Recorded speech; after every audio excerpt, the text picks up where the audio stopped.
Bold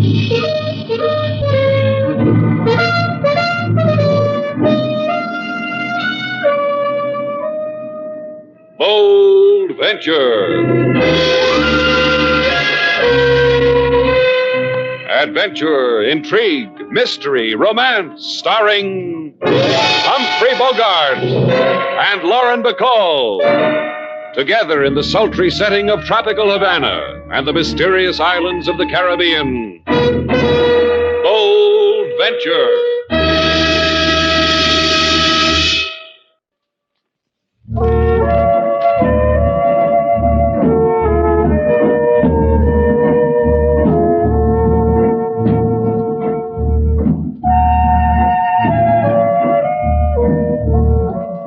Once again, the magic names of Humphrey Bogart and Lauren Bacall bring you Bold Venture and a tale of mystery, adventure, and intrigue.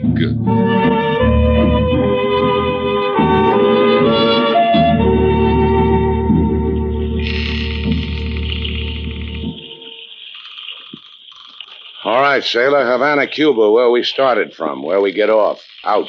How long can you keep it up, Slate? Come on, off the boat. I said, how long can you keep it up? You've been sore ever since we left Key West. So we didn't meet him. So he didn't pick up his cargo. Look, sailor, a guy named Scarn sends us a wire. He says meet him in Key West. Move his cargo. I didn't want to go. You wanted to go. All right. And Mr. Scarn and whatever he wanted us to bring to Havana weren't there. But we had a boat ride to Key West and back. You and me. That's nothing, huh? Come on, sailor. Let's get off the boat. Here, I'll help you. I don't need any help. What are you angry about? The money we didn't make? No, it was time away from Havana. But I didn't have to be away from her. You talk about Havana like it was a woman. Do I? How do you talk about me behind my back? Well, walk ahead of me and I'll think of something. There's your Havana, a cockfight. Come on, let's take a look, sailor. How's your bloodlust today? Oh, let's get out of here. Consider it, sailor. Two birds with steel spurs slashing each other to pieces. Let's pause and cheer. Come on. Oh, let's watch for a while. People get to enjoy this sort of thing. Let's find out why. I don't want to find out why. I'll see you back at Shannon's place. All right. Okay, let's go. You get a bang out of watching that? Well, it gives me a chance to get bitter. Makes me an honest man. Por favor, senorita. Huh? The cockfight disgusts you, eh? See, your tastes are too delicate, or perhaps... What's this, Slate? A new way to cadge the Yankee dollar? Or perhaps the Yankee merchandise. The lady asked you what this is, amigo. Who are you? Permit me to tell you the story of my life. I am a poet. I guess that's worth $1. Give him $1, Slate. What are we, patrons of the arts? Permit me to refuse the money. Permit me to return to the matter of the Yankee merchandise you have brought from Key West. This is a man with a problem, Slate. You are the people from the boat, the Bold Venture. We're the people from the boat, the Bold Venture. Now it rhymes. Nice going, sailor. Then it is a simple matter. Since you are the people from the boat, it is simple. We will make arrangements for the removal of the merchandise. Now look, Shelley, Mario.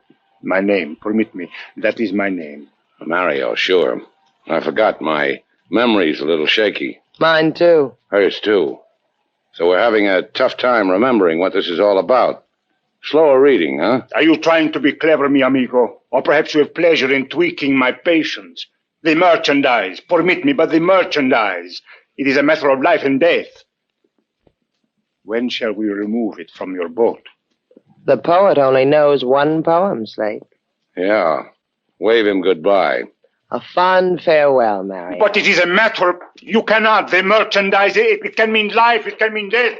You cannot refuse about the merchandise! The merchandise!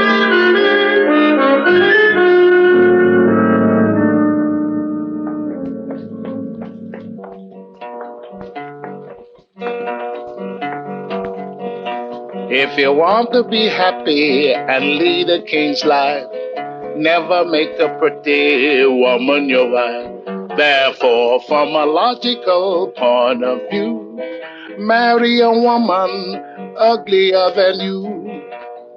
A pretty woman makes a husband look small, and then he very often falls his downfall.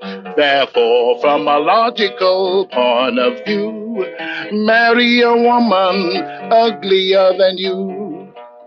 Ah, Lady Sailor, Mr. Slade, why you come back so soon to King Moses? Because you love me? Why else, King Moses? I tell why else.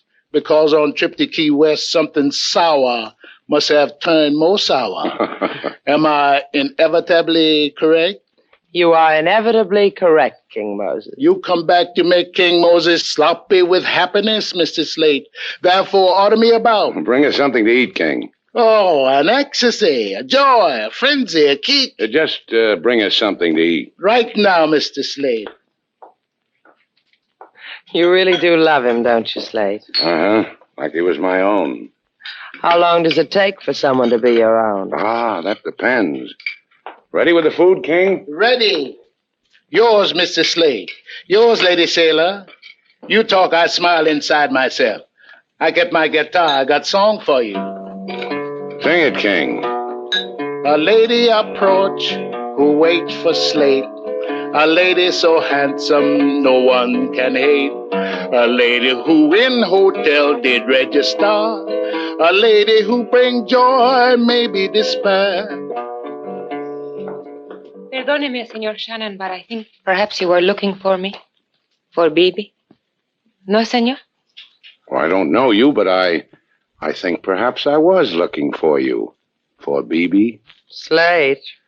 I want to explain something to you about the hotel business, sailor. I am what is known as a mine host. That comes in two parts. Mine and host. Sit down, Bibi. Gracias. Still, you have not answered my question, Señor Shannon. You look for me? Well, I look for a lot of things. Why particularly for you? Because you are the man who brought his boat into port only a little while ago. Oh, the lady wants a boat ride. Why don't you try the nearest tunnel of love, Miss Bibi? This is included in the price we must pay for the merchandise? No, Bibi. I throw that in for free. Now, wait a minute. You said merchandise, Bibi. Isn't that what you said? Yes. Bibi, the gentleman posed a question. Will you answer the gentleman's question? You know very well what it is we want. Sure, but let's hear it from your own red lips. Now I understand. It is a matter of more money, huh? Well, we expected it, and we despise you for it. But we will pay it. I have room 6A. I will wait for you there. But give me 10 minutes to arrange for more money. When I pay your price, there will be no more delay. Is it final? It is final.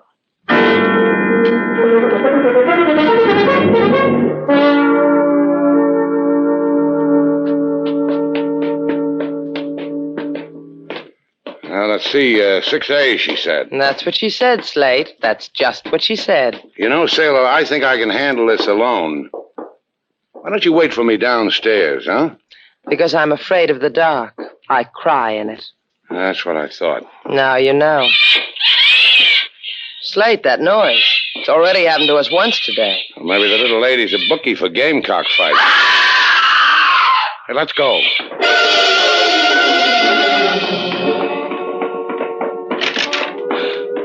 Slate, look. Look. Her face. Her body. Yeah. Slashed to ribbons. Slashed to death by a gamecock. Slate. Oh, Slate. Now, how do you like Havana, sailor?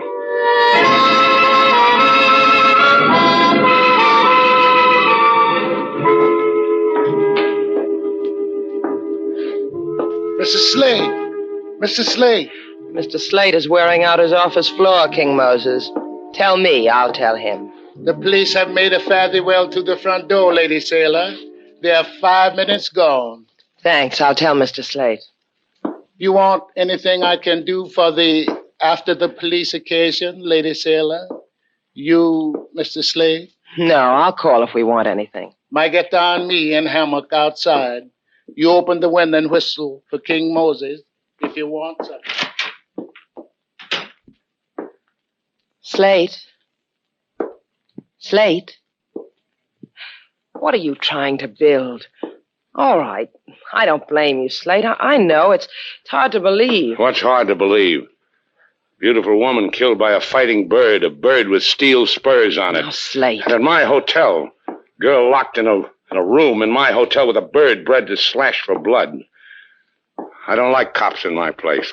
Cops are for the tourist trade, not... Is that all that bothers you? The fact that the police were here? What's it to you what bothers me? I didn't ask for your questions. I didn't ask for you. All right, Slate, all right. Kind of a jerk am I, anyhow? A man tells me to take care of his daughter. So I take care of his daughter. You. What am I? Out of my mind? I don't need you hanging around here, sailor. I don't need anything about you. I got along great before... Before my father died? What do you want me to do, Slate? Leave? Well... Sit down, Slate. You're sweating. It's a trick I know. It's hot, so I sweat. You want me to fan you? I'll fan you. You like me to fan you, Slate? Like this? Look at you. The way you're dressed. Jeans, the way your hair is. Man has to walk toward you to know you're a woman. Why don't you do something about your hair, sailor? What's the matter with it? Other women with hair like that, they'd... With hair like what? Like this? You can touch it, Slate. Touch it. Go ahead. Touch it. Answer the door. You answer it. Yeah. Permit me. Hey, it's the poet. Tell him to come in. He can wave the fan. An explanation for the events of this afternoon are in order. See? Hey, well, don't make it tough this time, Mario. What are you trying to tell us? A tragedy. The killing of the girl Bibi was a tragedy. Oh, what do you know about Bibi? Bibi was the sister of my wife. She... Please, what time is it? Hey, look, if you don't... It's almost 2:30, Mario. Gracias. Now permit me. It is very wrong that Bibi is dead. A wrong that is part of an even greater wrong. So help me What if... kind of wrong? Like so. The merchandise you have brought. Those of us on an island you know, here in the Caribbean. Those of us who wait for the guns. Guns. So that's it. That's the merchandise. Guns. Precisely. Perhaps there is a better way to purchase human dignity. But we do not know of it. We need those guns. And you think we have the guns for your revolution? Of course. Like so. You came with the boat. Oh, permit me, I will answer it. A compatriot I am expecting. He is to meet me here.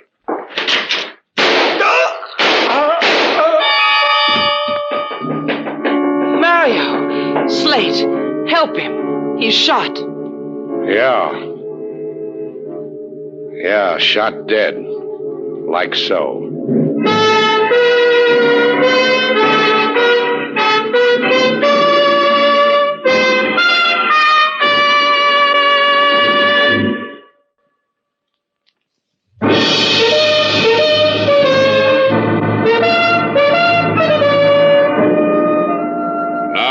Back to Bold Venture. Our stars, Humphrey Bogart and Lauren Bacall, and the second act of our story.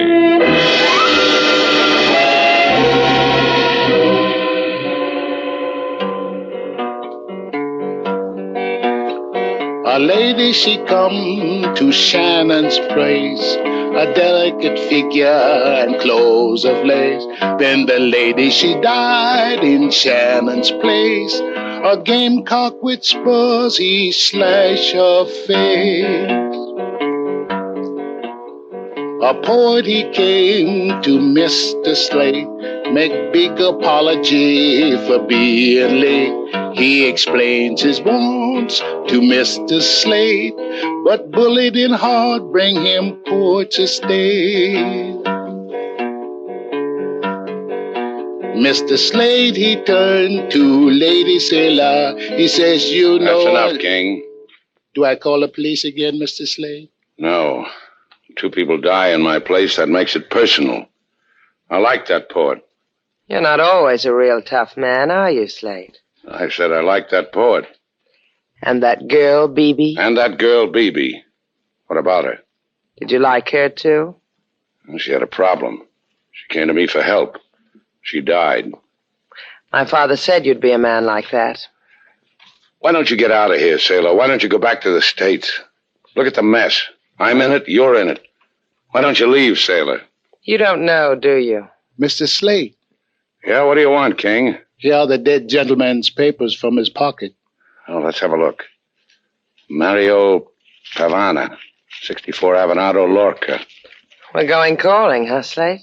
When a man like Mario dies, somebody's got to tell somebody because somebody might want to know. I would. I'd want to know. Let's go to Avenida Lorca, Sailor.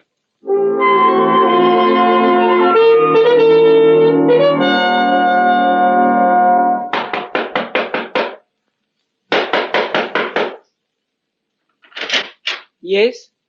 What is it you want, senorita? We come to... Is it about Bibi? My sister Bibi?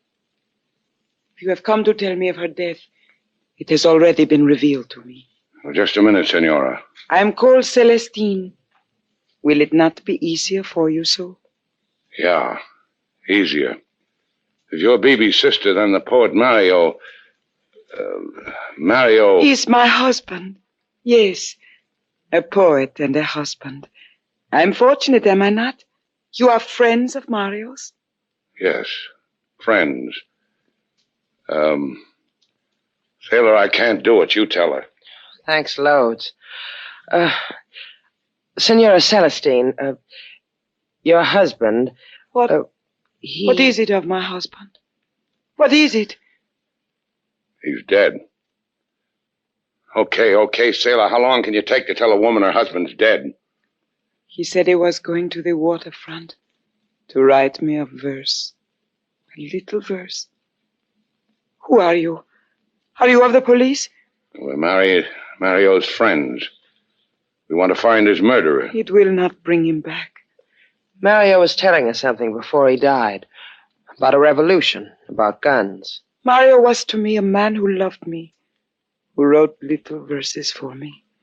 Of this other Mario that you speak, I know nothing. Who would? Senor Etienne Parada, maybe? Senor Etienne spoke often with Mario, late into the night, while I slept.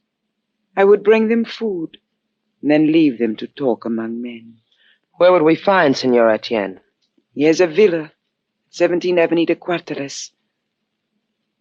I think there is nothing more for us to say to each other. Adios, friends of Mario.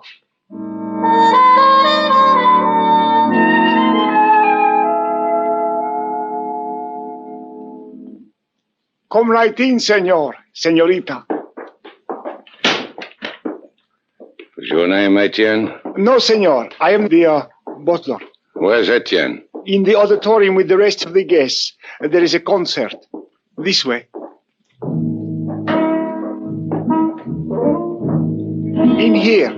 I will leave you. Adios. Hey, some concert. That girl, the way she's dancing, Slate. She's wonderful. Yeah, real authentic. Am I being rude? Yes, you are. Can't you see that girl's trying to express herself? I am your host. My name is Etienne. This way, please. Yeah, sure. Celestine called. She told me to expect you. Did she tell you about her husband? About Mario? Yes. Did you two kill him? How's your record, Etienne? Not flawless, senor. In here, por favor, this room. Pepe. Hey, what is this? Who is this guy? These are the ones, Pepe. The man and woman we have been waiting for. Now, senor, you will tell us. Why have you come to Etienne? Because I don't like my hotel to be loused up with dead bodies. First a girl was killed, then a poet. Would you know why? Yes. I would know why. Who are you, Etienne? Why should you know so much? It does not embarrass me to say that I am a patriot. You see, Bibi and Mario were revolutionary. They were killed by our enemies. This we know. They were killed to prevent them from taking guns across the Caribbean to our islands. The guns they thought were on your boat. We shall proceed without Bibi and Mario. The man is talking like he's got the guns anyhow, Slate. See, we have them. They came on another boat, not yours. Well, use them in good health. Let's go, sailor. Wait, senor. I knew it. Peek over your shoulder, Slate. I just did. Question, what's the caliber of the gun Pepe has in his hand, a 32 or a 38? Looks like a 32. It's a 38. You will help us then. Help you do what? We have the guns, you have a boat. It's necessary to have both to get the guns to my island. Besides, I prefer not to have you roaming the streets of Havana until we have disposed of the weapons. Who wants to roam the streets? Me, Daddy. Por favor, senor, move quickly. There is a great need to hurry.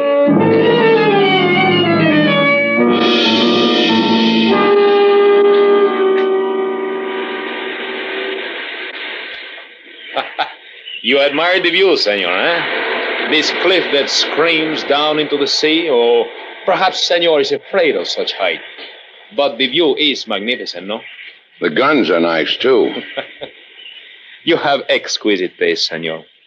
In guns, in boats, and in me? Precisely, senorita. See how wrong you can be, Slate? The man said that you had... Get off it, Andy Etienne. What do we play now? Oh, no play, senor, I assure you. Hard work.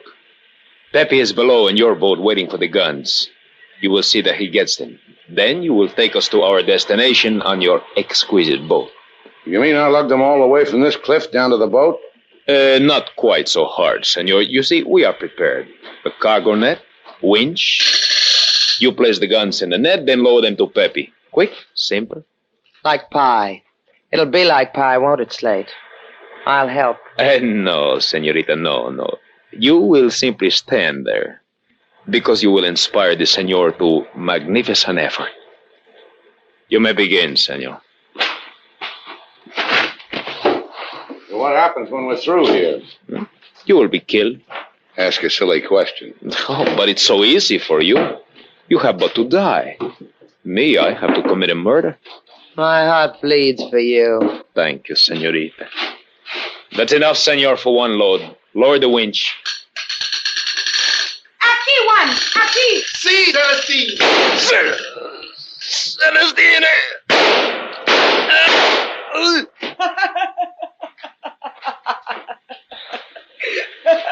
We're glad you're happy, Celestine. Yeah, we're glad. Thanks for saving our lives. It was messy, but thanks. My heart is filled with kindness for you both. We'll drink to your heart filled with kindness in Havana.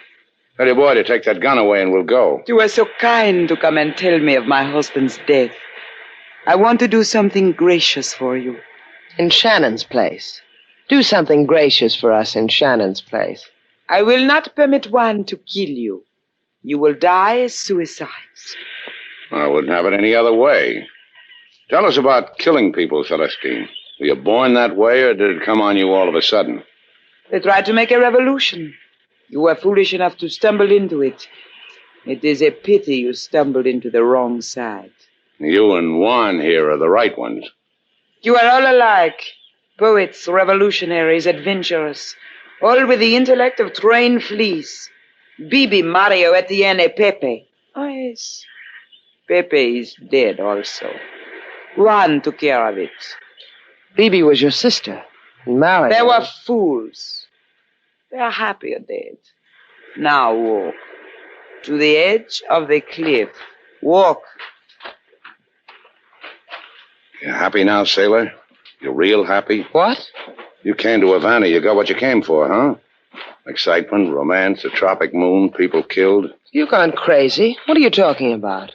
What you wanted, isn't it, sailor? That's why you came to me, because it was empty for a girl like you back there from wherever you came from. Real empty. Why you... Don't slap me, sailor. I'll break you in two. No one. No, do not put your hands on him. Leave them alone. Just keep the gun in his back. They will kill each other. Sailor, watch it. You watch it. He's got a gun in your back. Have a gun in my back. One! Careful, one! Careful! The gun! Get it, sailor. Pick it up. Now you, Celestine. You let me go. Let me Don't struggle, Celestine. Relax. Enjoy yourself. I'm a tender guy. I'm taking you back to Havana. Fool! Take your hands off me! Let me go! Celestine. I'm holding you real tight till the Havana police take you away from me. You hold her that tight, she's not going to be in any condition for the police. So what about Juan? Got a gun in your hand, haven't you, sailor? Oh, sure. Sorry. I forgot for a moment. Oh, get with it, sailor. Keep that gun pointed at Juan till we get back to Havana. Then what? And Shannon's place. Better back there. I want you with me.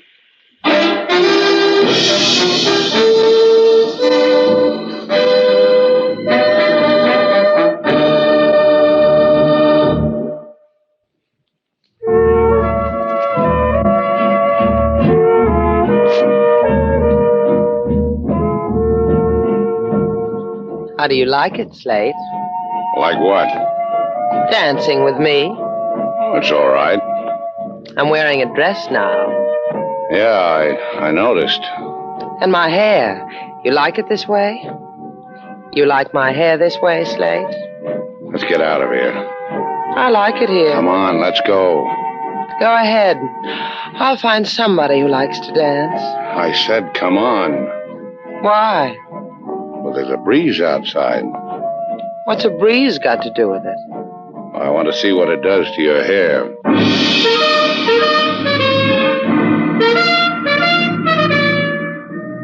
And so our two stars, Humphrey Bogart and Lauren Bacall, have brought to a close our latest bold venture story. Special music was composed and conducted by David Rose. May we invite you to listen again next week at this time for another exciting adventure starring Humphrey Bogart and Lauren Bacall together in Bold Venture.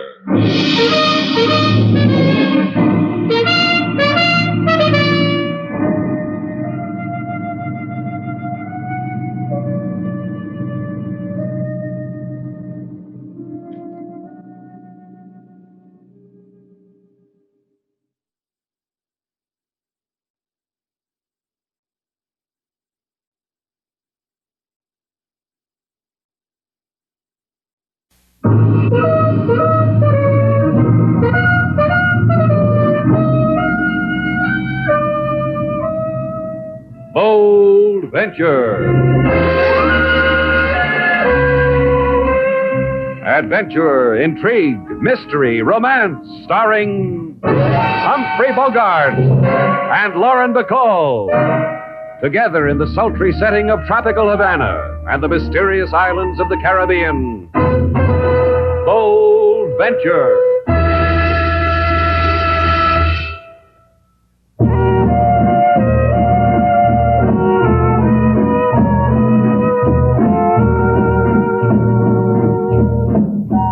Once again, the magic names of Humphrey Bogart and Lauren Bacall bring you Bold Venture and a tale of intrigue and mystery.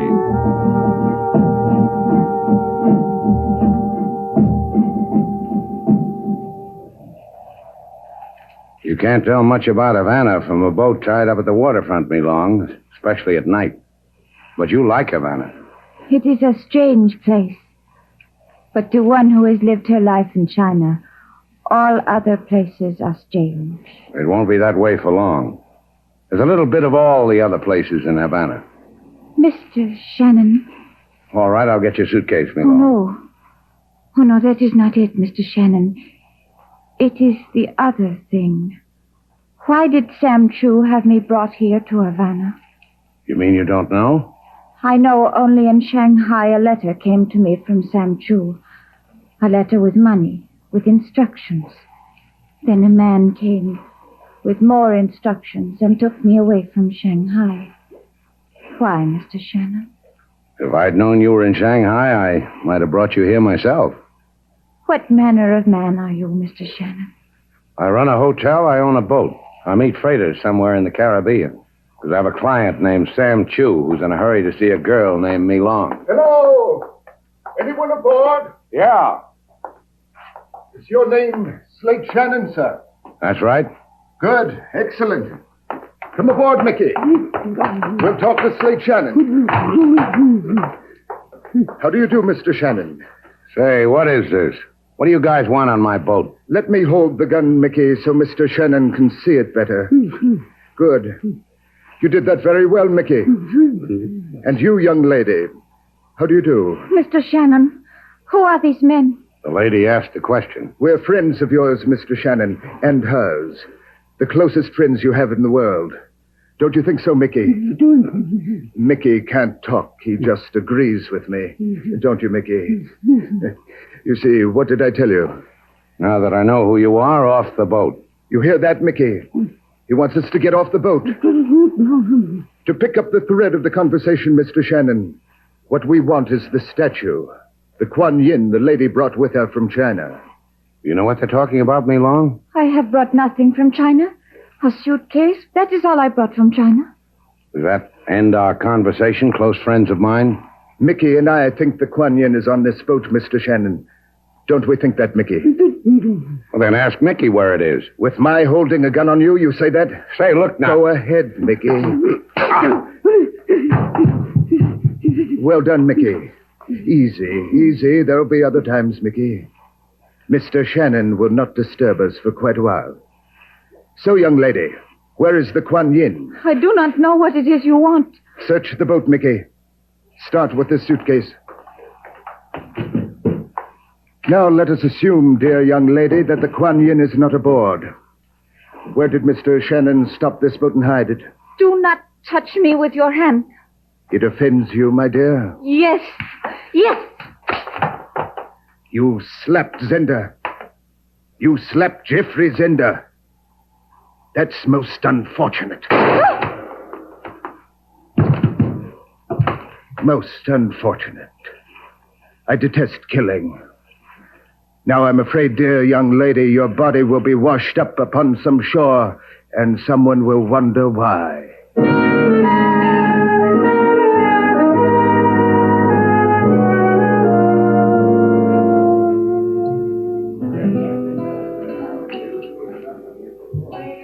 King Moses, Yes, Lady Sailor.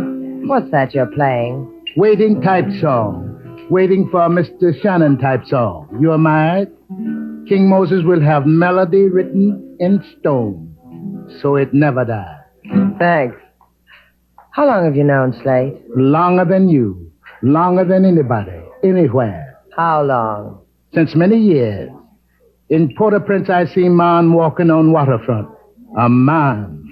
I sing song. He asks my name. I ask his. We attach ourselves each to the other. And it's been good? With Mr. Slate Shannon, it's the better than anything. That's how it is, King Moses. What's that kind of music for? Chinese girl Slate's bringing back? No, Lady Sailor. We are about to be honored with the celestial presence of Mr. Sam Chu. He looks like he's just stepped out of a Chinese finger painting. Looking for me, Sam? Oh, Princess, your exquisite face brings tears of delight to the unworthy eyes of Sam Chu. Hi, Sam. I bow to the fragrance of your beauty, Miss Gail Duval. Your presence lends enchantment to Shannon's place. Where is Mr. Shannon? He hasn't come back yet. Mr. Shannon told me he would have my cargo here at precisely this hour. In a matter of this nature, Mr. Shannon has been a man of the precise second. Oh, don't worry about it, Sam. But what is the nature of this matter? Slate never told me. It is a matter of bringing a girl from Shanghai. Well, this I already know. But does your wife know? Unfortunately, I am not blessed with a wife. However, of the girl from Shanghai, she brings with her the fabulous Kuan Yin. Kuan Yin? A statue. An idol. That's more important than a girl from Shanghai? Far more. Kuan Yin is a goddess. Priceless. Wondrous. I have made a girl suffer the ravages of a journey from China. The terrors of clandestine flight to bring Kuan Yin to me. When Mr. Shannon returns, have him bring the Kuan Yin and the girl to me immediately to the house of Sam Chu.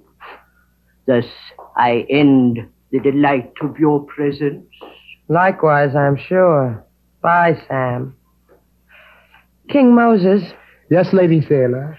That Waiting for Mr. Slate Shannon song. Play it some more. All right, Lady Sailor. That doesn't do it. You go to doctor, wait for boat. To see what that does, Lady Sailor. To see what that does, King Moses.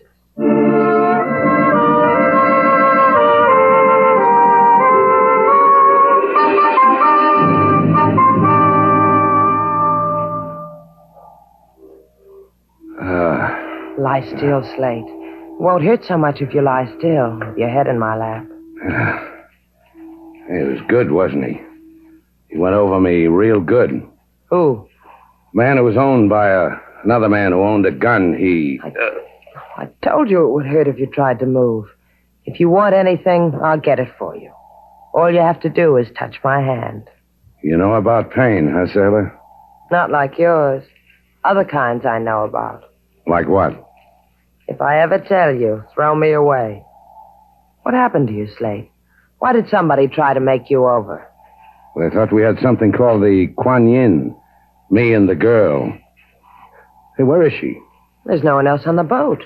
Sailor, wherever they've got her, they'll... Oh, don't think about it. They've bruised your mouth. Give me a day and I'll have it like new. There's another remedy, Slate. Wasn't bad. Remind me to get some. I'll remind you. Help me up. You must be out of your mind. When am I going to get another chance like this? Help me up. Thanks. You're welcome. Goodbye, Slate. Ask for me at Shannon's place. Maybe I'll be there. Come back here. You're crazy like your father.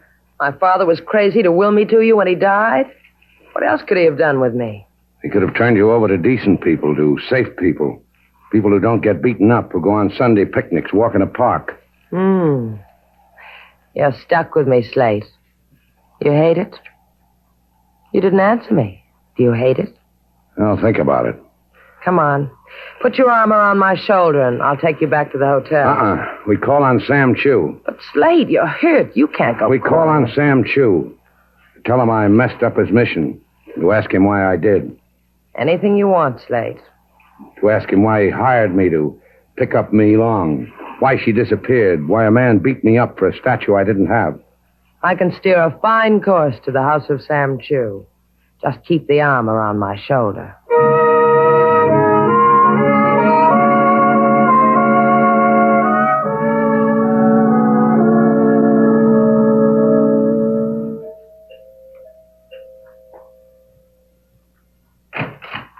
You have come about Sam Chu? That's right. Both of you? The two of us. That is strange. Where is Sam? Please come in. Your face, it has been hurt. His face has been hurt, but he still wants to see Sam Chu. You may call me Tamar. Slate Shannon. This is Sailor... Miss Duval. You are strangers to the house of Chu? I've never been here before. I know Sam pretty well. He never mentioned... Me? There is no reason why he should. I am in his employ because of my knowledge of antiques. What about your knowledge of a girl named Mi Long? Mi Long? A Chinese girl? Girl I picked up from a freighter and brought to Havana. A girl who's disappeared. On the radio, as I was driving here to Sam Chu's, I heard of a Chinese girl. Well, what about her? Only that she was found in Havana Harbor, freshly dead from a bullet wound. Could this be your Mi Long? I got a feeling this could be our Mi Long, Slate. Yeah. Take us to Sam Chu. You must understand. When I returned here a half hour ago, I disturbed my employer not at all. This is a lady with a message, Slate. Do you get the message? No, I don't. Then you are not of the police? I called them. Police? Please. In this room. There. There on the floor. Sam. I know what. You're going to tell us he's dead, aren't you, Tamar? Precisely. If you can bear to look, there is a silk cord about his throat. Isn't that unfortunate, Miss Duval?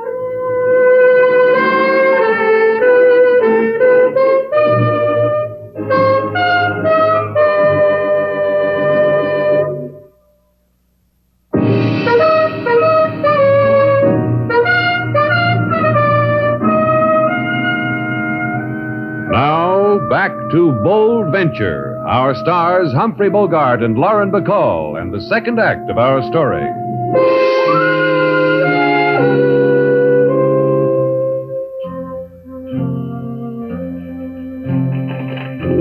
Quite a sight, huh, sailor? I've never seen a Chinese funeral before. Sam Chu and Me Long. Sam Chu and Me Long. It was one of the toughest things I ever had to do, sailor, identifying Me Long. She was that lovely? That lovely. Light some more firecrackers, sailor. Firecrackers to keep away whatever spirit she wants kept away. Money thrown in her coffin to pay her way into whatever paradise she wants. A paradise that's watched over by Kuan Yin? Yeah. What's there about a Chinese goddess? What's there about a statue that makes people dead? Sailor. Sailor. Look at her. Yeah.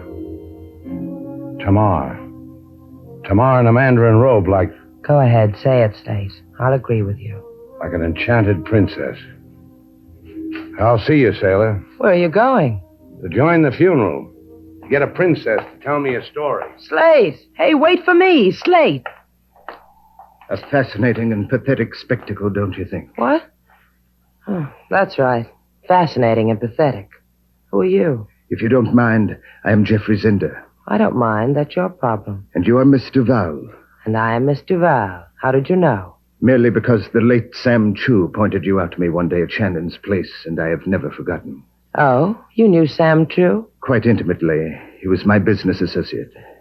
Would you care to join me in my own private manner of expressing grief over Sam's death? All right. Yes, I would. Sam's shop is just a few doors down. I'd like to see how you grieve when a friend dies, Mr. Zender. I noticed it was difficult for Mr. Shannon to tear his eyes away from the lovely and exotic Tamar. Do you know her? Only slightly. Here we are. This place looks as if Sam collected all the loot in China. Spurious loot. It's all fake. Will you sit down? Thanks. Now grieve, Mr. Zender. I want to watch. These statuettes you see on the shelves, all plaster. Mass-produced for the tourist trade. In all this rubbish, nothing so delicate or so desirable as a Kuan Yin. Tell me more about this Kuan Yin, Mr. Zender. About it? About it is that it's worth perhaps $250,000. Oh, and there's nothing so delicate and desirable as $250,000, is there? Quite. What is your theory as to where the Kuan Yin is? Why should I have a theory? I'll tell you why. A Chinese girl sails half around the world with a fabulous idol. Mr. Shannon is to deliver her to Sam Chu. She's killed. But suddenly she doesn't have the idol. Why doesn't she have it? How do you know all this? For a reason. I killed the girl from China. I see. Of course you do not see. Else you would tell me where the Kuan Yin is. Where is it? I don't know. Will you tell me, Miss Duval? I can't tell you. I don't know. As you wish it. Mickey! Mickey, come in here. Ask her where the Kuan Yin is, Mickey. Be gentle, but firm.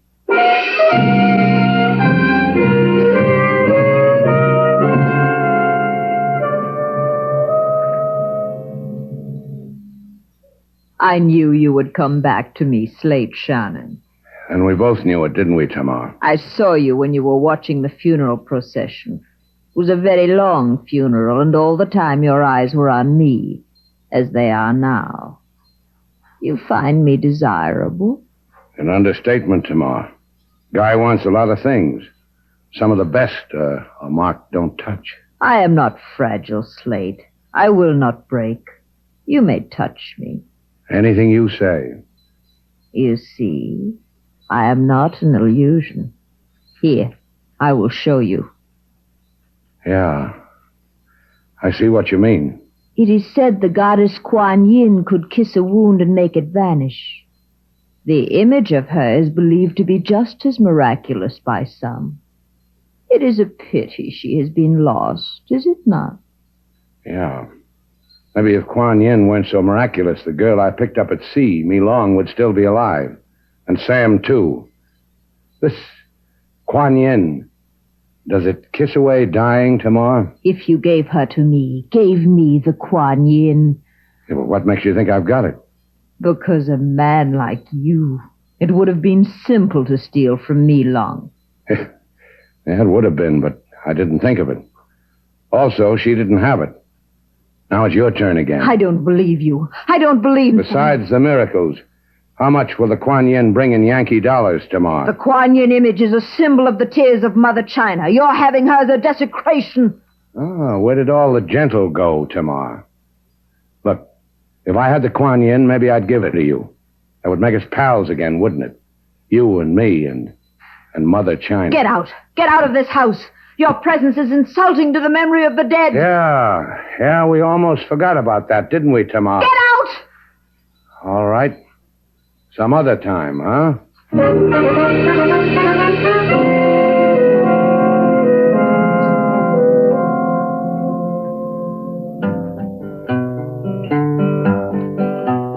Mr. Shannon, he taken his boat on ride. Two fellas on deck, in shadows they hide. No beefsteak or lotion can start to erase the bruises they bumped on Mr. Shannon's face. Mr. Shannon, What time is it, King? Miss Sail is not back for 5 hours already. I didn't ask you that. No, you didn't ask me that. Where could she be for 5 hours? In Havana? In 5 hours in this Havana, you get born again and live again. She's never been away from me this long. As long as she's been here. Lucky fellow, you, Mr. Slate. So beautiful is Miss Sailor. Look, Mr. Slate. Yeah, I see him. You want something, Chico? Por favor, yo quiero, Señor Shannon. My name's Shannon. Bueno. Un hombre, a man, he said to come here to this place and find Señor Shannon. All right. What man? What did he want? No sabe what man. He say go to here, this place, and tell Señor Shannon like this. Kuan Yin. Kuan Yin? Si, Kuan Yin. He say also bring it. He say bring it to shop of some Chew. He say, Senorita Duval. Now, what did he say about the senorita? Not, the senorita will be there, that is all. What man told you all this, Chico?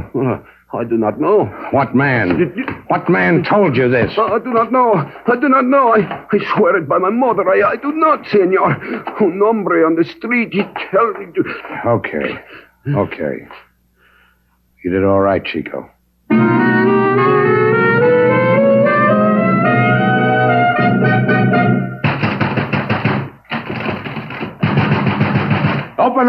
Open up! Mr. Shannon. Where is she? Where's Miss Duval? Come in. You're very prompt, Mr. Shannon. I asked you something. I asked you, where is she? Ask politely, Mr. Shannon. This gun at your stomach says, ask politely. Come. Miss Duval is in the back room. Through this litter of Sam Chu's vulgar tourist art. Through beaded curtains. Also vulgar. Miss Duval. Mr. Shannon. You all right? Just untie me, Slate. These ropes keep doing things to my wrists. Oh, they're bleeding. No comments. Just untie me. Sure. Not quite so fast, Mr. Shannon. Not quite. You forget two things. One, this ugly little beast in my hand. Two, the exquisite Kuan Yin. Oh. We barter, huh? I give you the Kuan Yin, you give me Miss Duval. Precisely. The man strikes a hard bargain, Slate. Yeah, I remember. He's got a hammer named Mickey. Mickey will trouble no one anymore. Oh, he'll be washed up on the beach like me long. Exactly. As Flotsam. Or is it Jetsam? Jetsam. I never can remember the difference. And now, Mr. Shannon, now that we've touched gloves, the Kuan Yin, please. No, you just don't understand how it's going to be. First, I release Miss Duval. Then I take her home. Then you get the Kuan Yin. You didn't bring it with you? I left it at the hotel. Why, I'll... No, you won't. You killed Slate. No Kuan Yin. You hurt a hair on my head. No Kuan Yin. Isn't that how it is, Slate? If he hurts a hair on my head? Maybe you need time to think it out, huh, Zenda? Tamara and I have waited this long. We will wait an hour longer. Oh, you and Tamar. Who wound the silk around Sam Chu's throat, Zenda? You, Tamar? I only asked because it was so professional. Thank you. I did. It was necessary. So I did. Sure. Just as a matter of curiosity, how much is the Kuan Yin worth? $250,000. Hey, you come expensive, sailor. Real expensive. Almost as expensive as this. Fool! Take your hands off me. I'll kill you. I'll kill you. Try me.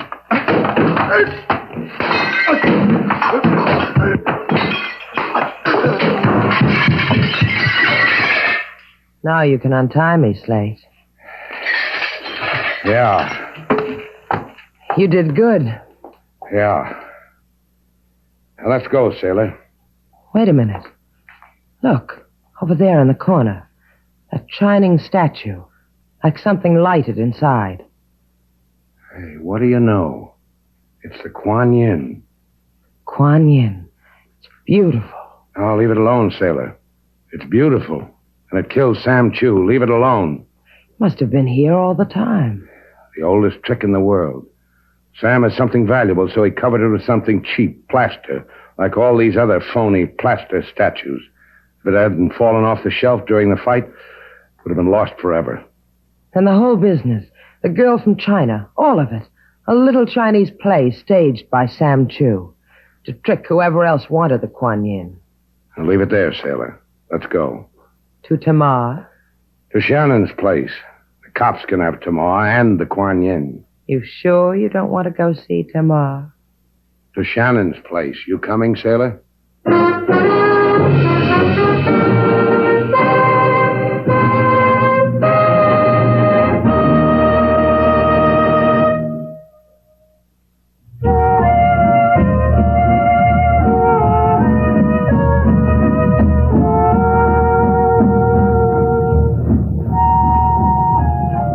Take the wheel, Slate. All right. I like this. Night, moon, trade winds, boat. You ought to like it. This boat cost me a lot of money. I paid half, remember? Yeah, that's what I said. You paid half. Take the wheel, sailor. What's the matter with you? I'm in pain. My mouth hurts. Take the wheel. All right.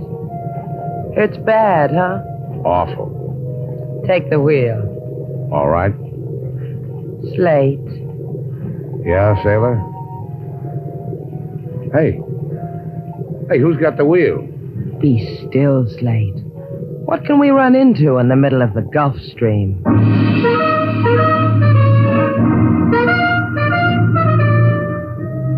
And so our two stars, Humphrey Bogart and Lauren Bacall, have brought to a close our latest bold venture story. Special music was composed and conducted by David Rose. May we invite you to listen again next week at this time for another exciting adventure starring Humphrey Bogart and Lauren Bacall together in Bold Venture.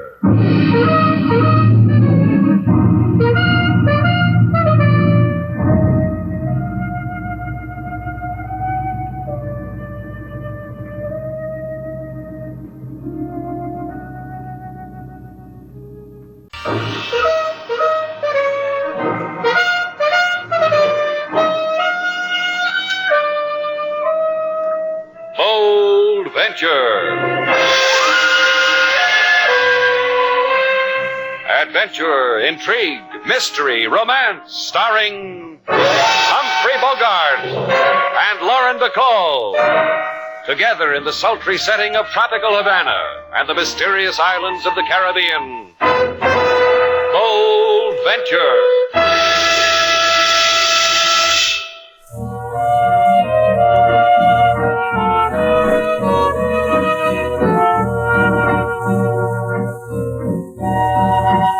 Once again, the magic names of Humphrey Bogart and Lauren Bacall bring you Bold Venture and a tale of mystery and intrigue.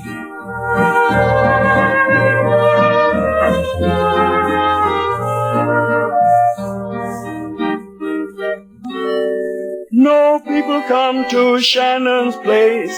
Cash register is one big disgrace. The money that lies within the till could possibly change $1 bill. Why the applause, sailor? Because I like calypso songs, and because I like the way King Moses sings them. You know, you're a lucky man, Slate. You get your business troubles set to music. Yeah, it delights me. Saturday night and no customers. What's a man supposed to do on a Saturday night? You're a big boy now. But if you don't know, King Moses will tell you. Don't worry about it, Mr. Slate. It was the same no business last year when the rainy season came. Mr. Slate? Well, Well, what? here comes a man who's liable to start a fad. He takes out a girl on Saturday night. Yeah, smile like you can hardly bear the fun you're having, sailor. Good evening, sir.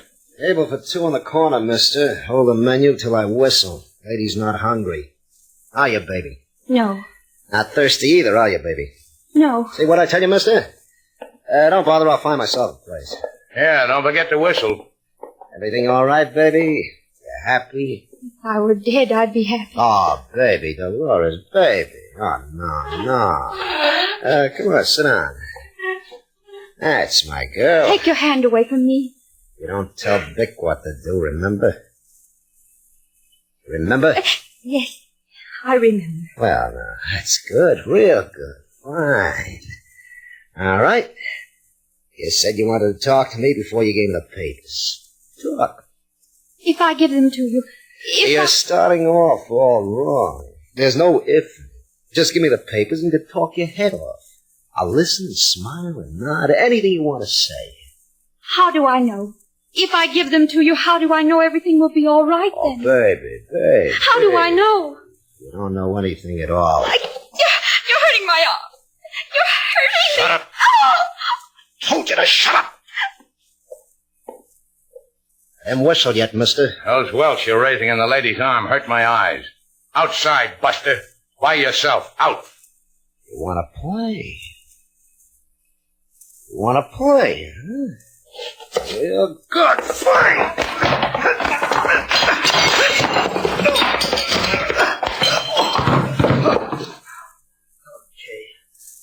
Okay. Now get up. Where'd the girl go? Girl I came in here with. Where'd she go? She couldn't wait. She left. You know something, mister?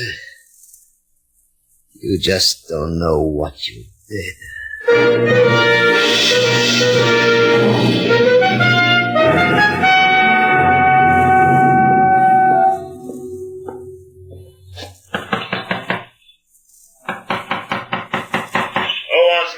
It's Vic, Captain. Now, did you bring him? No. I gave you an order. Look, I've taken enough of those from you and for you. With $250,000 shining down on us, you'll take more, won't you, Vic? Watch her. Yeah, Captain. All right. You can come in now. Well, the ship's empty except for you. You like it here alone, Captain? Havana within kissing distance, you stay here alone? I gave the crew shore leave. They can kiss it for me. They can do other things with their mouths. Like talk. You talked, but you didn't come back with anything. Something got away. A spoonful of Havana girl, and you couldn't take away from her what was bought and paid for. Maybe you ought to talk to the ship's doctor, huh? I told you, a guy named Slate Shannon lost it. You'll tell me how, huh? I had my hands on him. Girl got girlish about it. Began to think up reasons why she shouldn't give them to me. I tried to persuade her I was going good, too. And this Slate Shannon wrapped your knuckles because he's a hero. I never knew you were a hero worshiper, Vic. The things I don't know about you. Like to try him yourself, Captain? I can give you the address with a recommend. You're slime, Vic. Isn't that what you are? Answer me! That's what I am. You let $250,000 run through your fingers. That makes you slime. You already said it once. I got a fortune in opium in the hole. In the barrio in Havana, we can get $250,000 for it. You know how it is with all that money? Yeah, I heard. I get hungry for nice things, expensive things, things I haven't had for a long time. I want those things, Vic. That's why we brought this tub all the way from Macau. I explained it to you. Shannon, stop. We can't unload all that stuff because I haven't got a bill of lading, because you didn't get it for me. Just a bill of lading that says I'm carrying canned apple juice.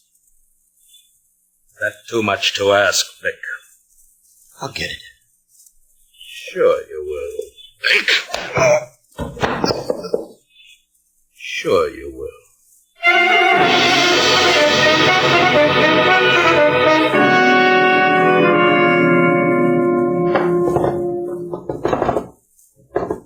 How many times have I told someone to fix this desk drawer? The last man you had in here to fix that drawer told you he'd have to demolish the desk to get it open. You should have taken the $3 they offered you for it. I've got a pipe in that drawer. You've got other pipes. I know, but somebody gave me this pipe. Did she break it in for you first? It won't open, Slate. It never does. Answer the phone. I'll bet it won't open this time either. Hello? Who? Mr. Slate Shannon? He's trying to open a drawer right now. Can I help you?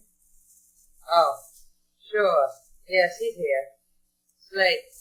Who is it? The girl with the welts. You'd better talk to her. Yeah. Slate Shannon speaking. Please bring the envelope to me. What? The envelope I gave you. I must have it. What are you talking about? What envelope? When we were fighting, I put an envelope in your pocket. Huh? What'd you do that for? There's no time. Please, you have the envelope. The envelope with the papers in it. Now, wait a minute, I'll see. I'm sorry, no envelope. I put it there, in your coat pocket. Please, it must be there. Oh, why didn't you say coat? Sailor, my coat hanging on the chair over there. Take her. She sounds that excited, and all she wants from you is your dry cleaning. Here, there's an envelope in one of the pockets. All right. There's an envelope here. Thanks. Hello? Yes. Okay, I've got your envelope. What's important about it? Bring it to me, please, please. There's no time. Please bring it to me. Now, just take it easy. Where do I bring it? To Avenida Presidente, number 18, the end of the hall. Who do I ask for? For me, Dolores Quito. Oh, please. Please, hurry. Right away, Dolores. You're going to see Dolores right away? This minute. Help me with my coat, Slate.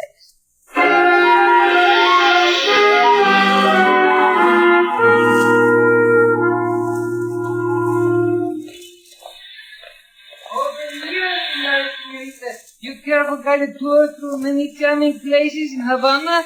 I am charming guide. No thanks, Chico. You have convinced me. Instead of $5, I will take you to such places for only $3. Senorita, talk it over with your man, please. He does not know bargains. You're so right. Here, Chico, here's a bill. Pretend we've been to all those charming places. Gracias, gracias. Golly gee, $1. Thanks, doll. So long, suckers. Why, you? Come back here, you phony. How long have you been in Havana, sailor? Maybe too long. Why do you stay here, Slate? A man like you could have the world on a string with pretty things dangling from it. I've had it. I don't like it. But this you like. The phonies, the beggars, the two-bit tourists that hire out your boat, your hotel, you, errand boy to a beaten-up girl. That's what fascinates you about Havana? You want to know, huh? No. And I'll tell you. Sometimes I get hungry for something. I don't always know what it is. But Havana comes up with it every time. Now you know. That's what I thought. That's why I didn't want you to tell me. Here you're on number 18, end of the hall. After you, sailor. Thanks. Slate! Now, let's go. They killed him. They killed him. Killed who? My husband, Senor Quito. He opened the door of our house to them. They shot him down. Like a street dog, he lies there. Who did it? I do not know. I did not see them. They ran away through that door in the back. They ran away. They did not show me their faces. Dolores Quito. She lives here? Is my daughter. Where is she? In the barrio. She told me, do not be afraid, Mamacita. I go to the barrio to hide there, she said to me. She should be with me, with her father, not in the barrio. Here, senora, let me help. When you're through helping her, Sailor, take this envelope home. Put it in the desk. You can help, too. I am. I'm going to find Dolores for her. In the barrio.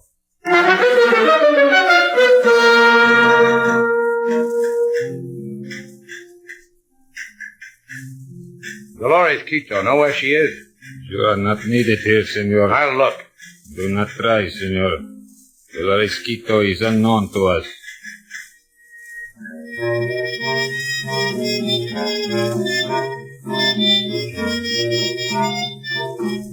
You look for something maybe, eh, senor? Dolores Quito. I am Alicia. You tell me where she is? I am Alicia. But come inside. I will show you there is no one here but Alicia.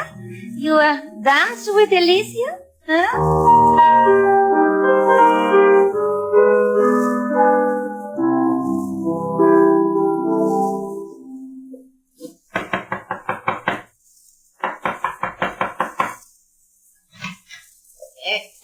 Dolores Quito, they told me maybe... No sabe nada. Got a light, mister? Sure. Well, I better get in this doorway out of the rain. Yeah, that'll be good. Here.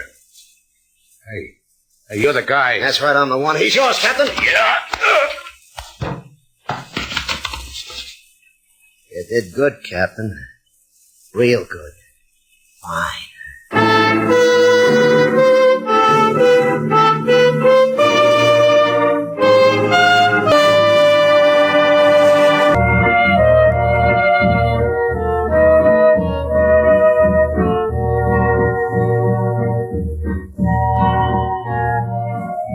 Now back to Bold Venture and our stars Humphrey Bogart and Lauren Bacall and the second act of our story.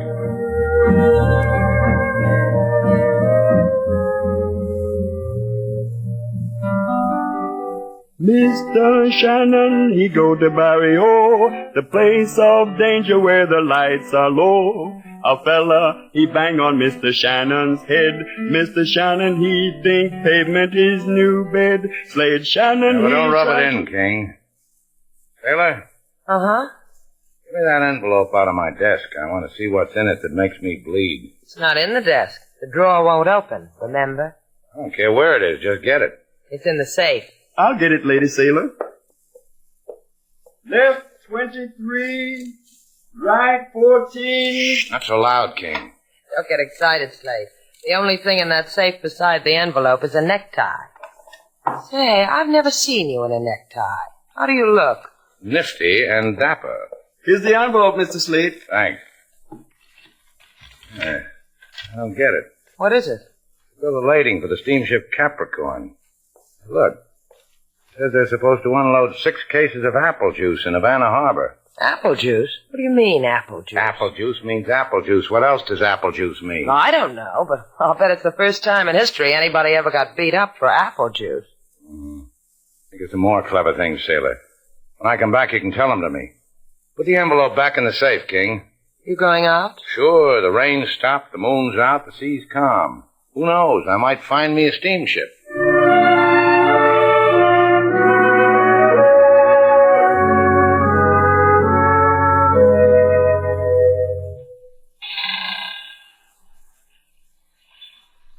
You're a pretty girl, Dolores. A girl as pretty as you could go very far in the world. Couldn't she, Vic? Very far. Please take me home. I am no good to you. No, you're not, baby. Gentle, Vic, gentle. A girl like Dolores with a nice family and all. A nice port inspector for a father, a man who can forge bills of lading. You should be gentle with a girl like that, Vic. You're right, Captain. Wait till you see how Vic can be with a girl when he puts his heart in it. It'll surprise you, Dolores. Vic? You'd like to go home, wouldn't you, baby? Yes. Sure you would. But you know something? It's gonna be lonesome for you. No father. Oh, you killed it. Just you and your mother. It's hardly enough for a pretty girl like you. Leave me alone. You know what else, baby? You shouldn't have double-crossed us. You should have given me that bill of lading like a soft little kitten. You shouldn't have run when you saw us coming to your house to ask you for it. Then maybe Daddy could still put his arms around his little girl. You understand how it is, don't you, Dolores? We paid your father for the forgery, you would have given it to us. But you didn't. Now, where is it? I do not know. I lost it. Oh, she lost it. Yeah, I feel sorry for you, kid. You shouldn't have done that. Ah, the things that can happen to a girl in Havana without a mother to look after her. Just makes my heart bleed. You wouldn't lost my mother. Oh, we can arrange it, baby. Easy, real easy. Like pie. I gave them to Senor Shannon. He has the bills of lading. Ask him for them. You'll ask him, Dolores. All by yourself. You'll go to him and say, Senor Shannon, the captain wants his bills of lading. Take them to him. For your mother, you'll do it. Huh, baby? Yes, yes. Take the pretty girl ashore, Vic.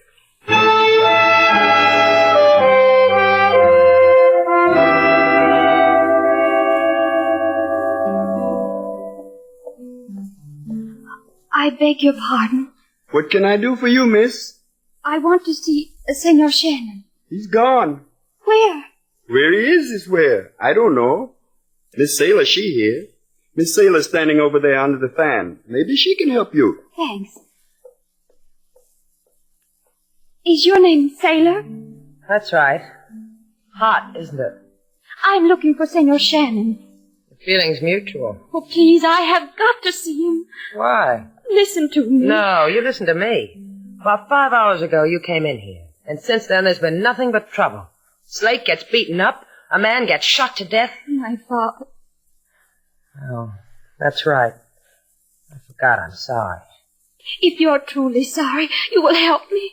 I didn't say anything about that. I just said I was sorry. Senor Shannon has an envelope. It is mine. I must have it.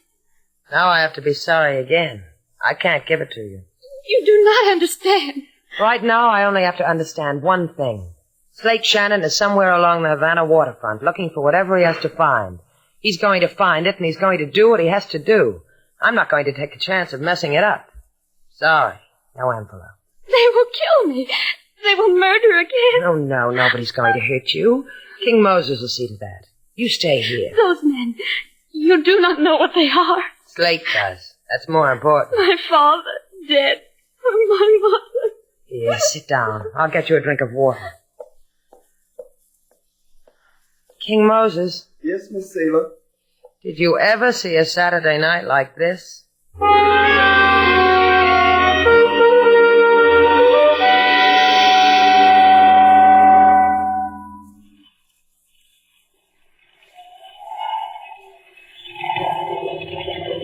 Ahoy, Capricorn, ahoy! Ahoy! Slate Shannon coming alongside in powerboat, Bold Venture. I'll throw your line. Okay, secure. Up the ladder, mister. I'll give you a light. Thanks. Where's the captain? You're looking at her. Well, I'm just making a social call, Captain, so you can put your gun away. Think so? That's very interesting. Vic! Don't try, Shannon. I can kill you now, but I'll enjoy it more later. It's your ship, Cap. What do you want? Look what the sea washed up, Vic. Well, what do you know? That's what I like about him, Captain. Every place you turn, there's Shannon to rub noses with. Cap does your work for you, huh, Vic? Because you can't handle it alone. Oh, yeah. I remember. You can't. Let's try the dance once more, Shannon. Just you and me. With the Cap holding a gun on me, I'm ashamed of you, Vic.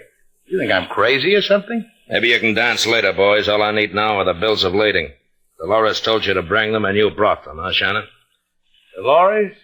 Uh-uh. It was my own idea. Fast thinker, huh, Captain? My heart goes out to fast thinkers like him. So it was your own idea, huh? We admire you for it. Now hand them over. Well, I'd sure like to oblige you fellas. You admiring me and all, but I can't. You don't say. Like I said, I'd like to help you out, but I got to thinking. I thought to myself, now what is there about 6 crates of apple juice that's worth a man's life? That's not counting the pistol whipping you gave me, Cap. Then I thought, now this must be a kind of apple juice a man could grow real fond of. The fast thinker wants a cut, Captain. Yeah, how'd you guess? How much? Depends. How much is apple juice bringing these days? $250,000 in round figures. Yeah, that's pretty round for apple juice. How much? Oh, I'm not greedy. You boys did all the work? 10 grand. You named it. Now the bills of lading. Well, I told you I haven't got 'em with me. I sure wish I had, fellas. Where are they? Back at my hotel. Let's see, you're 3 miles out. It took me 20 minutes to get here. Well, you ought to be back, say, an hour. But you're not going anywhere. Yeah, that makes it tough. Well, what are we going to do, fellas? You'll think of something. Oh. Say, you got a ship-to-shore phone. Mm-hmm. Sometimes we like to say hello to the folks back home. Well, then it's easy. You'll tell us. All I got to do is send a message to the Port Authority to Sailor. That's Miss Duval. You saw her at my place, remember, Vic? I'll never forget her. Yeah. That's all I got to do. Simple, fellas. Simple. But we'll do it for you. You'll word it for us, huh, Shannon? My specialty. Tell her to get the envelope out of my desk drawer. A plain manila envelope, bulky. Tell her to hire a boat and bring the envelope here to me on the Capricorn, because I need it in a hurry. You can fill in your position. You'll tell her that? Just like you said. Word for word.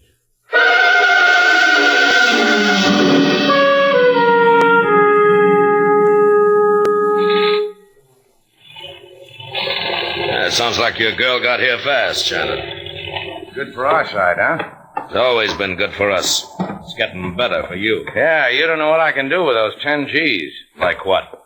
Oh, I'm going to put in a parquet floor so you can come and dance on it. You really think you're going to see that crummy hotel of yours? You changing your mind about something, Captain? I thought we were buddies. So we're buddies. Then I'll see my hotel again. We'll float you past it. You'll be face down. There she is, Captain. Leave her here. Get back on deck, Vic. Hi, fellas. You bring the envelope, Sailor? Well, that's what you told me to do, wasn't it? I like a girl who does what she's told. Well, let's have the envelope. You asked me, Slate. Give it to him. Thanks, Shannon. Put it on the table, young lady. All right. Now, both of you get over there against the bulkhead. Slate. The etiquette when a man with a gun says stand over against the wall is to stand over against the wall. All right, now put your hands behind your neck. Like this or like this? It'll come to you. Not buddies anymore, huh? I'll grieve for you. You'll grieve long enough to tell me why you had to kill that old man. Why? All right, I'll tell you. I paid him some money to forge a bill of lading for me so I could get this stuff into port. He sent his daughter down with it. She got cagey. I had to teach her a lesson.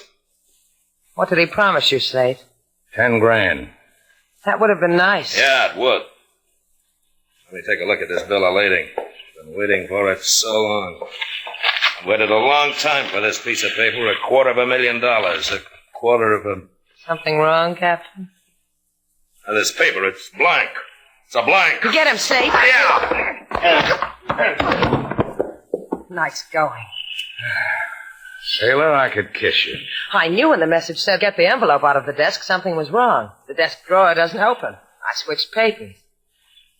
Hey, what was that you were saying? You could kiss me. Hey, Captain, What, you... You're all by yourself again, Buster. Come here. That's enough, Slate. What was that you were saying? Oh, I said I could kiss you. I lost my head. It couldn't happen to a nicer guy.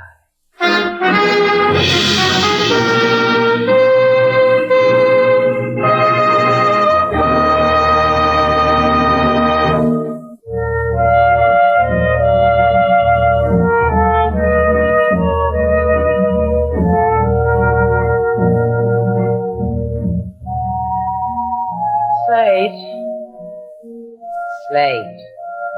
Uh-huh. It's raining again. Yeah. No customers. Uh-huh. For 2 bits, I'd close up the place and take the boat out to the point. I like to see the surf pounding in. Would you take me along? I'd consider it. You've got your 2 bits, Slate. I said you've got your 2 bits. Yeah, I sure worked hard for it. I'm tired. Man's got to relax. Let's go, sailor.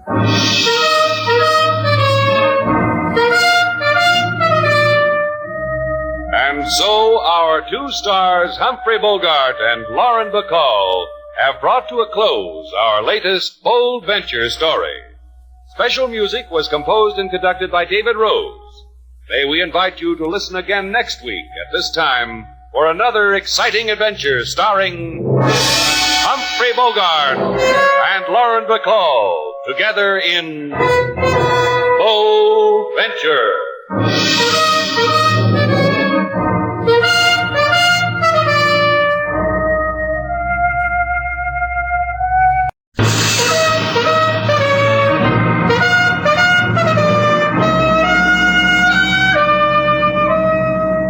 Bold Venture.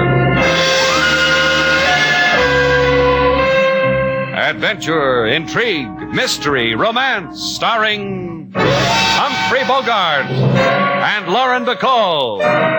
Together in the sultry setting of tropical Havana and the mysterious islands of the Caribbean. Bold Venture.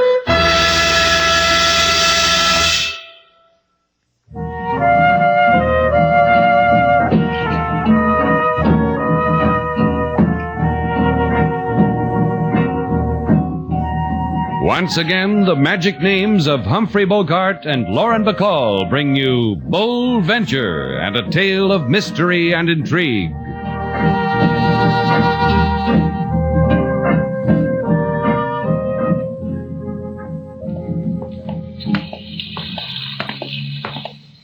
You won't regret this, Mr. Shannon. You'll see you won't. Mr. Shannon hardly ever regrets anything, do you, Slate? That's because I lead such a clean life. See what a lucky man you are, Mr. Bullock? Where else could you have found a 100% fellow like Slate here to take you all the way to Key West in his own boat? I know. Oh, how well I know. Oh, that reminds me. The passage money. You can pay me when I land you at Key West. When you do that, you'll get a bonus. Yes, a nice, plump bonus. Plump, huh? That'll be nice. You're a nice man, Mr. Bullock. Well, thank you. Thank you very much. Here, I got the money right here. I'll peel off any part of it. Just say when. What a big piggy bank you must have robbed, Mr. Bullock. Huh? Oh, you made a funny. Did you do that, sailor? Yes, she did. I've got $50,000 right here in my hand. Oh, piggy bank. Now, just say when, Mr. Shannon. Well, if it makes you that happy, when? What did I tell you, Mr. Bullock? You finally found an honest man. You're wonderful, Slate. Means a lot to you to get to Key West, doesn't it, Mr. Bullock? Oh, it does. Yes, it does. A man like me, I'm just not cut out for this excitement in Havana. I'm strictly a homebody. Carpet slippers, a pipe, the evening paper, but all of it in English. Something a man can hold on to. Yes, how much farther to your boat, Mr. Shannon? A couple of minutes. If you're that anxious, you could have taken a plane. One of the crack liners. I told you, I don't like all those people around me. I paid you enough, didn't I? I'm not paying you to ask silly, personal questions. You're being paid to... Now, easy, Mr. Bullock. Slate doesn't like it when you... Hey! Watch it, sailor.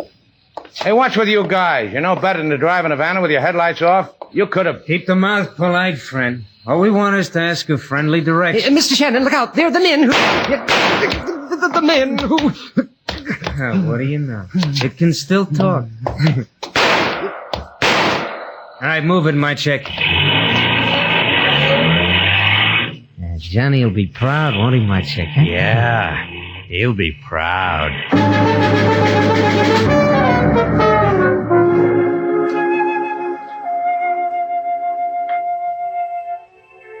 Hey, you should have seen it, Johnny. You should Relax. have seen it. But, Johnny, I said shut up.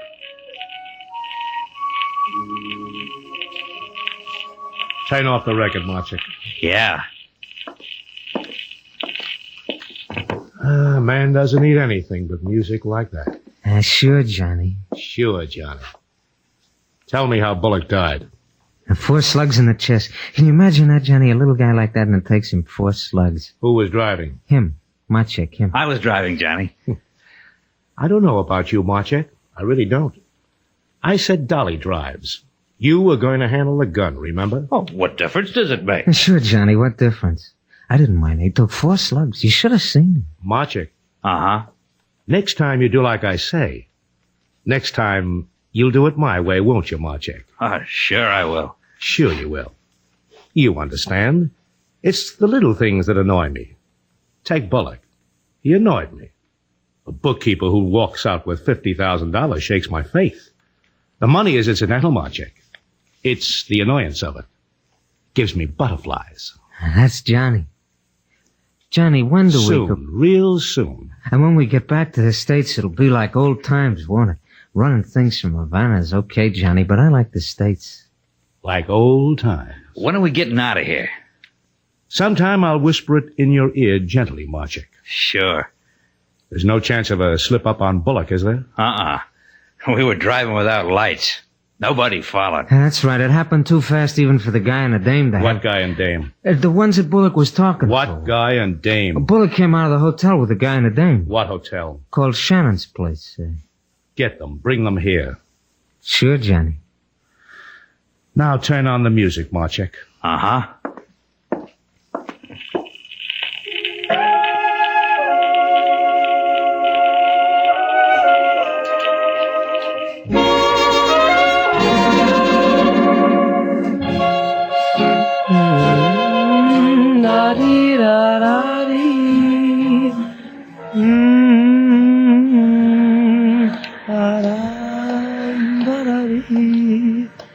That guy inside said you were outside. Said you were on the patio. Did he tell you to keep walking? I said you know where Slate Shannon is. Shannon is doing clever things to his boat. You'll find him down at the dock. Your name's Duval, huh?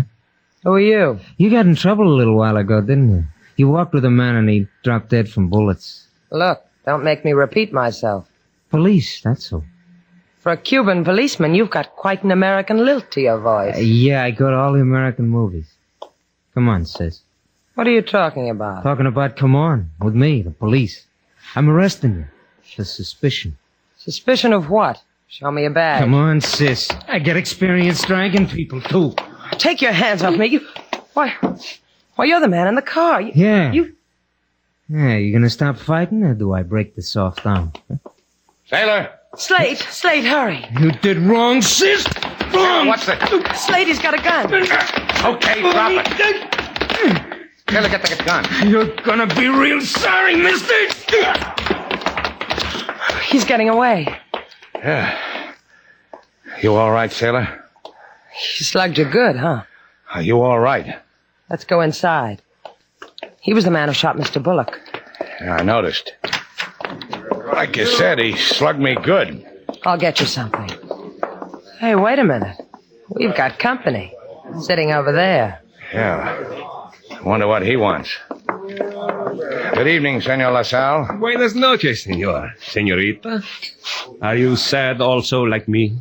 Sad? See, this evening you were seen with a man who was lately murdered. That's why I am sad.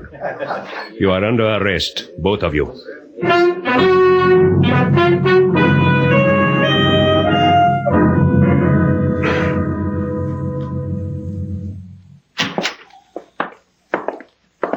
Make yourselves comfortable, senorita. Senor, we have a saying in Havana, my jail is your jail. Hasn't changed a bit, has it, Slate? Still cozy. Yeah, our home away from home. Same leg broken on same chair. Same cigar burns on same desk. Same picture of LaSalle Jr. No, it's not the same.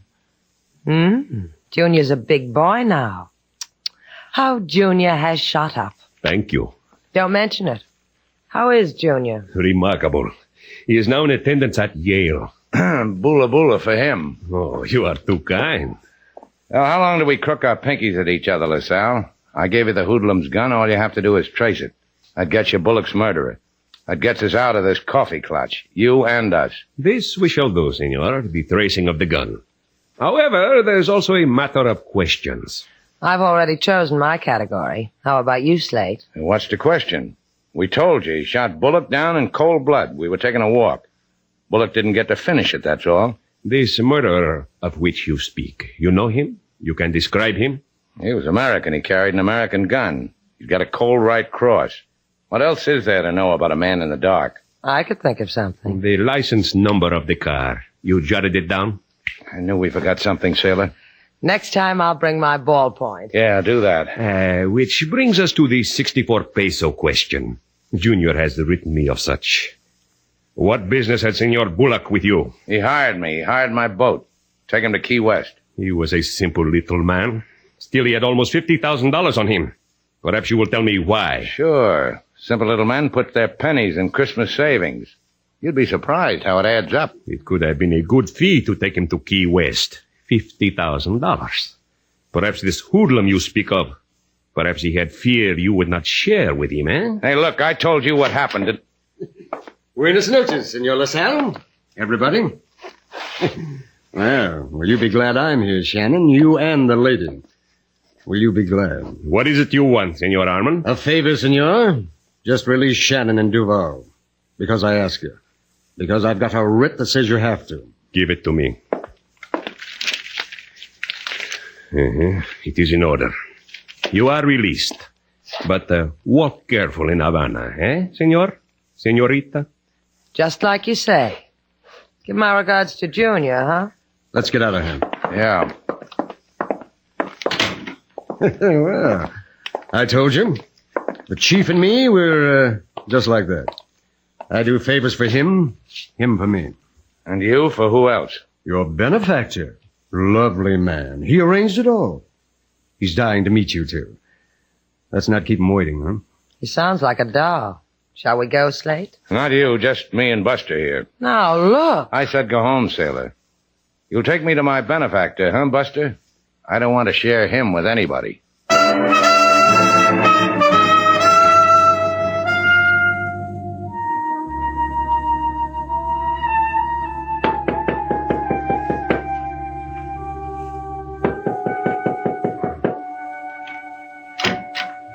Yeah? I brought Shannon. Oh, you're the lawyer. Hey, Johnny. Yes, who is it? The lawyer with the guy. Tell the lawyer to go home. You heard him.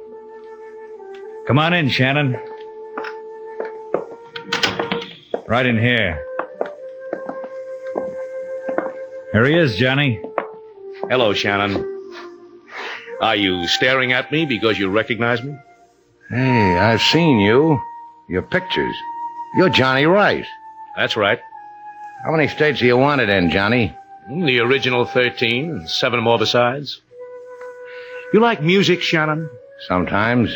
Try now. Listen. Pretty? Sure, it's pretty. You're going out to it, Shannon. Only because you know I'm in Havana. Whoever told you I knew that? Marchik. Uh-huh. Kill him. Johnny, I said... Yeah. Listen to me.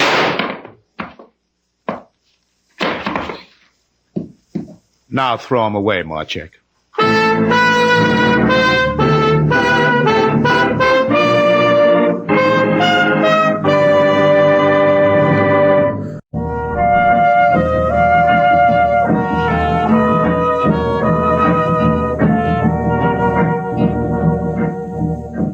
Now, back to Bold Venture. Our stars, Humphrey Bogart and Lauren Bacall, and the second act of our story.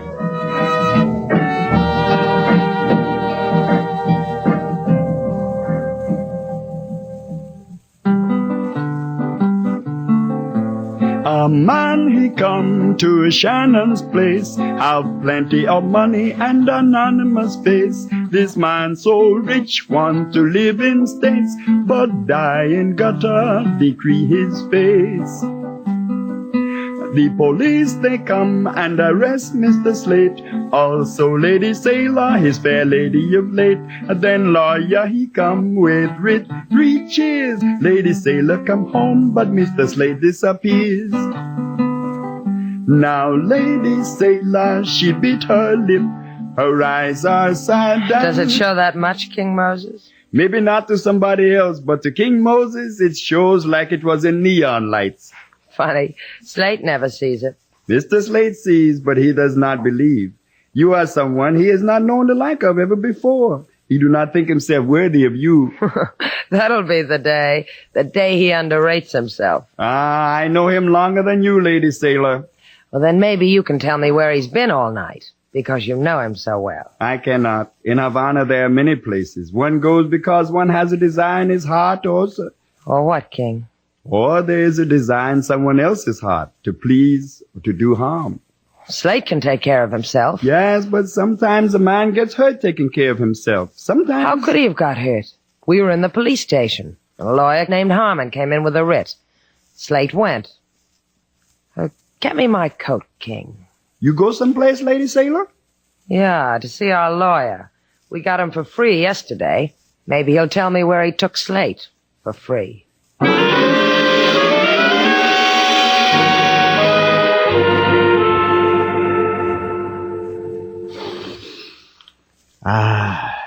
You understand, Miss Duval, it's been so long since a person as lovely as you walked in here.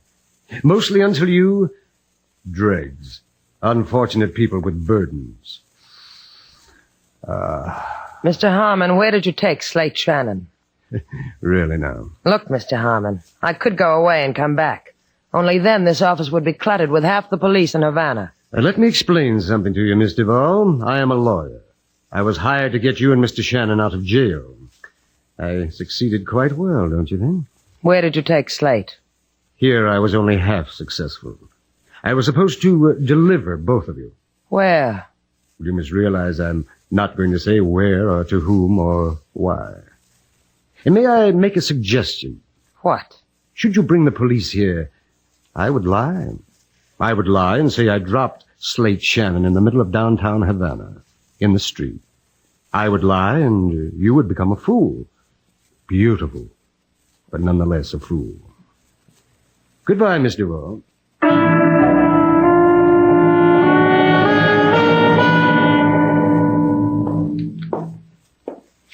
Come on, wake up. Come on, wake up, Shannon. You're over being hurt. Wake up. Hey, I know you. The man told you to kill me. I'm sorry. I had to make it look good. How's your shoulder? You had to do that, huh? Yeah, you're wrong, Marchek. I'm not over being hurt. There was a doctor here. He took the bullet out. Fixed you up. That sling. Here's some pills. He said you'll live. Did he check with Johnny Rice? Is it okay with Johnny Rice if I live? Johnny thinks you're dead. He wouldn't have it any other way. Oh, then you double-crossed Johnny. Uh-huh. That makes me owe you something. Like my life, minus a pound of shoulder. You don't owe me a thing. Don't kid me, Marchek. You don't do things like that to Johnny Rice. Not for nothing. You don't cross him, bring me here into this hole, get me a doctor, not for nothing. What's your fee? It'll surprise you. You want to bet? Tell me your fee, then I'll go home, because I've got a home. I work for the Treasury. I get it. You don't like to kill with guns. You're going to kill me with jokes. See? My credentials. Look at them. Go on, look at them. You win. Surprises me. It always does. Every time. Yeah, I know. I saw the movie. We've wanted Johnny Rice a long time. We don't want to lose him in red tape. You're going to help us get him. Am I? He's going to make a run for the States tonight. We'll arrest him there. I'll recommend your book. Thanks. You're Miss Duval. Can she handle a bold venture? Leave her out of it or I don't play. All right. I'll go find somebody else. Hey, come back, Jack Armstrong. Sailor can handle a boat. Tell her to get it ready. Tell her to be on board about 6 o'clock. Sometime after dark, 3 men will meet her. Me, Dolly, and Johnny Rice. She'll take us to Key West. And you'll take Dolly and Rice all by yourself? You're a bigger hero than appears on the surface, Marchek. Don't pout, Shannon. You're going too. You'll hide below deck with a gun. I'll call out when I need you. Because I need you.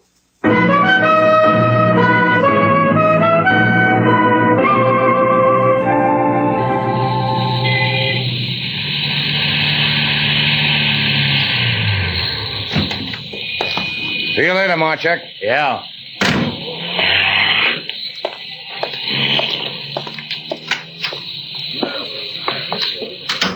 Mr. Slate! Mr. Slate! Hey, where's Sailor King? What happened to you, Mr. Slate? I'll tell you later. Where is she? In a room. Melting away for you, Mr. Slate.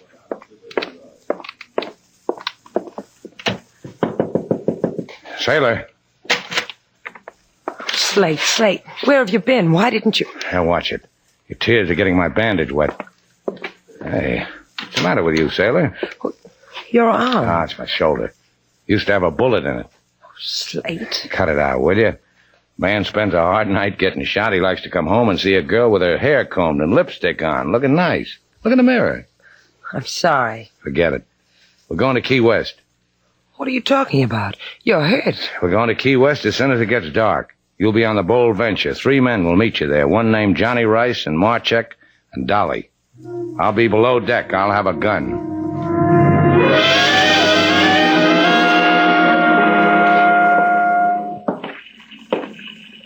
Ahoy! Bold Venture! Ahoy! Come aboard. Well, good evening. I'm Johnny Rice. And you're Sailor Duval. You sit over there. No. You're at the wheel of this tub. I'm your right-hand man. Right beside you. Let's get moving. We wait for 2 more men. Marchik and Dolly? That's right. When Marchik paid me for this trip, he said you, him, and something named Dolly. How much did Marchik pay you for this trip? $300. He did well by it. I'll thank him again when he comes aboard. I'm afraid not. He's dead, like your friend Slate. Dead? That's right. I caught Marchik placing a phone call, transatlantic, to the Treasury boys. Can you imagine Marchik doing that? That's why he's dead. What about Dolly? He's packing Marchik to bury him wherever he wants to bury him. I'll meet Dolly in the States. Then there's going to be only you. And you. Let's go to Key West, Mr. Val.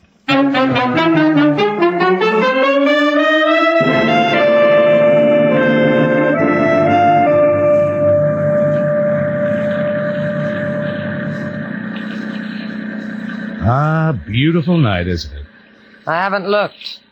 Do you mind if I get some coffee? Where do you get your coffee? Below on the galley. And who runs the boat while you're doing that? You. Just hold the wheel. Steady as she goes. All right. I've never run a boat before, but go ahead. And bring me some, too. Hurry back. I'm beginning to miss you already.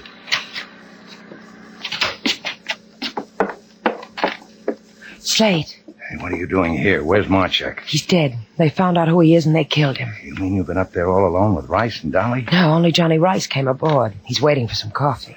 I'll carry it to him on this gun. Be careful, Slate. Your arm. Now, don't worry about it.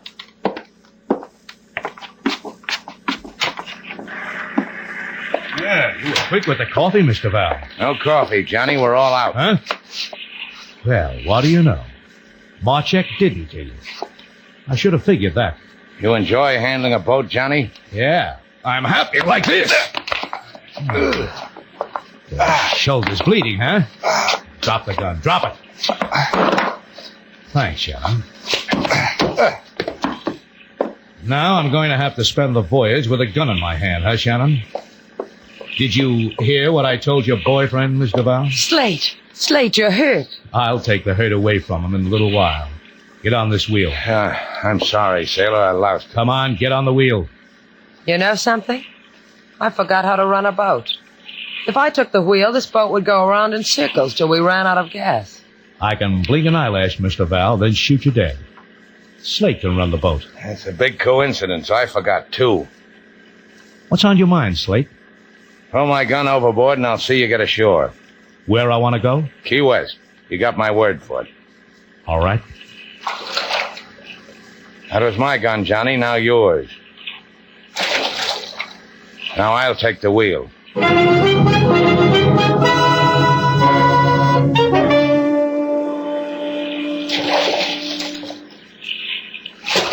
How much water, sailor? About 7 feet. It won't be long now. I can see the lights from the coast. Take another sounding, sailor. All right. 4. Better cut the motors. Now 2. All right, Johnny, jump. Jump? That's right. I can't take the boat on the beach. You'll have to walk from here. Go ahead, jump. All right. So long, Johnny. I'll find you, Slate. I'll find you now. Hey. What's the matter, Johnny? This beach. There's water on the other side of it. Where am I? So long, Johnny. How did I do, sailor? I don't know what you did. I told him I'd put him ashore on my part of the bargain. That sandbar is a mile from Key West, but it's part of Key West. The tide'll be in a half hour. You'll drown. Get on the ship-to-shore phone, sailor. Get the Coast Guard. Give them Johnny's position. If they hurry, they'll get him alive.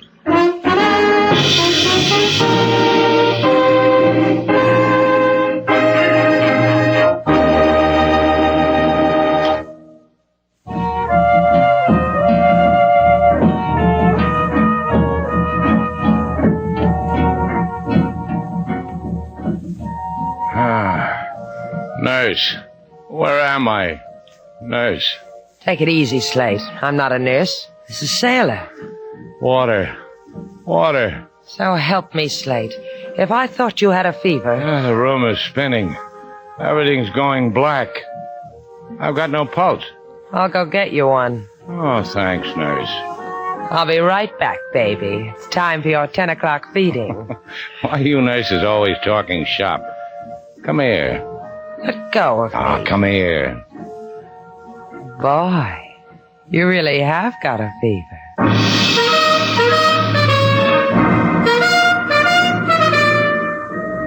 And so our two stars, Humphrey Bogart and Lauren Bacall, have brought to a close our latest bold venture story. Special music was composed and conducted by David Rose.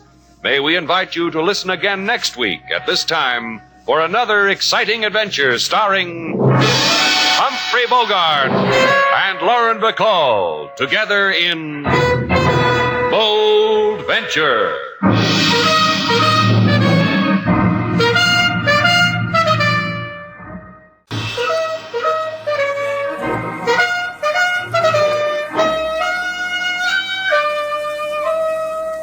Bold Venture. Adventure, intrigue, mystery, romance, starring Humphrey Bogart and Lauren Bacall. Together in the sultry setting of tropical Havana and the mysterious islands of the Caribbean. Bold Venture.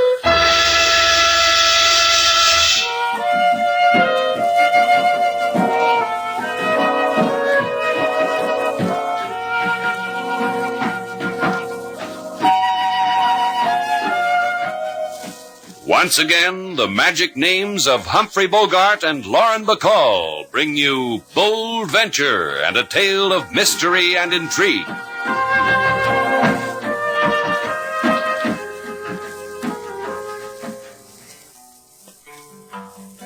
Now in Havana there is a small hotel. From here to there they come pell-mell. No elevators or curtains of lace. It's known all over as Shannon's Place. You like that, Mr. Slate? Sure do. Do you have another verse, King? Every time, Miss Sailor. Look, we've got work to do. If you don't mind, I'd like to get on with it. Right now, we mind. King's in a singing mood. Go ahead, King. Mr. Shannon, he run the small hotel. He man who like Havana so well. He would rather starve in this city than have $1 million in Cincinnati. Thanks, King. Now it's your turn, Whit. Go ahead. Well, we've been sitting here for 3 hours now talking about it. All I'd like you to do is say yes or no. What'll I say, sailor? Yes or no? Well, I'd like it. It's a thing I've always wanted to do. If you want my opinion, Mr. Slate. Sure. I've heard stories like this before. Spanish gold. Nothing ever happens. Down in the barrio, secret treasure maps get sold all day long. I know the man who draws them. The man just made a point, Whit. I beg your pardon, and yours, too. Because I'm not making myself clear. Look, I have nothing so tangible as a map. All I have is this knowledge that on the island in Flamingo Cay there is Spanish gold. And this you learned in college. That's right. Now, you people don't have to smile about it. Mr. Cheney and I are serious. That's why he sent me to you. You don't have to smile. I wasn't smiling. Thank you, Mr. Val. Let's see the charts again. Sure, Mr. Shannon. Now, look. See? Your boat could make it easily. Right through the Bahama Channel and along the banks, eh? Here's Flamingo Cay, about 30 small islands. Now, this one. Here's one. Due south of Exmouth Sound. Here's a nickel, Slate. Yeah. Heads we go, tails we don't. Tails. Tails we don't. I said 2 out of 3. Yeah, that's right, you did. Heads. One more. Heads. Heads we go. We'll start in the morning, Whit, about 6. Oh, that's swell, swell. I'll see you then, huh? I don't think I'll be able to sleep. You won't be sorry. Take it easy, boy.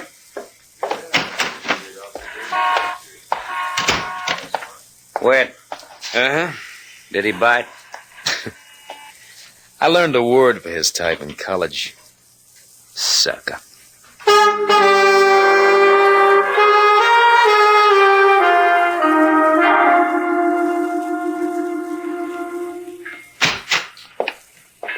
I want to tell you something, Joe, just between you and me. All right. I feel good. I feel good all over. Well, I'm glad for you. Yeah, that's a feeling I like. All that loot just waiting for me. For both of us. For both of us. You're a greedy boy, Whit. That's what makes you so useful. But you'll remember something, Whit. Anything you ask me, I'll remember. Anything you tell me, I'll remember. That's good, because it's my party I call the dance you won't forget now, college boy. Joe, tell me more about yourself. Tell me again how a man like you comes on a dream like this. Yeah, I had me a boat once. I tore the insides out of it on a coral reef in Flamingo Cay, and I got ashore. It is like you said, the stuff that glinted on the beach wasn't just sand. You make me young again, Joe. It just lay there teasing me, pirate's loot whispering to me in the sun.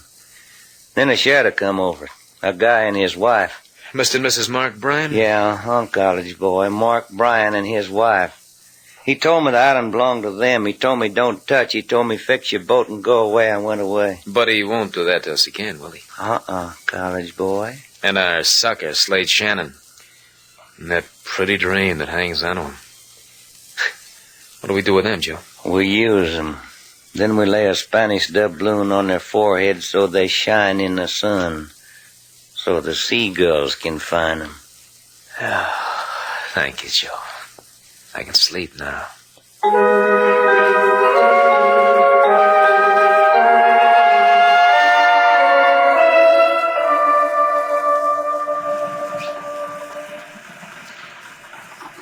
I hope you're a good navigator, Shannon. Now, don't worry about it. That college boy, Whit, he looks worried, and he's got an education. The Bold Venture's gotten through barrier reefs before. Hey, look, Cheney, why don't you trail your feet in the water, light a cigarette, or spit into the wind, the things people are supposed to do on a boat? Well, you're a good sailor, Shannon. Look at that island. That's pretty, huh? All that loot, and all you have to do is tie up at that pier. It's pretty small. I'll make it. 5 feet here, Slade. Shannon. Yeah? There's not a whole lot of room between the bottom of this boat and that coral. Quarter less 5. Shoaling off, Slade. 4. Easy.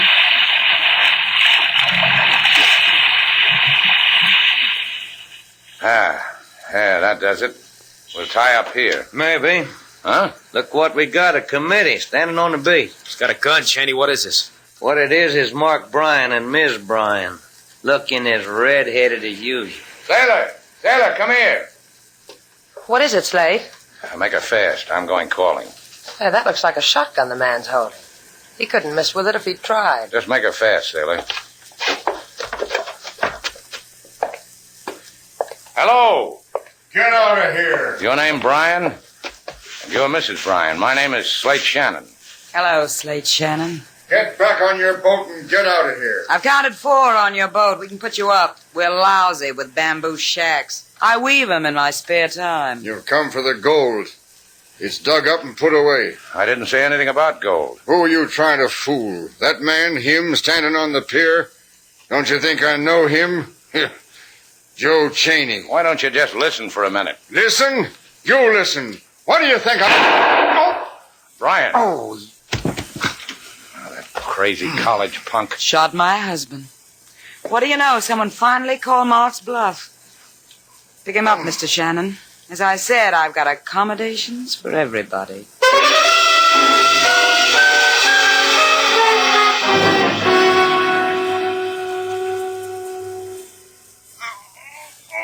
Sorry, Mr. Bryan. That's all right, my boy.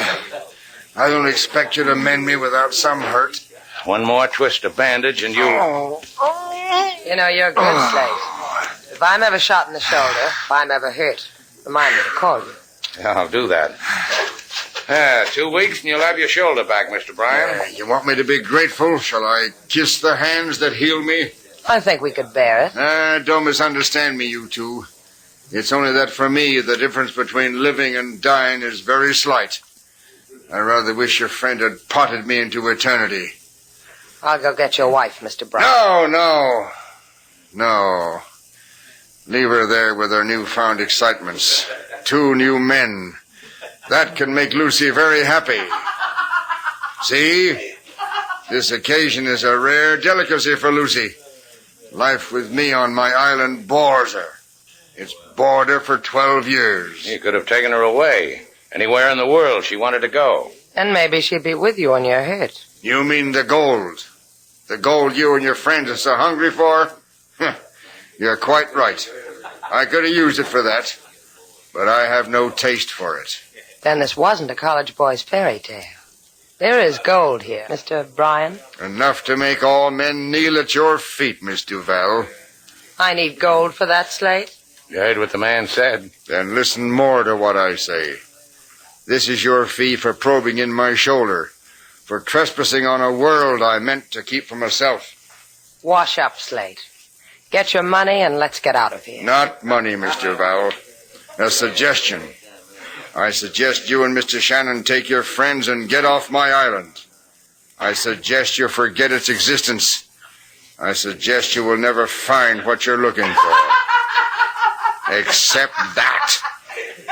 Except the sound of death. Good night, you two. Sleep well.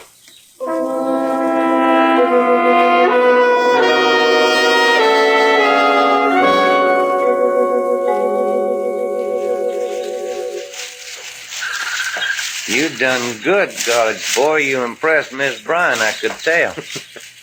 Redheads and me, Joe, there's an affinity. I tell her the things I'd do for a girl like her if only I had money, so she whispers in my ear where her husband hid the loot. The other side of the island. Take it, she says. It's yours. And now you go to work on Miss Duval, that sailor girl, huh, Will? Hide someplace where you can watch me, Joe. Be a revelation to you. I couldn't live without it. You're on your own, college boy. Now, don't louse it. She'll love every minute of it. Goodbye, Joe.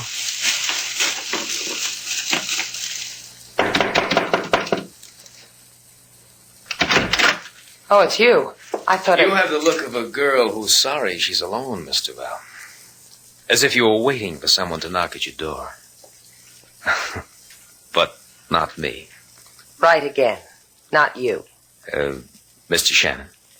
Slate said he wanted to look around the island. Maybe you'll go find him for me. No. We've had a nice chat. Good night. You dislike me for shooting Mr. Bryan? I'll find other reasons. Give me time. Anything you ask, Mr. Val. I thought that if you're really tired of being alone, we could go for a walk. Tropic moon, the surf. Sometimes a girl wants things like that. Go beat on another shack, college boy. I've got strong sales resistance. Even with this gun in my hand? It could shoot your resistance full of holes, Mr. Val. It could. Why don't we walk, Mr. Val? You and I.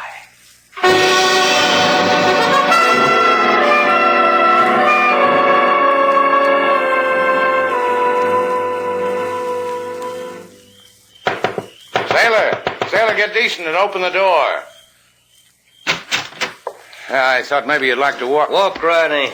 Huh? Walk right in, Shannon. Don't never argue with a 45. Walk. Good. Turn around, Shannon. What did you do with Sailor? Bite your lip, kid. Bite it hard.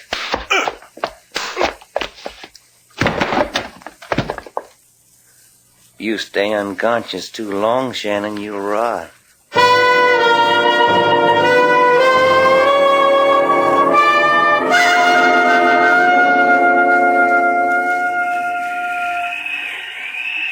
Come on. Come on, Slate. Oh, you'll have to do better than that. What the... Ah, that's better. Open your eyes. Yeah. Help me up. Thanks. Where's Sailor? In the boat. I guess she's in the boat. Look out the window. Huh? Yeah. Hey, the boat... Gone? That's right. She's in the boat, only the boat's gone.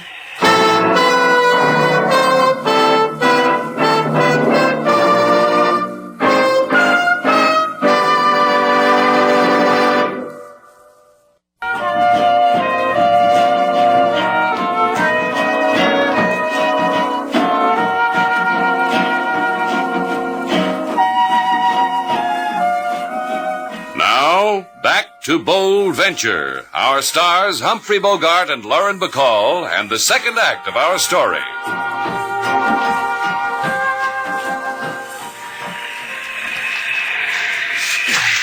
She said it would be here. She said all we have to do is dig right here. Not ready to cross me up. Keep your sweat for the digging, college boy. It'll be here. I said dig. Maybe if he digs hard enough, it'll turn out to be his grave. You're real funny, Mr. Val. You run a boat good, and you're real funny. What did you do to Slate? Did I forget to tell you? I hit him on the head with the butt end of this .45. It must have hurt him because he didn't talk back. That's what I done with Slate. You dig for a while, Joe. I want to tell a lady about the splendors of where we are. Little-known facts. She'll enjoy it. Do that, college boy. Maybe it'll do something for me, too. This lagoon you sailed us into, Mr. Val, it's really just a saltwater lake filling up a hole that used to be a volcano. Imagine that. And all of this cove with these sheer cliffs all around, rising up into the sky like a cry for help. Stunning, isn't it? It makes me weep, the sheer stunningness of it. And that hurricane hovering over us like a black winged bird. But it won't touch us here. Because Mother Nature built this place so no storm could touch it. M is for the millionth thing. And on the other side of the island, you're Mr. Shannon. The redhead, her husband, all at the mercy of a tropical hurricane and no place to hide. Will you cry for Mr. Shannon, son? I found it, kid. It's here. Just like she said, it's all here, wrapped in an old sail. Let me look at it, Joe. Get out of the way so I can look at it. We're through here, kid. Yeah. Make the boat ready, Mr. Val. We're sailing away from this lovely place. Wrong again, college boy. What? The black-winged hurricane, remember? The one you were telling me about?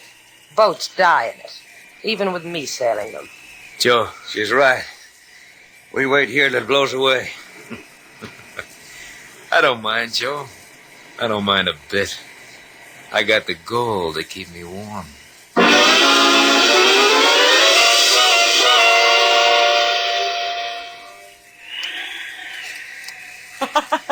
And the whole thing strikes you funny. Well, consider it, Shannon. Look at it the way I do and join me in a big fat laugh. Yeah, I know. It's about your husband. You're getting a reaction from his shoulder wound. Him? Lying in our shack, drinking up all this tropical paradise? Him? Nope. You want to know what makes me laugh? You can see it from here. The moon. I can see it. A fire moon, a hurricane moon. Hey, look, Mrs. Bryan. It's an intimate time. Say, Lucy, I'll answer you. Where did they take Sailor? Lucy. Where did they take her, Lucy? Now we're intimate and you worry about Sailor. So help me. You gonna hit me? Go ahead if you operate that way. Cheney and Witt put her on the boat because she can navigate out of this reef. Tell me where they went. The other side of the island. We could cuddle up, make a song out of that. That's where the loot is, isn't it? It's where I helped Mark bury him. Now I know what's funny. I'll laugh at you and you laugh at me. That's one way of spending a hurricane. Maybe you're not impressed. That hurricane's really coming. Listen to me, Lucy. I didn't figure it, Shannon. Whenever someone whispers in my ear, I tingle all over. I told them where the treasure was, and they ran out on me. We gotta get out of here. None of us is getting out of here. How do we get to the other side of the island? Why? What for? You've got to listen to me, Lucy. The other side of the island. We've got to get there. You know a way, don't you? It's far. We'll get your husband. He can walk. We can't leave him here. It's far. Can't be too far. It's a small island, Lucy. You miss the mood, Shannon? Sure, I'll take you. All you gotta do is hold my hand.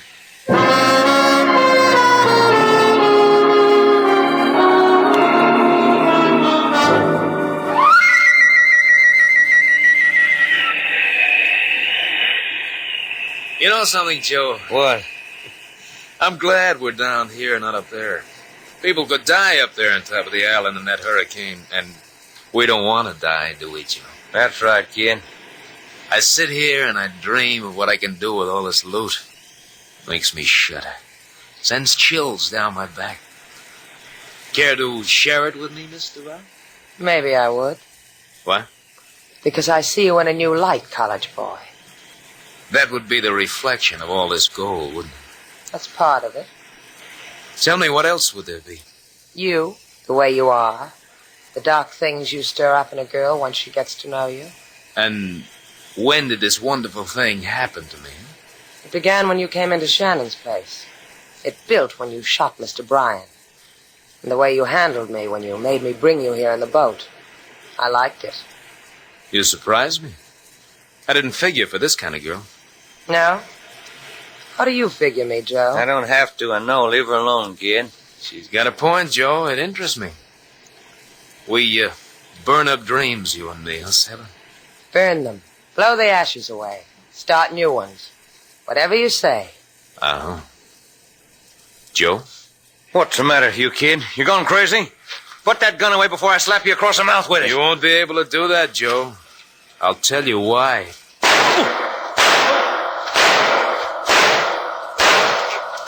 Oh, you filthy... Oh.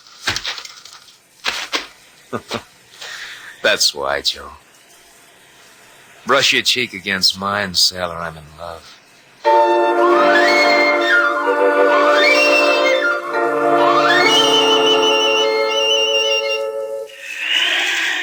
You okay, Brian?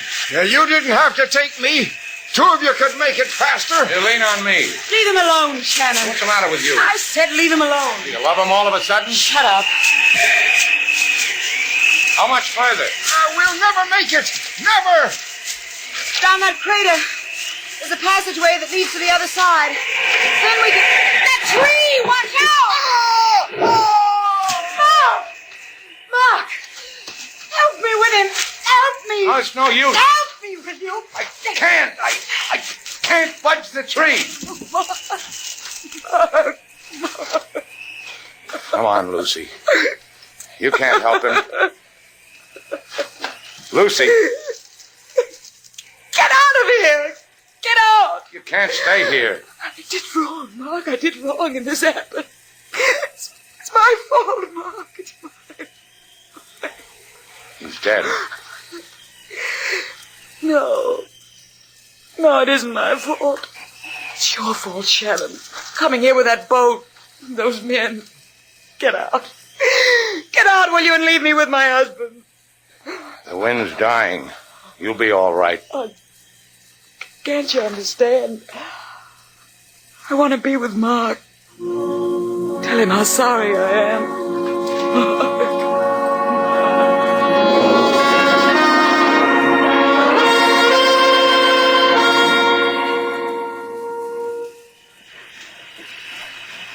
Wind's just about gone, Sailor.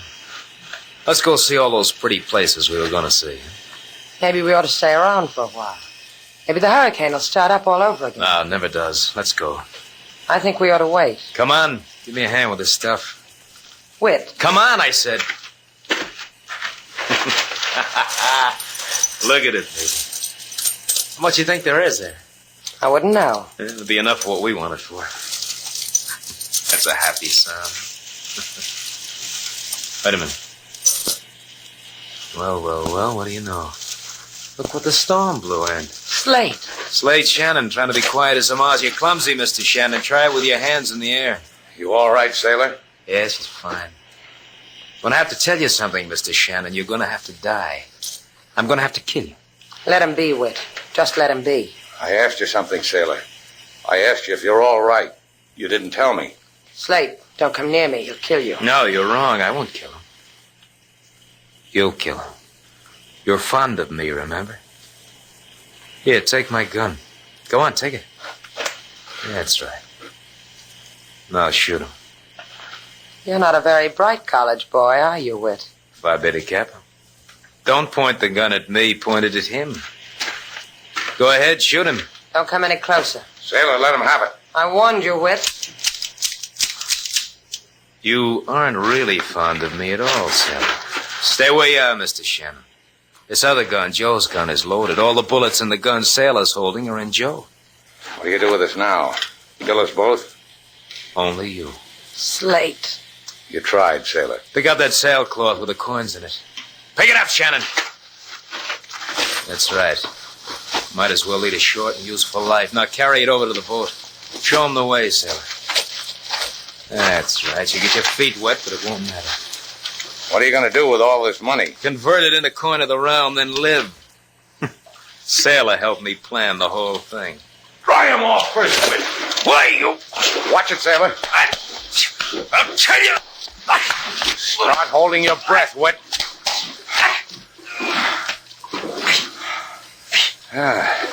What do you know? Short-winded. Slate, you'll kill him. Don't suggest anything, Sailor. Let him up. See? I let him up. He's breathing, too. Maybe they'll put a stop to that in Havana.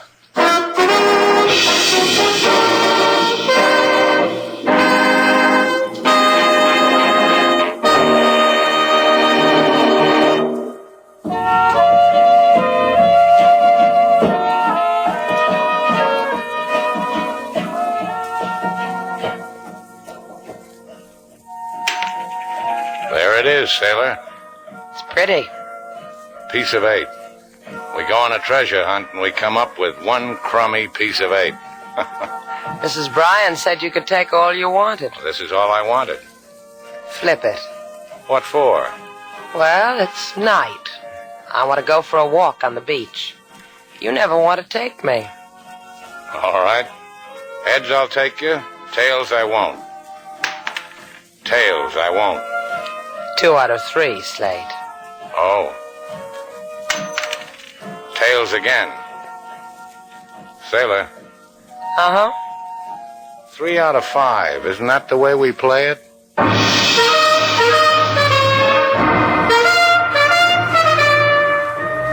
And so our 2 stars, Humphrey Bogart and Lauren Bacall, have brought to a close our latest bold venture story.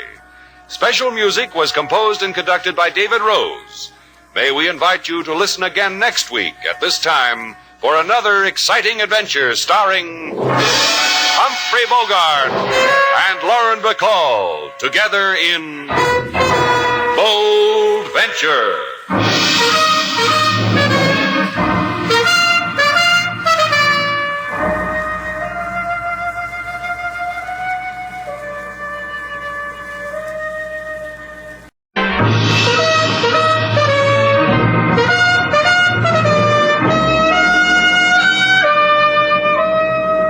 Bold Venture. Adventure, intrigue, mystery, romance, starring Humphrey Bogart and Lauren Bacall. Together in the sultry setting of tropical Havana and the mysterious islands of the Caribbean. Bold Venture.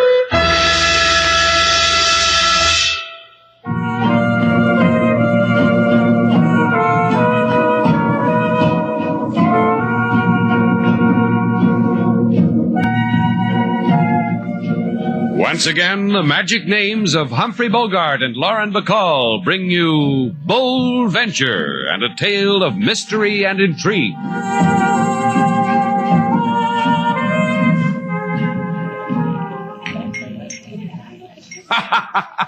I just told you that hotel joke because of this place. This Shannon's Hotel reminded me. Oh, I got another one for you. Hey, you want to hear it? Sure you do. Now look, you asked me, why do rumba dancers have such an easy time of it? Go on, ask me. All right. Why do rumba dancers have such an easy time of it? You want to know why rumba dancers have such an easy time of it, Miss Duval? Uh-huh. Well, get this, it'll kill you. Because all they have to do is stand around and twiddle their thumbs. Twiddle their thumbs, you get it? Rumba dancers. It doesn't reach you, huh? How long do you plan to stay with us here at Shannon's Hotel, Mr. Dixon? Play it straight and give me an answer, huh? You're just angry because you don't respond to my bombs. You got a deep hate. You got a deep hate because your boy Shannon has taken a fancy to my partner, Fanny Lane. Like that. The ink is barely dry on the register from her signature. He invites her out to partake of the delicacies of Havana. She accepts with alacrity. That hurts us both. Slate likes to make people feel at home. How long does it take to build up a cozy little thing like that? 3 hours? 4? Well, roll out the carpet. Here comes Lover Boy now. You should have come with us, sailor. Franny's a lot of girl. We had a ball. What did you do for 4 hours? Dribble it? Everywhere comics. Where's my partner, Shannon? Did she make you walk home alone because you got frisky? She's in her room. I took her by way of the balcony. The moon shines brighter there. You don't mind, do you, Dixon? No, not a bit. Maybe Fanny can build it into a laugh for the act. Hey, look, Dixon, all we did was look at the sights. Then she'll want to show me the postcards, because Fanny likes to share things with a partner. Oh, Shannon. Yeah? The next time you'll bring Fanny around the front way, huh? Because she plays better to an audience. You'll do that, huh?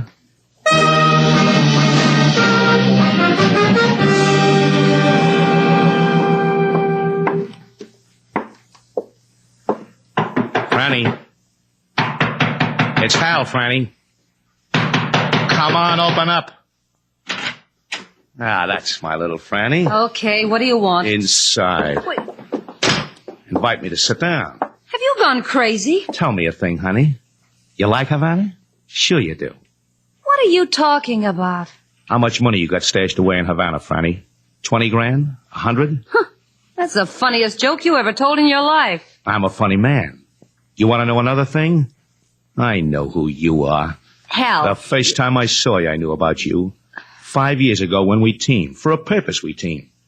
Because I knew you were the ever-loving of Tommy Carper. And Tommy's a man with how much money? 20 G's? 100? All right. What do you want? That's my baby. Tommy's in the clink right here in Havana. Because that's the law. You pull a bank job in the locality, you get caught, you get the clink in the locality. That's why you were so anxious to come to Havana, Franny? Listen to me, Hal. Sure it was. Because the dough Tommy robbed never turned up. Because you know where it is. Because Tommy told you. All that dough for us. For you and me, baby. Take your hands off Oh, me. now, Get out of here. Get out. No.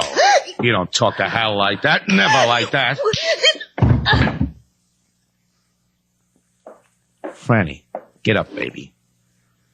You hit your head on that bad old pipe, Franny, huh? Oh.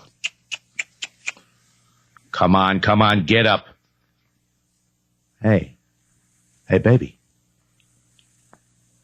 You're not going to get up, are you? Never. Well, we'll just have to put you someplace, baby.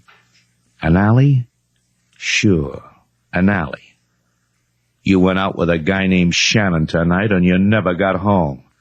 Shannon left you in an alley.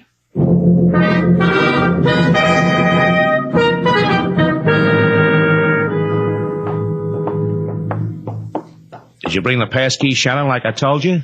Like you asked me. You did ask me, didn't you? Oh, sure. What's eating you, Shannon? You got ugly memories? Did I wake you up out of a bad dream? You should be grateful. It's just that I'm not used to comics on an empty stomach. What makes you so anxious to get into Franny's room? Well, it's like this. I've been knocking on the door and she doesn't answer. Oh, you must have given her a snazzy time last night, Shannon.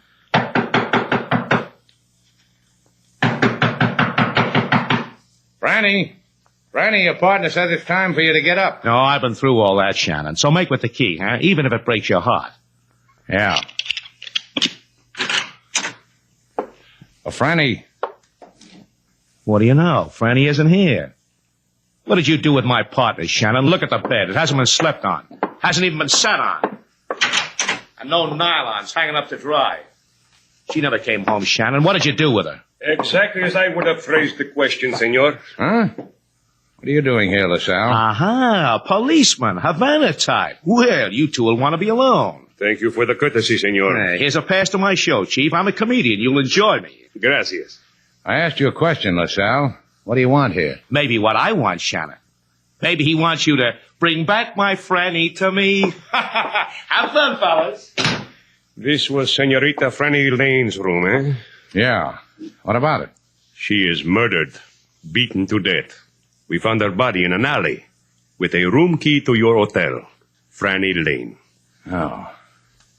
Not Franny. Exactly, Franny. You enjoyed Havana with her last night, Senor Shannon, eh? We know you did so. Many friends have told us. What else did your friends tell you? That I killed her? We have not yet had the rudeness to ask this question of them, but I will ask it of you.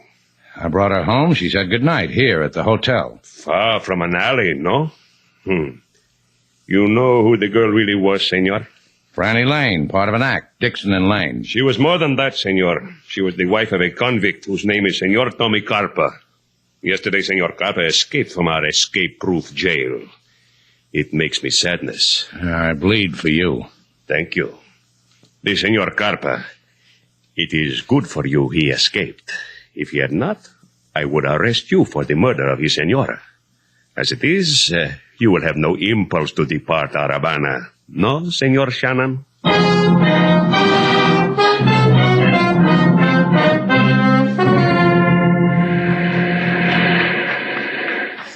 Slate. Hello, Slate. Hi.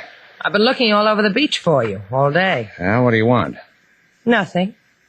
Pretty night, huh? What do you want, sailor? Look at me. What? Go ahead, look at me. What do you see? Now, look, sailor, I got enough on my mind without making drooling noises at you. Well, that's why I'm here. I want to know what's on your mind, so I can worry about it, too. Who killed that girl? You didn't. Well, that leaves the rest of Havana. Any of the 23 people registered in the hotel. You didn't kill her, did you? It crossed my mind. So it brings us back to the question, who killed that girl? Her husband? You've got to know that so you can clear yourself. Is that why? I've got to know it because she was murdered. Because she was a person I enjoyed. Because she gave me 4 hours out of her life. We laughed a lot together. She kissed my cheek and thanked me when I brought her back to the hotel. Now she's suddenly dead. That's why I've got to know who made it like that. That's why, Slate. What are you going to do? I've been spending the day thinking about it. Now I know. You want to come along?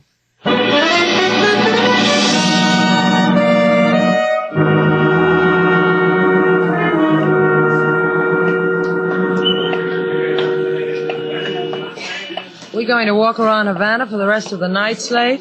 You want to go home? Go. We're not getting any place, are we? Well, it's not easy to get people to give you an answer when you ask them about an escaped convict. Mind if I ask a question? What? How do you know all these people? The kind of people you can ask about an escaped convict. Oh, we got mutual interests. Books, teas, the theater, friends in jail. In here, sailor. Hey, what is this? 10 centavos a dance. Stay here, sailor. Oh, Slate. Your friend is leaving, senorita. You dance with me, see? I am pretty. I dance the American Charleston. You're on your own, sailor. Thanks, boy. Hello, Maria. Oh, Slade Shannon, my beautiful Slade, my alma Slade. I have been waiting for you. Waiting? See, I knew you would come here to Maria, to her palace of Jolly, of which Maria is the foremost Jolly, eh? Also, people have been whispering in my fat ear that you have been saying, where is Tommy Carpa? So you've just been waiting for me to come to you, huh? Oh, could I come to you, mi hermosa, with my big measurements? How many times a day can I give from this chair? See, I knew you would come. Where's Carpa? He will be happy to see you. Where is he? Number 22 Paseo Batista on the corner, near the alley. Girl I came in with is named Sailor DeVal. Oh, I saw her. She is lovely. Muy lovely. Yeah, well, see that she gets home alone. See. Once I had a figure like she has. Oh, tell her to stay off of the tamales, senor.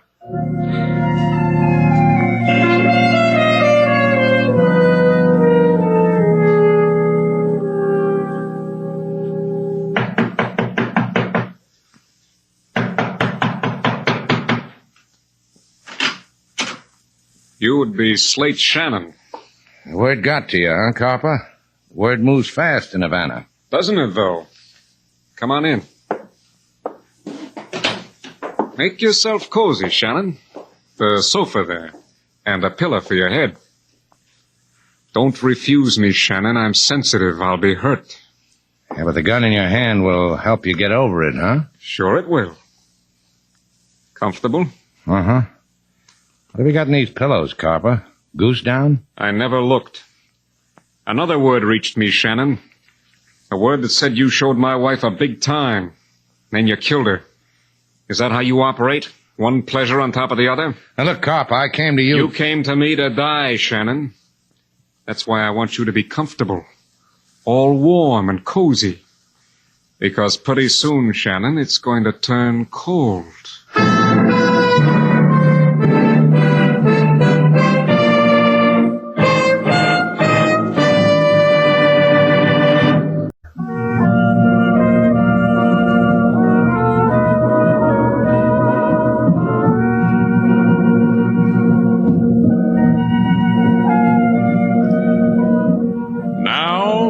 To Bold Venture, our stars Humphrey Bogart and Lauren Bacall, and the second act of our story.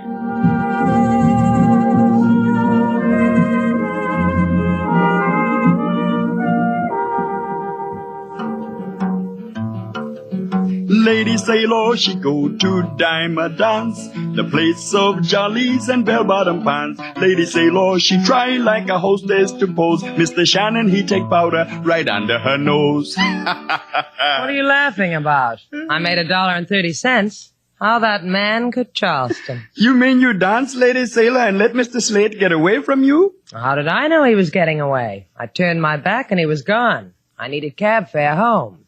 So I danced. You know where Mr. Shannon go? Sure, looking for something. And he'll find it. Why does he do it, King? Why doesn't he stay here? With you? With me. Have it your way. I think I'll take myself somewhere and dream about it. You go for a walk? With the moon dipping low in the tropic sky, I'm going to bid a fond farewell to colorful old Havana. I'm going to sleep. Hey, wait a minute. I wait, Lady Sailor. For what? The letter in the box for room 12. Franny Lane's room. While you were out, it came. I was going to mention it to Mr. Slate when he returned.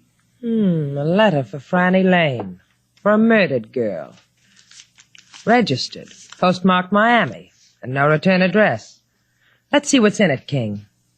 Don't look at me like that. Mr. Slate would see what's in it. King Moses can compose jail song on spur of the moment.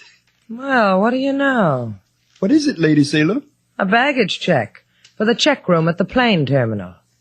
A baggage check. I wonder why. If King Moses was you, he would not wonder too much.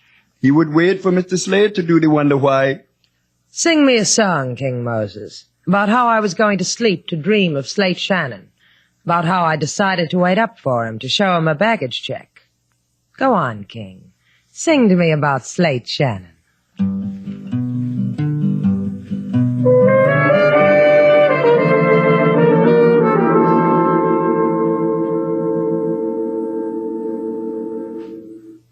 How does a man like you go out, Shannon? With a Betty Bye prayer you remember as a kid? I pause because it interests me what people tell themselves when they're going to die. If you kill me, Carper, you'll never know who murdered your wife. You. Nobody but you. The word is they found her in an alley. That's no place for my wife to die in. An alley. Cops say you got to her, Carper. You or me, they don't care. I found you. Why didn't I just turn you over to them without going through all this? Maria gave me your address. I could have given it to LaSalle. Why didn't I do that, Carper? It's stuffy in here. I go to open a window. I escaped from a jail because I want to breathe. What do I get? A wall. A stinking alley covered with yesterday's garbage. You believe me now? You believe I didn't kill her? Relax, kid. I'll tell you about Carper. Yeah, sure. Go ahead. Do that. 5 years ago, I did good in Havana. I split open a bank for 50 G's. They put me behind a door for that. But they never lay hands on the money. Stick their noses every which place. Can't find my 50 G's. Hey, look. Don't interrupt, kid. Copper is sensitive, remember? I put 50 G's worth of dreams in a cardboard suitcase. Checked it in a place. Send the baggage check to Franny. Told her to come to me when I give her the word. You find the check on her when you killed her, huh, kid? The cop, I told you. Because it won't do you any good. It won't do anybody any good. I'll tell you more about Copper. A piece of my life I spend in the Army. I'll tell my friends how I met a man who was in the Army. They were good to me. Put me in the demolition squad. Taught me how to rig a trigger mine. I rigged them all over the place. In doorways. In suitcases. So you see, kid, if I don't kill you, death waits for you anyway. Like it waits for... See? You see how it is? Copper.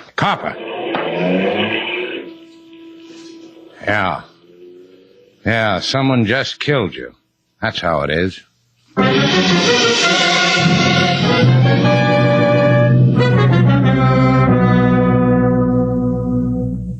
Mr. Shannon's a long time gone, Lady Sailor. He's a big boy now.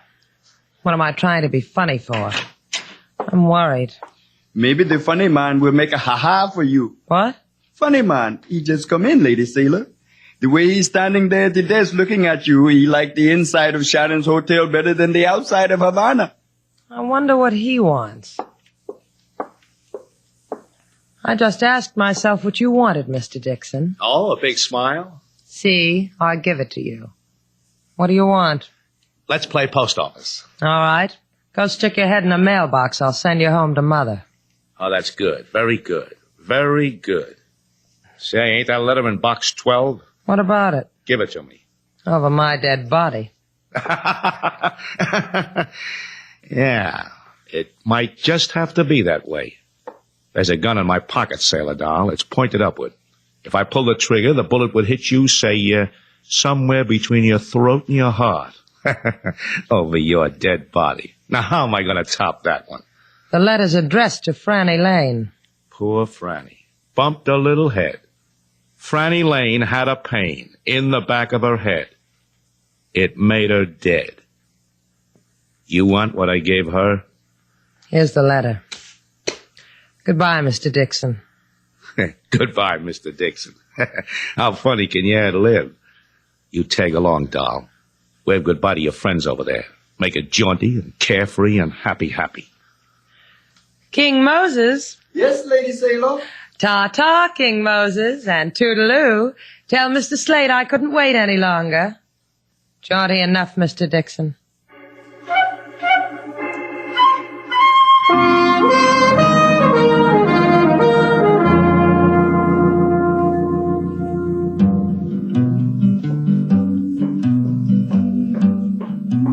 Well, welcome to your home, Mr. Slate.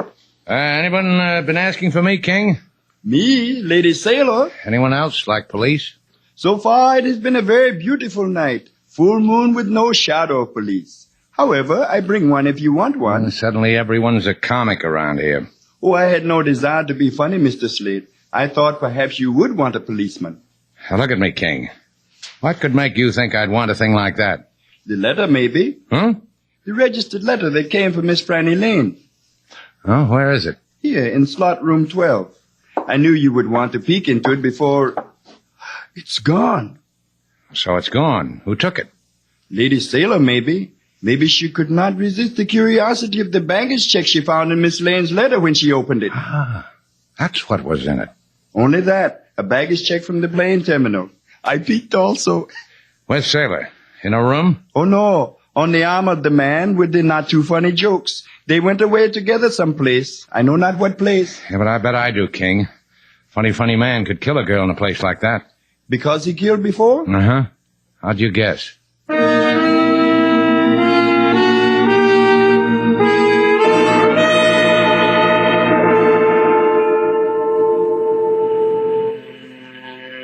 And the girl was tall, slender, with honey-colored hair. Si. She came here with a man to get some baggage just a few minutes ago. Si, I remember. Sure you do. How could you forget a girl like Sailor?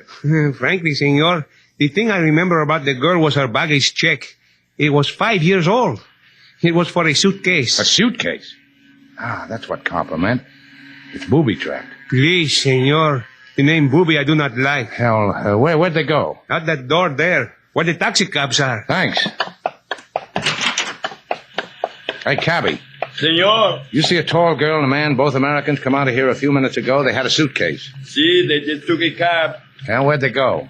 I heard them tell Pedro the driver, senor, to take them to the beach at Punta Verde. Now, well, take me there, cabby, fast.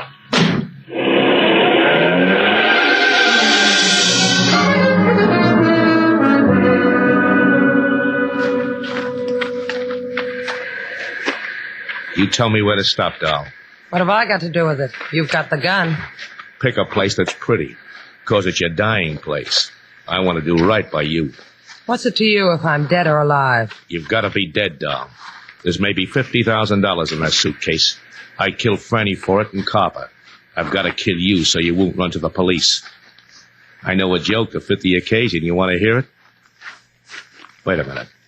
Is that... Yeah, someone's following us. Lie down behind that dune, doll. I said lie down. You looking for us, Shannon? Yeah, I'm looking for you. You found us. Slate, are you all right? You missed, Dixon. We'll try again. Dixon, listen to me. That suitcase is booby-trapped. You'll get blown up. Your boy makes funnies too, huh, doll? Copper booby-trapped that suitcase, he told me. You better listen to him, Dixon. You think so, huh, doll? He's not going to lie to you at a time like this. This is just the time to lie to me. But I tell you what, we'll play it out. Hey, Shannon, I'm telling you it's booby-trapped, Dixon. Don't open it. Tell you what, I'm going to slide this suitcase down the other side of this dune. You open it, Shannon. You open it or I'll kill this girl of yours here. You got it, Shannon? I got it. Open it. Slate, run! Don't open it, run! It's open. Strike a match so I can see it's open. All right, look. Yeah. All that money, Shannon. 50 grand. Copper told me that, too. Say goodbye to your girl, Shannon. I'll give you that much. Sure. I'll go tell her things I never told her before. Don't roam away or I'll shoot you in the back. I can see that far. Yeah, thanks. Oh, you pretty money. You pretty's lying there so smug in this suitcase. Let me touch you. Oh, you feel nice. Let me lift you out. Let me rub you against my cheek. Let me...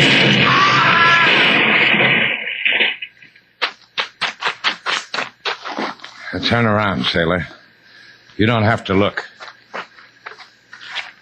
We're pretty lucky, sailor. What happened? Copper rigged it good. To blow up when the money was taken out of the suitcase. Come on, sailor. Let's go home.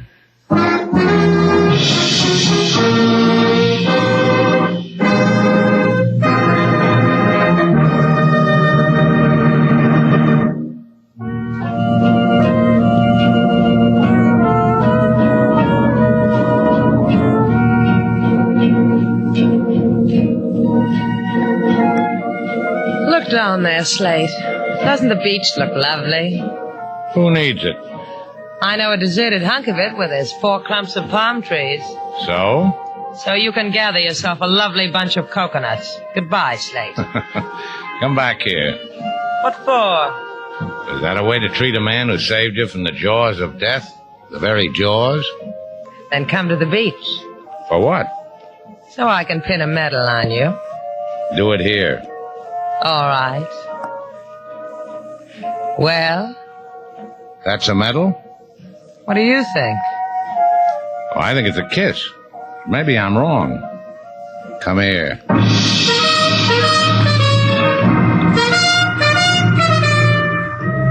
And so our 2 stars, Humphrey Bogart and Lauren Bacall, have brought to a close our latest bold venture story. Special music was composed and conducted by David Rose. May we invite you to listen again next week at this time for another exciting adventure starring Humphrey Bogart and Lauren Bacall together in Bold Venture.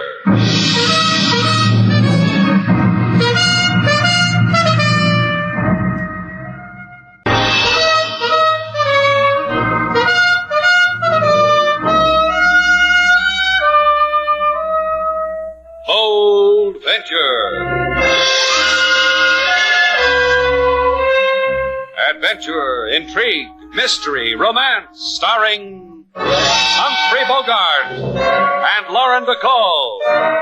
Together in the sultry setting of tropical Havana and the mysterious islands of the Caribbean. Bold Venture.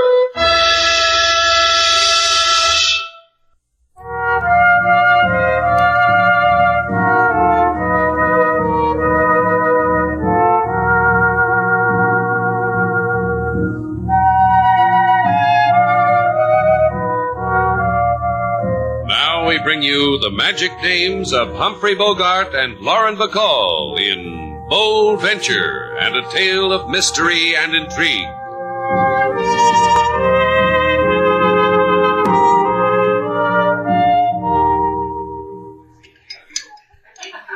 One thing I don't understand, Johnston. Please tell me. I'll try to explain. Why are we sitting here? It just seems to me, well, talking about this, well, Shannon's place is pretty public. Known as reverse cloak and dagger in the trade, Mr. Shannon. As far as any of your customers are concerned, we're just sitting here eating cheesecake. It's fine cheesecake, Mr. Vaughn. Thanks. Now, shall we go on? I don't think there's anything to go on about. It's just a matter of whether Sailor wants to help you or not. Sinclair is a clever man, like all foreign agents have to be. We can't have him know that intelligence is onto him, onto what his plans are, why he's in Havana. Embarrasses me to appeal to your patriotism, Mr. Val.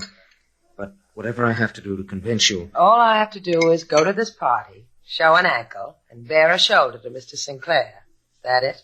And convince him to drive you to this address in San Tomas. I'll meet you there. Let me get this straight. A man suddenly disappears from the States. A man named... Faulkner. Faulkner.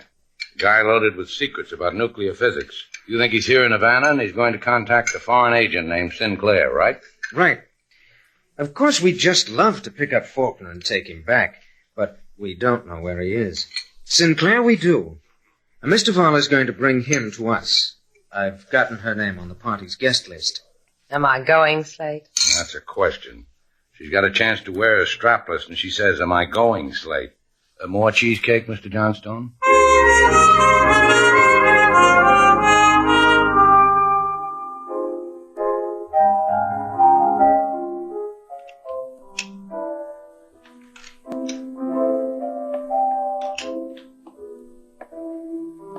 Persuaded them, Faulkner. Did you hear me? I told you. Why don't you stop playing that piano and listen to me? Thank you. I said You said you were a persuasive man. I know that. Of what other possible use could you be to me? Don't patronize me, Faulkner. I wouldn't dare. You're a dangerous man, Johnston. I confess you frighten me. That's rich. You carry in that bald skull of yours enough atomic knowledge to turn the world into dust, and I frighten you. You never told me, Faulkner, to whom are we going to sell the fruit of this exquisite brain of yours? Whoever pays the most. Whoever makes the highest bid. I'm glad you remember. Sometimes you scientists are prone to become vague, forgetful about minor things. Like money. Not this scientist. Life in a test tube has become loathsome to me. Jolly glad to hear it. Now you may tell me how you persuaded the young lady. Simply. Ever so simply. I represented myself as being from American intelligence, showed her forged credentials, appealed to her patriotism, flicked her vanity. She is lovely. And she will bring Sinclair to us? Mr. Val, on a proverbial platter. And what will you do with Mr. Sinclair? Kill him. I've never killed an intelligence man before. I wonder what it'll be like. Like the other men you've killed?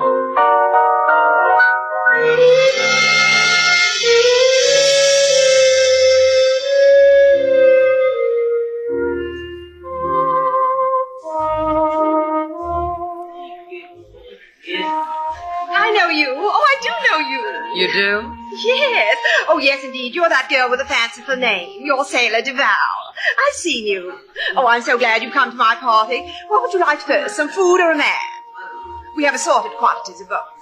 Well, a man would be nice. Where's the guest of honor? Louis Sinclair? Oh, well, I do suppose it's only polite.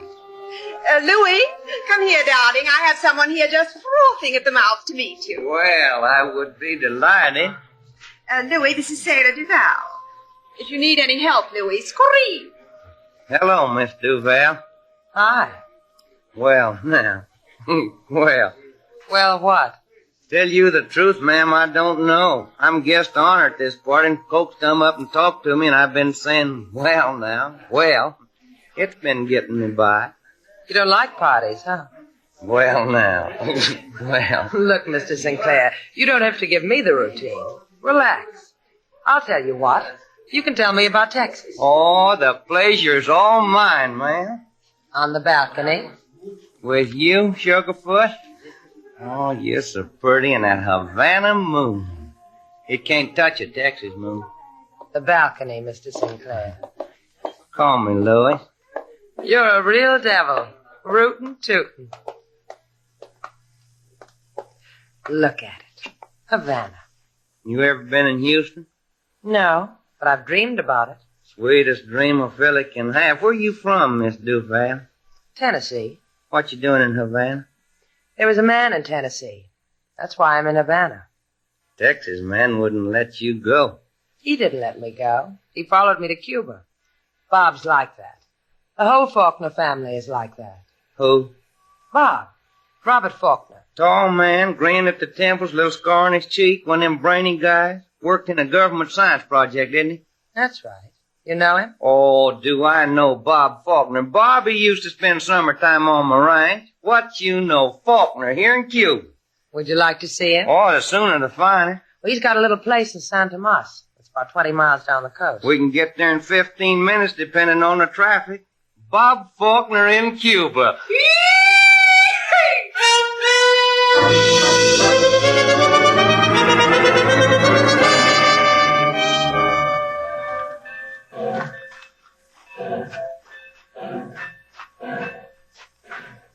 You know what I'm going to do about you, Miss Duval? Well, I'm going to write to the boys back home about you, Miss Duval. They won't never believe I met up with a gal like you, even if I take a paralyzed oath on a cistern full of hymn books. Why, when I tell them how you... Oh, isn't this the address you showed me on a slip of paper, Miss Duval? Uh-huh. Your arm, Louis? Oh, the boys just won't never believe it, that's all. I'll knock on the door. Yes, sweet. You're sure Faulkner lives here? If he doesn't, I'll let you beat me at Lotto. Oh, Miss Duval. I see you've accomplished your mission. You have brought us our quarry. The corn pone is all yours, Mr. Johnstone. Corn pone. That's rich, very rich. Come in, Miss Duval. Mr. Sinclair. Where's Faulkner? You want him, don't you, Mr. Sinclair? You've been stepping on his shadow ever since he ran away from Tennessee, and now you think you found him. Your errand girl told me he'd be here. Get him. Hey, Louis, you're shedding your hayseed. You know, I like you better this way. You're a lovely woman, Miss Duval. That is, you would be lovely if all this weren't so sick-making. Hey, he can't talk to me like that, can he? Can he, Mr. Johnstone? No, of course not. No, you... Don't try, Mr. Sinclair. Oh. Just give in to it.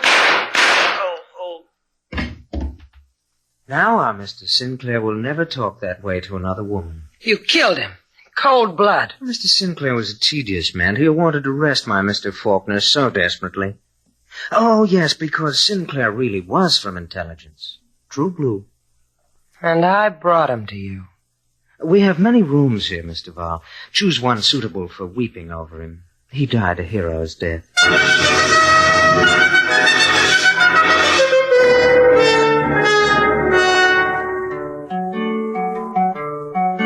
Miss Sailor, she go to big party, show pretty shoulder to society. The party is over, the people have fun. Where Miss Sailor is big question. She's in San Tomas, King.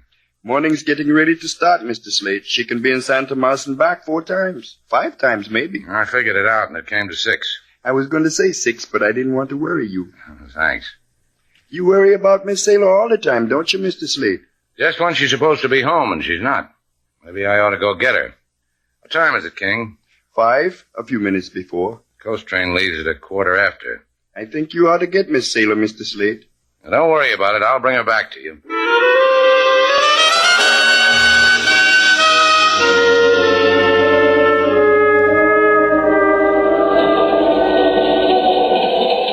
Con permiso, senor.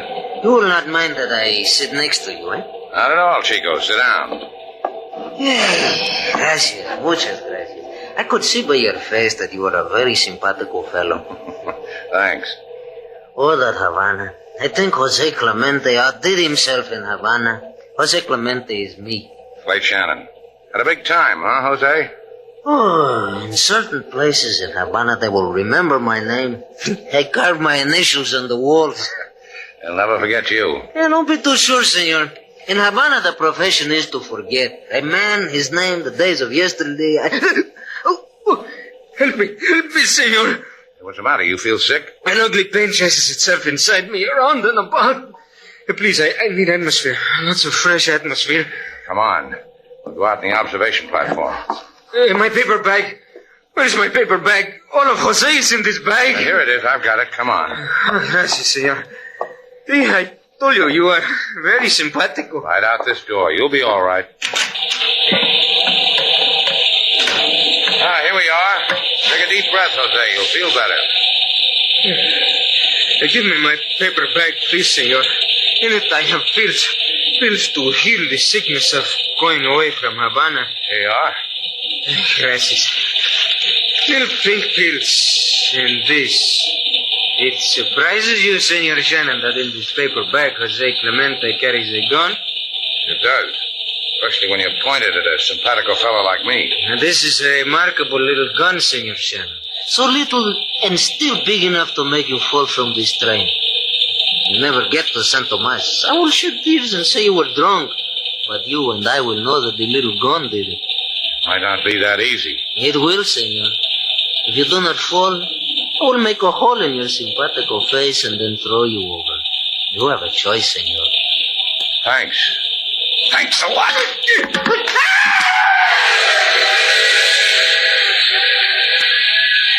Now, why didn't you want me to get to San Tomas, Jose?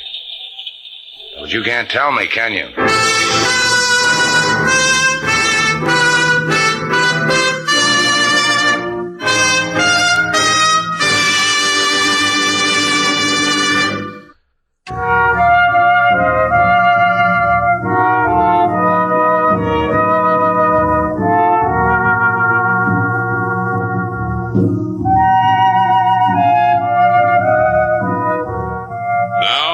To Bold Venture, our stars Humphrey Bogart and Lauren Bacall, and the second act of our story.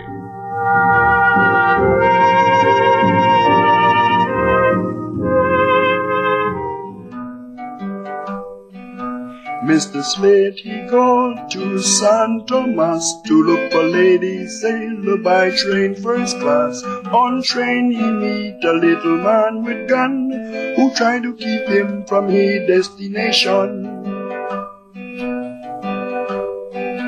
Little man, he don't know, he don't succeed. Find his body by track in railroad weed. Little man... All right, King, I got the message. I thought to take your mind off your troubles, Mr. Slate. You're kidding. What troubles have I got? A little punk tries to throw me off a train. We get into a fight and he falls off. Cops ask me why I did a thing like that. I tell them why. For 3 hours I tell them why. They don't believe me. What troubles, huh? The big trouble of not finding Lady Sailor where you thought her to be. Yeah. You came up with one. These others, the police, the little man, they do not make so much hurt as the absence of Lady Sailor, do they, Mr. Slate? You won't sing me a song about it, huh, King? Well, if it's not your wish, Mr. Slate. Thanks. You promised to bring her back to us. Yeah, I did, didn't I? I don't get it, King. I go to that address in San Tomas, there's no one there, just an alley cat and some hysterical chickens. I couldn't even find them a rooster. You told the police of the man from intelligence, the man Mr. Johnston? Mm-hmm. They never heard of him. But such a man would register with the police. It's always done. Pay attention, King. I told you I'd find her. All I have to do is start from the beginning. Remember how Sailor went to a party? Yes, Mr. Slate. Well, this time I brought her home. She might turn into a pumpkin.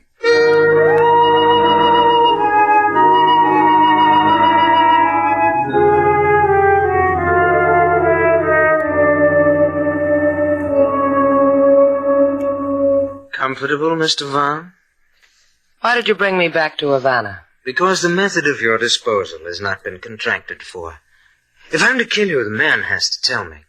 In what manner, for how much. It's up to the man. How does my hair look? I want to make a good impression. A Faulkner doesn't impress. Oh, so there really is a Faulkner. Well, surely. This is his place. Of course, he rented it, furnished, but it's indicative of his tastes. Expensive, like mine. Tell me, how does it feel to kill a man? It gets easier all the time. But here, let's talk of more pleasant things. Consider, shall we, these goblets? Crystal. Exquisite. Here, hold one up to the light. No? Or, then this candlestick on the table. Hand-wrought silver. Don't you shiver when you see something so beautiful? Never did. Mr. Johnstone. Yes. How much did you say you got for killing Sinclair? 2,000. You want to shiver? Pardon? Wait a minute. Here, take a look at this locket. Beautiful. Just beautiful. Here, I'll take it off so you can see. The diamond in it is worth, well, your $2,000 would buy a corner of it. Here. Oh, I'm sorry I dropped it. Oh, let me. You've got your foot on it, Mr. Vaughn. And you put yours right in it. What do you know? You dented Mr. Faulkner's candlestick. Oh, sailor, sailor, you're so brave and clever. Why do you fight it? Huh? There's humor in this. A killer lying at your feet, you standing over him with a candlestick in your hand. Irony, the essence of humor. Who are you? My name is Faulkner, and yours is Duval. It's fortunate. I've had better things happen to me. You have a boat, I've heard, and I have you. I'll need both of you. And Mr. Shannon, and Mr. Johnstone, and this gun.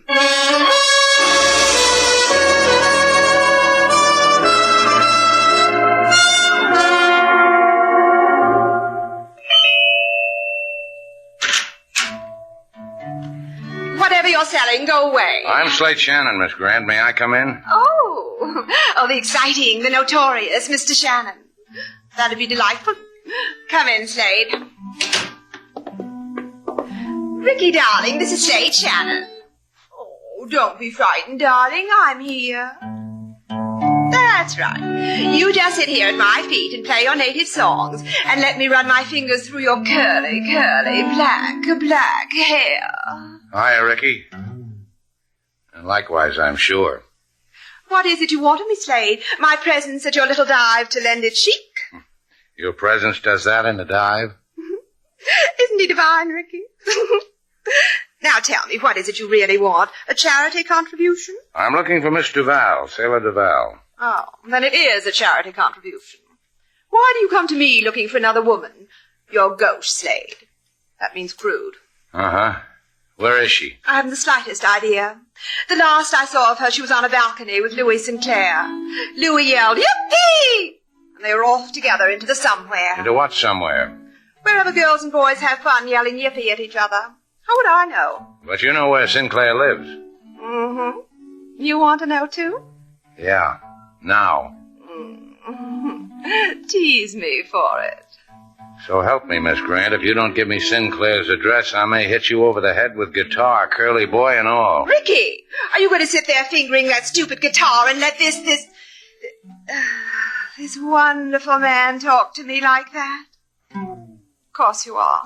You're keen, Rick. You're a pal. Try the Hotel Caesar, Slade, because you're so thrilling. Hey,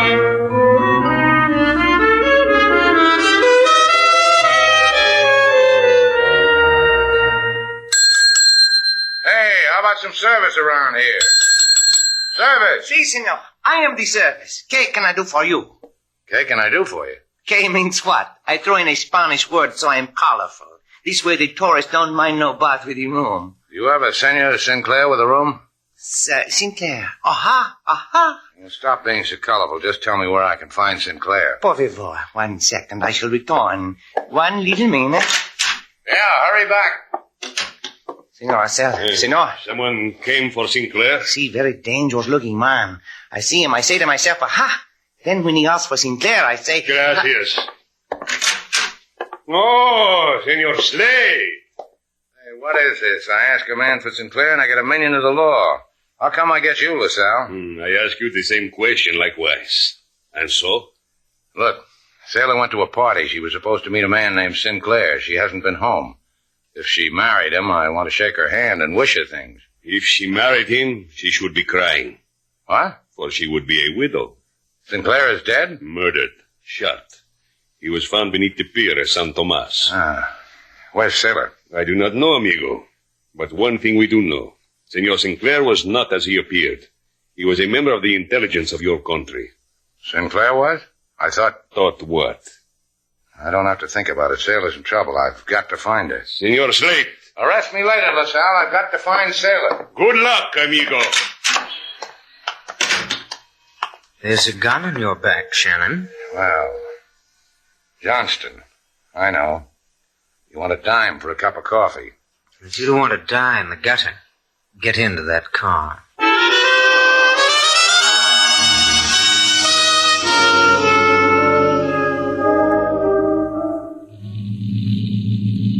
Your friend Faulkner handles my boat real good. He's the genius type. Knows everything. Hey, Faulkner, where are we going? Tell him, Johnston. We're going to meet a freighter in the middle of the Caribbean Sea. It's going to be a neat trick in this fog. Oh, the genius will find it. He's not so smart. He needs a freighter. We don't need a freighter, do we, Sailor? No, he's not smart. We're smart. Look at us. I've been looking at you, Mr. Val. It took a blow with a candlestick to make me do it. It's a pity you're not going on that freighter. Where's it going? To a place of refuge. A place where they're going to pay us a lot of money for picking Faulkner's brains. They pay good for traders, huh? Well, you'd be surprised. Johnstone got $2,000 for killing Sinclair. Didn't you, Mr. Johnstone? Yes, I've got a quirk. I like money. You know what I think, Johnstone? What? I think for a man of your talents, that's a paltry sum. Real paltry, huh, Sailor? Awfully paltry. What would you consider a fair price for killing a man? That depends now. If it were a man like Faulkner... Slate, how could you? Mr. Faulkner and Mr. Johnstone admire each other. Oh, my mistake. You people have something on your mind? I've still got my locket. Here, it's in my hand. You could get $5,000 for it in any huck shop in the world. You can believe her. I've gotten it. All I'd have to do is shoot you, Mr. Val, and then I'd have the locket. My hand's on the rail, Mr. Johnstone. If you shot me now, the locket would drop into the ocean. You'd have to get wet to get it. I'd make book you wouldn't get it. It's worth $5,000. $5,000 to kill Faulkner. I'm going to tell you people something you won't believe. We'll believe you. I never had $5,000 at one time in my life. You're not getting any younger, you know. Don't you ever get tired of meeting freighters in the dark? How do you know what these people on the boat will do to you? They don't need you. Faulkner? Please, it's difficult enough. This fog is... It'll only take a second. Oh, what do you want? What? Don't... You fool! I'll kill you! Got Sailor! You're going to die, Faulkner! Johnstone, you went overboard. Now you, Shannon, Miss Duval. The wheel, we're gonna ram that freighter. We all die. We all... Grab the wheel, Sailor.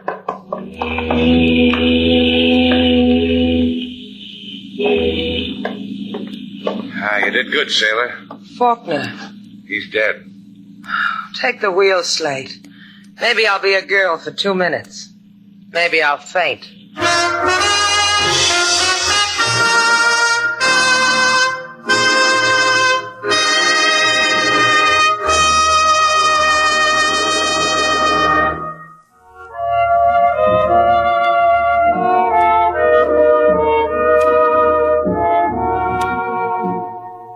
Sailor, What do you want?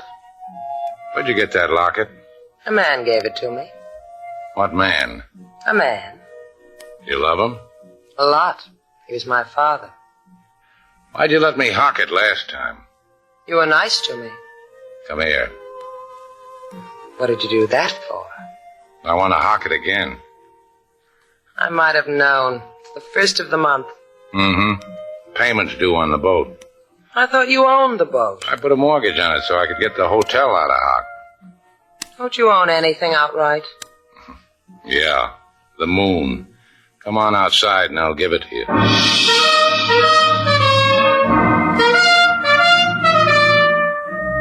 And so our two stars, Humphrey Bogart and Lauren Bacall, have brought to a close our latest bold venture story.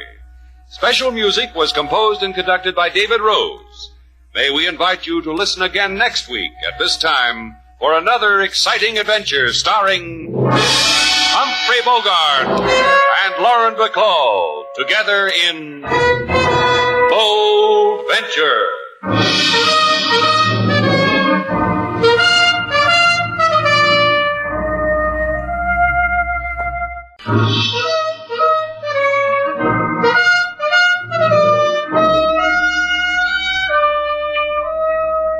Bold Venture. Adventure, intrigue, mystery, romance, starring Humphrey Bogart and Lauren Bacall. Together in the sultry setting of tropical Havana and the mysterious islands of the Caribbean. Bold Venture.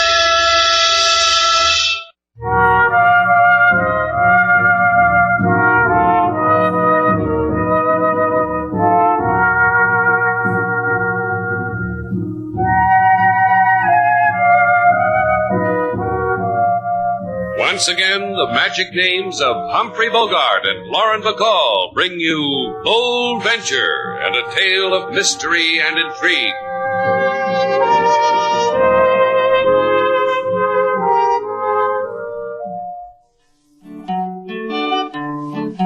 In Shannon's place do many dwell, the pretty, the ugly, the high tone swell. They come to Havana to have some jolly sit around in the evening to discuss their follies.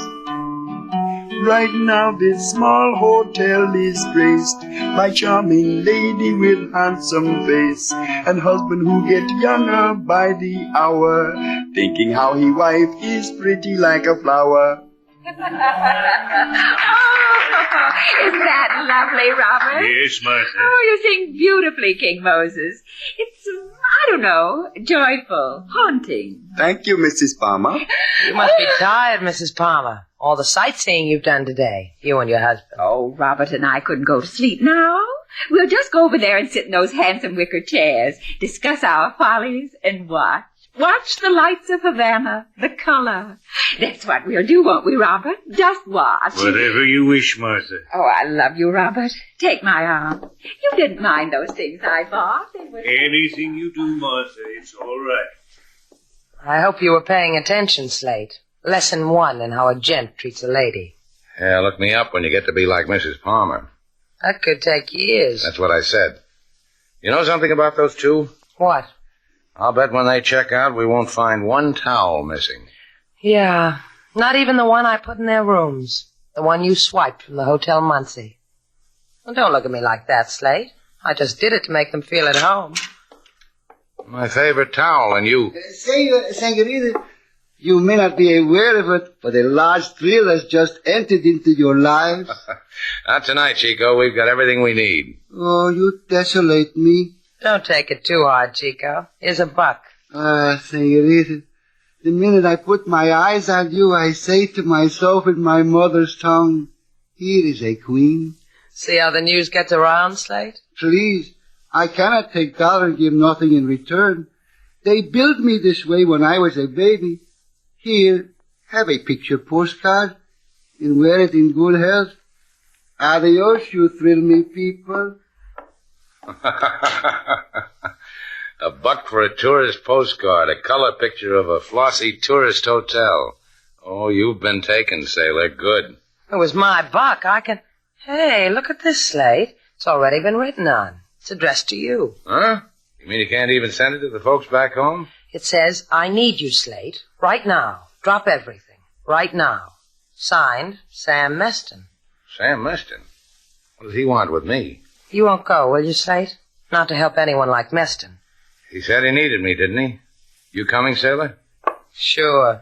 I love to help people like Sam Meston. They're so grateful they kick you in the teeth.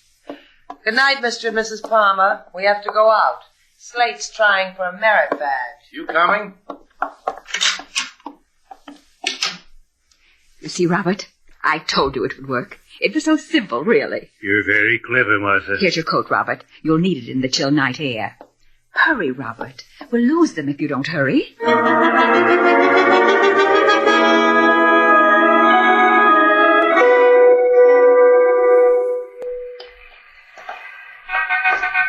Be careful, dear. There's a puddle of water. I see it. Well, walk around it. There. Think of it. Mr. Shannon will lead us straight to Sam Meston. Martha. One more killing, Robert, that's all. Then there'll be nothing else to worry about. I suppose so.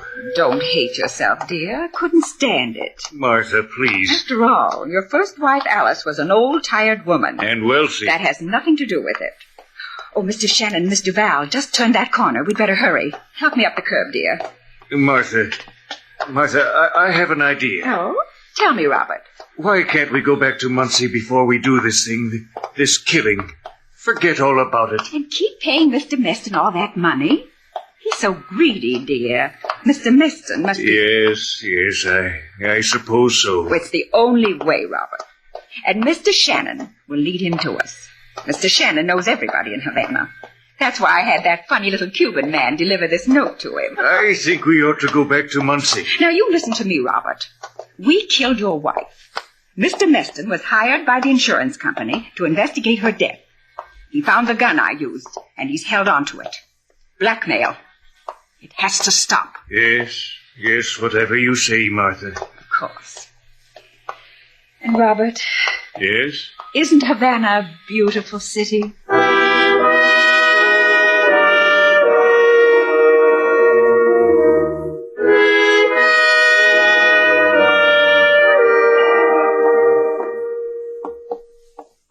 Senor Slate, amigo, and Senorita Sailor, welcome. Alfredo Gomez bids you welcome to the Hotel Metropole Ritz. Alfredo Gomez says the place is yours, unequivocally, irrevocably, and without doubt. Hi. The last time he gave you the place, sailor, he took it right away from me and threw me out. That's the story of your life, isn't it?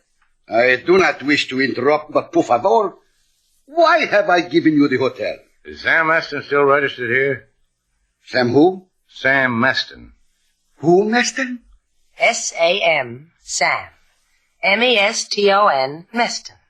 Let's see you get out of that. What are you both saying? Sam Meston. I want to see him. I want to know if he's registered here. Sam Meston. Sailor just spelled it for you. A joke? I'm supposed to say ha-ha? Ha-ha. Alfredo, what's the matter with you? You know Sam as well as you know me and Sailor. Please. The moment in time has come when I must take back my hotel. I am busy. They're having a convention here. The Daughters of the Hacienda Rifle and Pistol Club. Pardon me for the rest of the week. Okay, Alfredo, if that's the way you want it. Come on, Sailor. I don't understand what's going on here, Slate. Something scaring, Alfredo.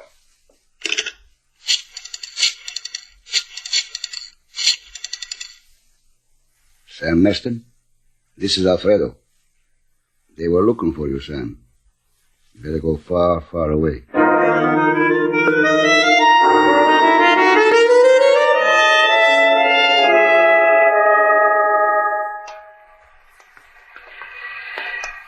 Mind if I coin a phrase, Slate? Go ahead, stun me with it. All right. Phrase. My feet are killing me. Why don't you go back to Shannon's place and wait for me? I'm going to be brave. Just tell me how many more places are we going to have to look for Sam Meston?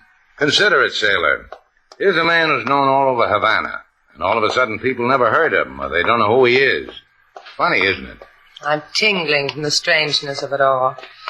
Slate, when we get back, will you rub my feet? I'm going in here. Pool room? It hits you like that, huh? The middle of the night and you get a big yen to play nickel-9 ball. The guy who runs the place is named Garson. He knows Meston. Whatever you say, Slate. Place is practically empty. That's Garson playing on the last table. You wait here. And do what? Your snooker's a little weak. Go practice. Garson. Huh? Oh, hello, Shannon. Didn't hear you come in. You seen Sam Meston? How would you play this shot? Here, here, and here. Uh-huh. You like it? Olay. Gee, wow. Hey, you like it? Watch this one. You're crowding, Slate. Sam Meston. This is a toughie. Beautiful, huh? What's everybody so cagey for, Garson? You want to shoot pool? Grab yourself a table. 60 cents an hour. Hey, look, Garson. You can't push the management around, Slate. Get out of here. Where's Meston? What happened to him? Okay, you're asking for help to get out, huh? Yeah, just that. You're asking for you. And you'll tell me. Tell me, Garson, and I'll make you fit into the rack. Tell me.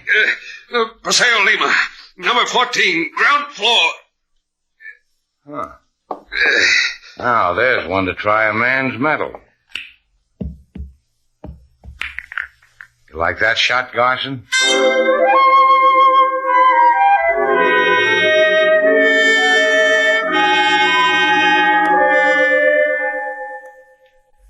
I have told you to. Sam is not here.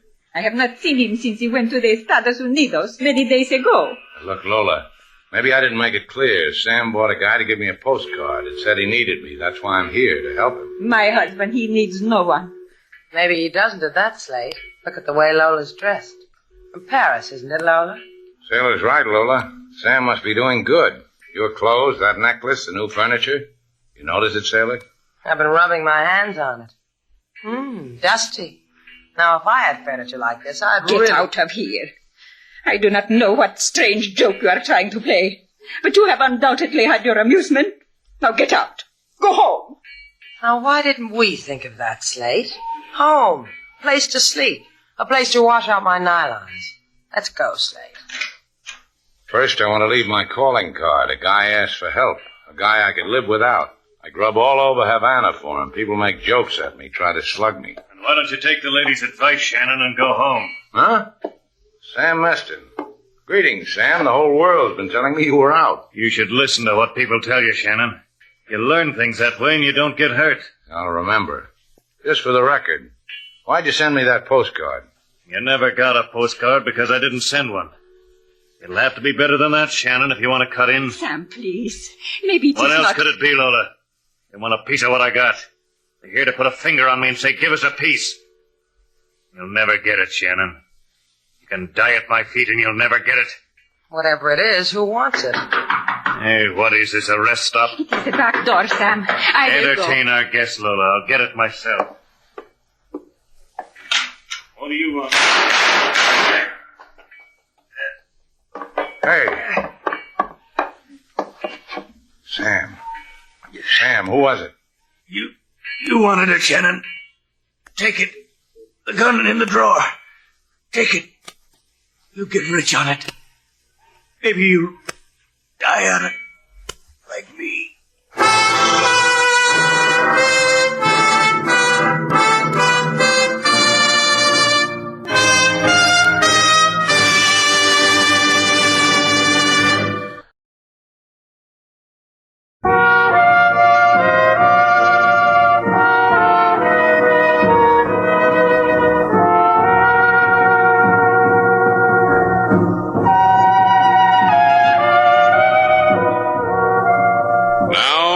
To Bold Venture, our stars Humphrey Bogart and Lauren Bacall, and the second act of our story.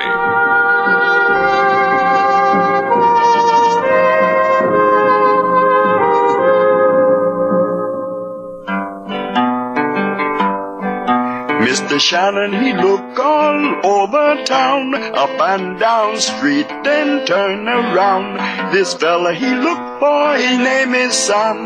Now fella, he is Mr. Very Dead Sam. Slate, Yeah? you're sorry he's dead, aren't you? He never did anything to me. What are you going to do about it?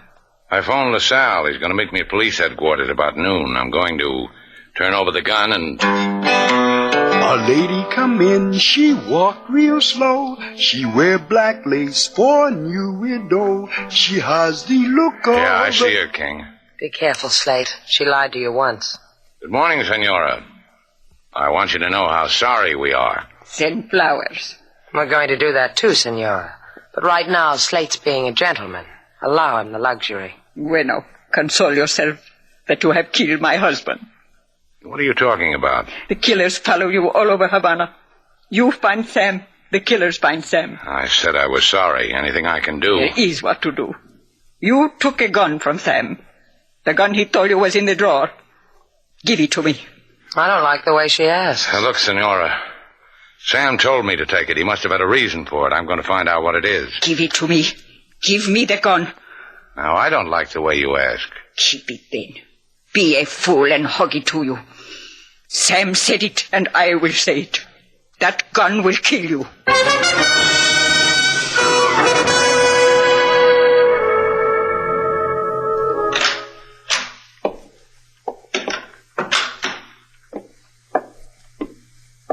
Robert, are you asleep? No, Martha. You were restless all night. Once I thought you were sobbing. But you were only talking in your sleep, wasn't that it? We're done, aren't we, Martha? Done with killing? We can go home now? No, Robert, we can't. Well, you killed him, killed Meston. That ends it, doesn't it? But they have the gun, Robert. Mr. Shannon and Mr. Val. I was downstairs and I heard them talking about it. We'll have to get it somehow. Well, how will you do that? Oh, I have it all planned, here in my head. You're not to give it a moment's thought. And no more killing. Swear it. Don't ask me that, because I can't. I'll tell you later what we must do. Kiss me, Robert. And do try to get some sleep.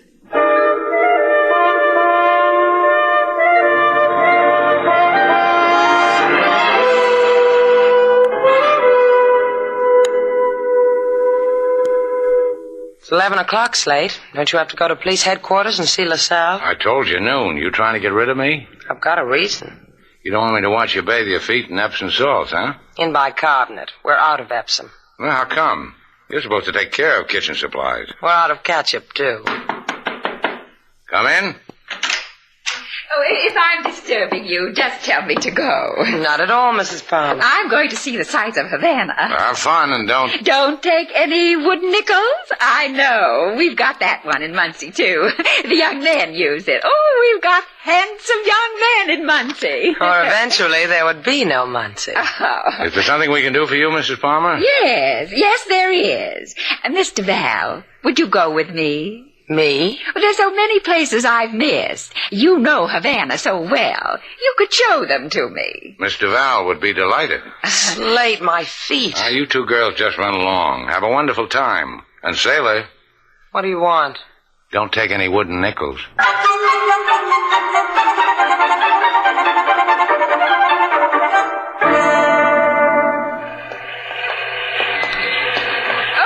One more stop, dear. I promised these people I'd bring you by to meet them. See? Wasn't far, was it? Hey, this is Sam Meston's place. This is where he was... Exactly, my dear. Please knock on the door. I don't get it. What's the idea? Knock on the door, Mr. Val. Because you see, I can't. Not with my purse in one hand and this gun in the other. Why, Grandma, what big eyes you have. Knock. Anything for the tourists. It's a motto with me. Come in, Mr. Val. Mr. Palmer. You better take care of your wife, Mr. Palmer. Havana's too much for her. Look, the sweet thing's pulled a gat on me. The other one. Is she here, Robert? In the next room. I tied her up, gagged her. We'll go to her. Yes, Martha. You can put that thing away now, Mrs. Palmer. It helped a lot. My feet don't hurt a bit anymore. I like you, Mr. Val. You have many qualities. Now we're chums again, huh? Pals, friends, buddies. Here she is, Martha. Lola. That's your name, isn't it? Lola, you understand what is about to happen to you, don't you? Pray, my dear. I give you that. See if she's dead, Robert. Yes, Martha. She's dead. Now, you too will understand me, Mr. Val. Sam Meston willed you and Mr. Shannon a gun. I want it, so Robert and I can live happily. You've got a gun. How many do you need to be happy? How many people dead? You will call Mr. Shannon on the phone. Tell him to bring the gun, nothing else. Tell him, if he doesn't, I'll kill you.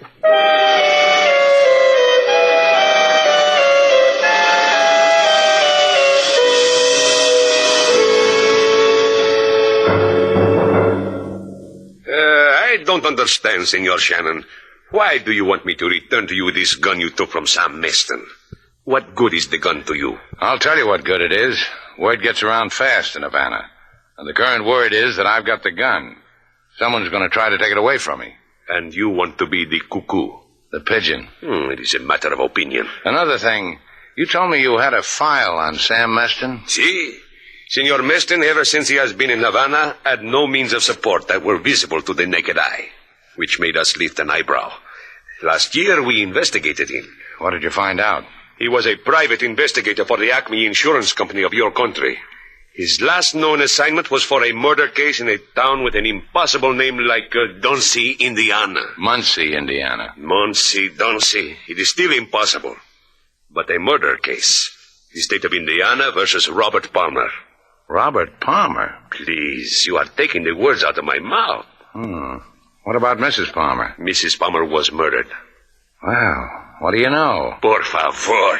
Now, what about the gun, LaSalle? You going to give it to me? Lend it to you. If you please, sign here. And leave a deposit. No, senor, not money. Your word.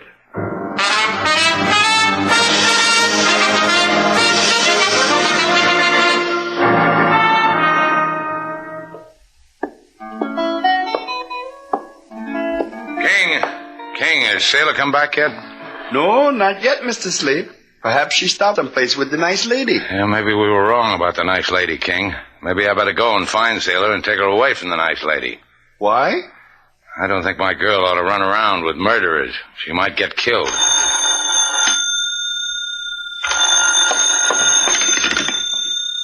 Shannon's place, Slate Shannon's... For once, don't talk back, Slate. That gun. Bring it to Sam Meston's. And no cops. Just you with a gun. Sailor. If you expect to find me alive, that is. That's what Mrs. Palmer says. And you know Mrs. Palmer. She's...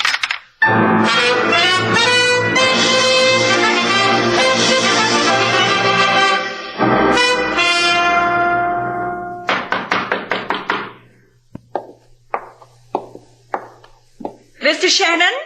Yes, Mr. Shannon, open the door. I have a gun at Mr. Val's head, Mr. Shannon. So you'd better come in with your hands up. Are your hands up? They're up. Good. Open the door, Robert.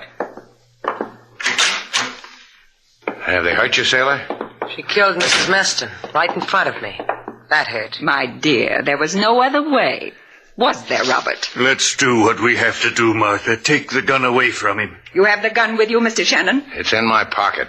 Robert, get it. I've got it. Is it loaded? It's empty, Martha. That's the gun you killed your first wife with, isn't it, Mr. Palmer? I didn't kill her. The dear little lady must have knocked her off, Slate. This gun is the thing that kept Sam Meston in the chips. He found the evidence that would hang you, and he kept it. Tell me something, Mr. Palmer. Do you love the present Mrs. Palmer? Martha, we have what we need. Let's go. Miss Duval asked you a question, Robert. Miss Duval asked you the question because we'd both like to know. How does it feel to love a woman who kills so easily? Don't be embarrassed, Robert. You can tell me. Robert's proud of his love for me. You just stand there and agree with everybody, Robert. But I'll tell you something. I admire you. I couldn't love a woman like Mrs. Palmer. Why not? A sweet lady like her. We all have our faults. Hers just happens to be killing people. Yeah, that's why. I'd be afraid of her. I'd be afraid she'd kill me. Shut up. I'll... Kill them, Martha? See how easy it is for her, Robert? Martha, would you kill me? Oh, what's the matter with you? Now's a good chance to kill me, Martha. Kill me and blame it on these people here. Go ahead. Kill me. You can do it. Just pull the trigger. Robert. Robert, stay away from me. Robert, don't you see what they've done? Don't walk toward me. Stay away. Get her. Robert! You fool. Out of my way. Drop that gun. Drop it. I'll kill you. Kill you. I take it all back, Robert. You're a brave man. I'm a murderer. As evil as she is. But it's over now. Yeah, it's over. Sailor. Uh-huh. You're clever with a dial phone. Dial 111, the police. Tell them to get here.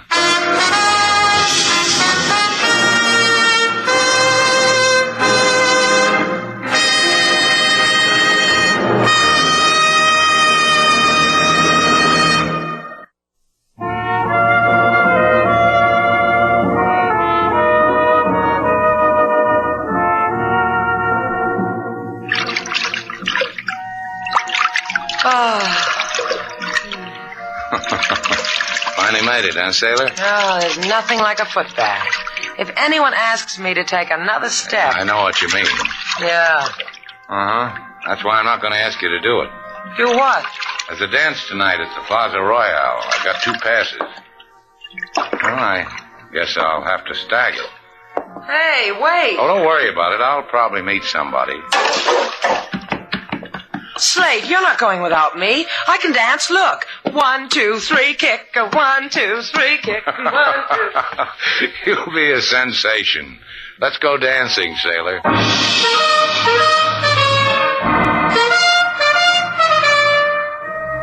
And so our 2 stars, Humphrey Bogart and Lauren Bacall, have brought to a close our latest bold venture story.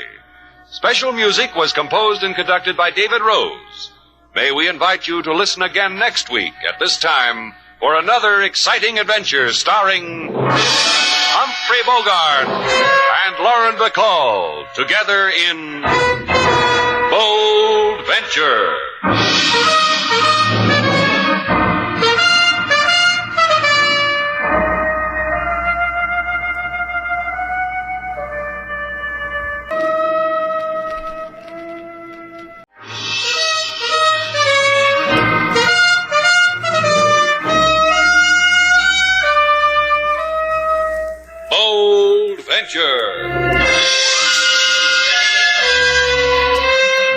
Adventure, intrigue, mystery, romance, starring Humphrey Bogart and Lauren Bacall. Together in the sultry setting of tropical Havana and the mysterious islands of the Caribbean. Bold Venture.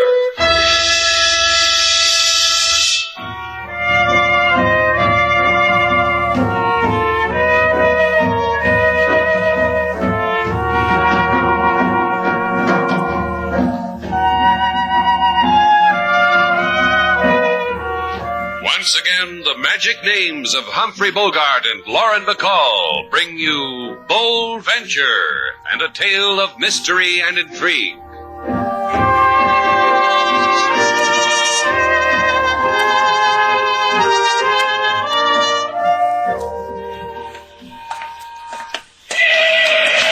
Hey, watch it, sailor. That's the second time in 3 blocks a car's almost run you down. What's the matter with you? Shannon's place. The Hotel Nifty, rooms 350. What? No, I don't like it. You don't like what? Slogan for our new stationery. The Hotel Nifty, rooms 350. Well, what's the matter with it? It tells the story. It says that Shannon's place is a classy hotel and the rates are reasonable. Yeah, I know, but But what? Now listen to this slogan. Shannon's place. Rest in Havana in your private cabana. Who's got cabanas? No, it makes it a problem, doesn't it? It's too late anyhow. Sanchez has already printed the stationery. My name's on the letterhead, isn't it? Right under running hot and cold water. That's nice. Hey, look. Sanchez's shop is dark. Well, he just called you 15 minutes ago, didn't he? Yeah, he said come right over. The stationery was ready. Come on, Sailor. Sanchez! Sanchez, it's Slate Shannon. Try the door, Slate. It's open. Sanchez! Sanchez! Hey, something's wrong, Sailor. Strike a match. Something really is wrong. Look at the place. Yeah, torn apart like... Slate, there's someone here. I'd never have known. I got him, Sailor. Hold him. I'll hit him. Slate, where are you going? Oh, Slate. What did you hit me with, Sailor? I don't know. I picked something up. Feels like a monkey wrench. I'm sorry. I guess my aim was bad. Hey, what's all this about? Who knows? Maybe somebody else doesn't like our slogan.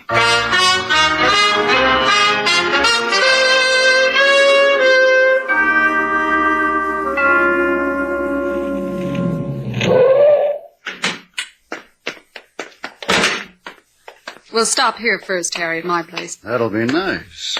Only to heal the bruises the man gave you in the printing shop. Then you're going home. Here's my key. Open the door. After you, my dear. You got a cut under your eye. There's collodion in the bathroom. I'll get it. Reckon Sanchez's joint exhausted me. Collodion just won't help the tired feeling I got. What'd you do with Sanchez? Beat him up, whispered a word of advice in his ear, threw him in a private gutter where I can find him again. That'll make him understand us? Sure it will, baby. It's the only way to talk to these people. Sanchez just didn't know what we've got going for us. Fake American passports. A man in my position could get fat selling things like that. There's such a hunger for him. But we need Sanchez. Will he keep engraving them for us after what you've done to him? Now that he's figured out what he was doing, he'll put his heart and soul into it because I asked him. Poor little man. He should never have tried to use his brain. Never said he was going to report us to the authorities. And to the consulate. Have they ever questioned you about the things you do on the salary they pay you? I told him I was tutoring a Cuban lady in English. The boys at the consulate understand things like that. What about those people who walked in on you? Shannon, the Havana character? Yeah, it worries me. Leave him to me, Jenny. Leave everything to me. Have I ever failed our great love? Have I?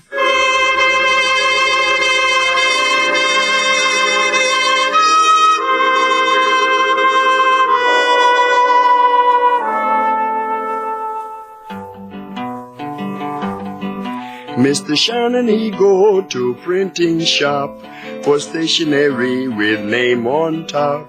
He go inside, then hit toboggan when monkey wrench connect with noggin. Miss Sailor, she wished that she was dead for making lump on boyfriend's head. But lump is happy, it doing fine with cold compresses and iodine. Mr. Shannon... That's enough, King. Hold still, Slate. Ouch. Hey, that hurts. And then cry on my shoulder. See? I know all the cures. I appreciate it. It's not every day a man gets the opportunity to get banged with a monkey wrench. I've looked up the records. There, that looks better. You can hardly notice, can you, King? The bump doesn't show a bit. From this angle, Mr. Slate looks like a man wearing small top hat. Stand over here where I am. He looks like a man wearing two small top hats. I'll get it. I wish to see Mr. Shannon, please. Who are you? Oh, that is him in the chair. Please, step aside. Hey, you can't barge in here. Mr. Shannon? Yeah, what do you want, Buster? I am Juan Sanchez. I have heard that you were at my brother's place of business. The business being that of printing. It is so, see? It is so, see. That's the way you want it. Having not found my brother Carlos, you called Senora Sanchez, the wife of my brother. Informed her so, that my brother was not at his shop, that the shop was ruined, that you were thrown here and there and hit heavily. See? That's a fair version of it. What's on your mind? On my mind is this. I know where is my brother. I will take care of the affairs of the family of Sanchez. And as I have heard a tourist say, you will keep your fat head out of my business. I will say goodbye to you. Goodbye. Close your mouth, Slate. Keep my fat head out of his business. That's what he said, Mr. Shannon. I don't care whose brother he is. I know. You're going to find out what happened to Sanchez. I like Sanchez. I've done business with him for years. He's in trouble. He needs help. Rubs off on you, doesn't it? People's troubles. No, please. Hey, what goes on? Please, no. Come on. There he is on the patio. Hell, he's not going to take care of his brother's problems anymore. Juan is dead. Like I said, it rubs off on you, doesn't it? Yeah. Starts in a printing shop and it continues on my patio. Call the cops, sailor. I'm going to find out what makes that shop print obituaries.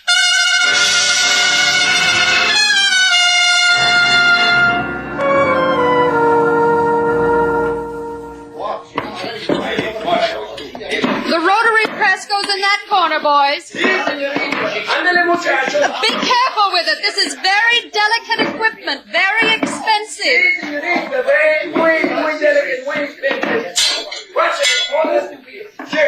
And when you're through with that, boys, I want you to... Are you one of the workmen? Will you please... No, I'm not a workman, but I could do some work for you. Well, that would please me. I'll make a note of that, miss. What name do I put down? Jenny Sloan. I'm Slate Shannon. I've heard of Slate Shannon. This is a red-letter day for me.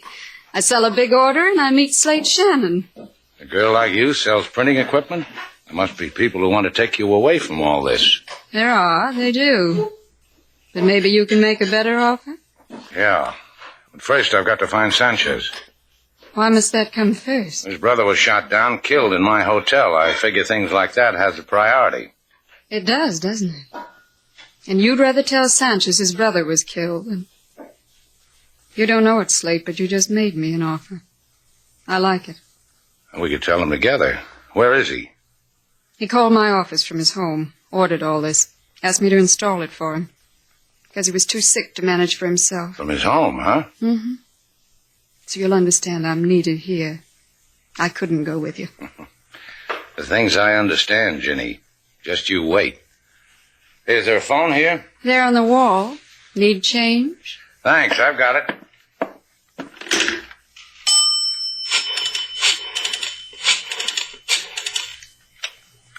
Hello, King.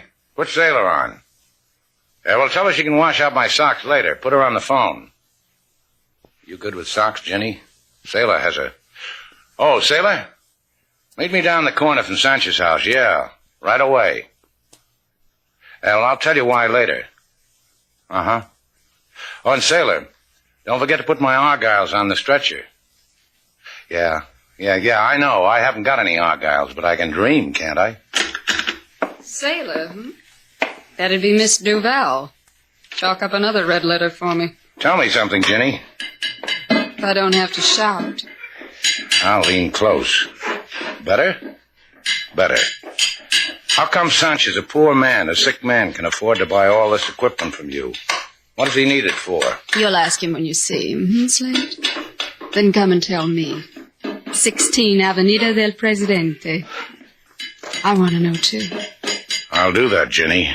Real soon.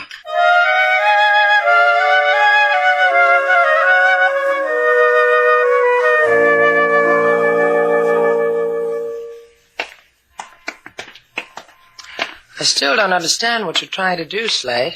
I'm looking for some new answers. Well, tell me the new questions, huh? Why is that printing shop wrecked and put together again with expensive equipment? Where does a beautiful American girl named Ginny Sloan come into all this? A beautiful American girl, huh? Where did you find her?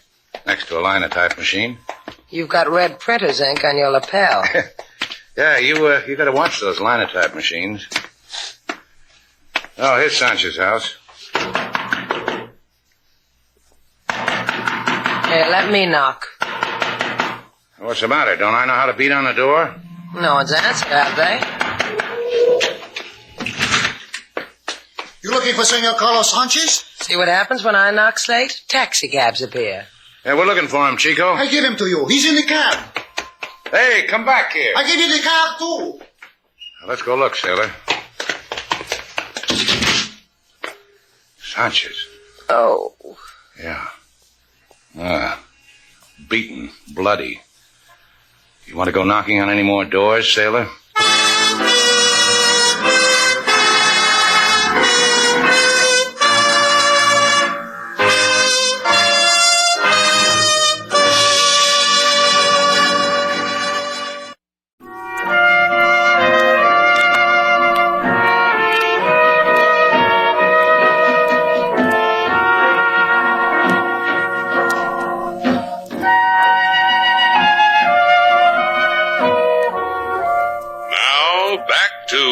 Venture, our stars Humphrey Bogart and Lauren Bacall, and the second act of our story.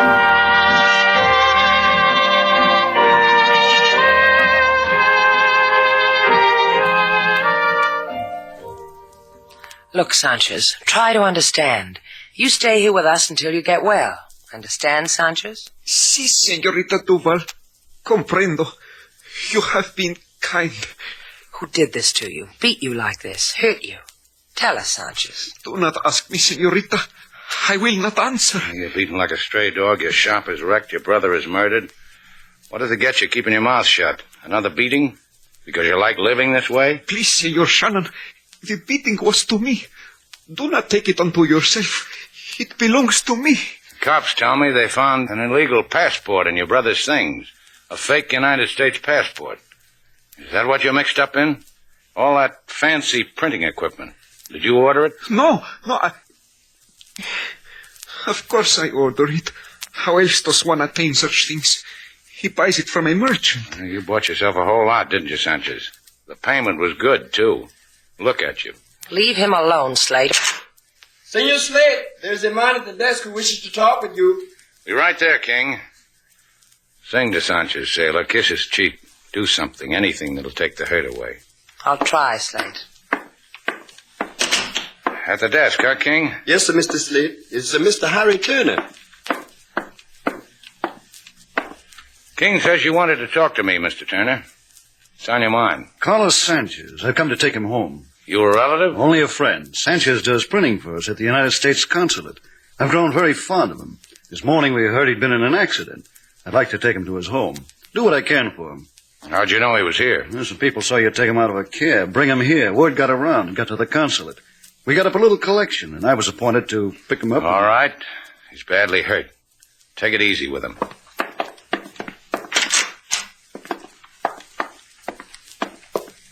Sanchez, you want to see this man? Senor Turner. Hello, Carlos. I'm sorry about what happened. I've come to take you home. You want to go home with him, Sanchez? Of course he does. I asked Sanchez. Si, I do. I'm very happy to go home with him. Happy, si. Okay. Give Turner a hand, sailor. I'm going out. Where? All right, don't answer me. Surprise me when we get there. You're not going, sailor. You'd clutter it up. This one belongs to me.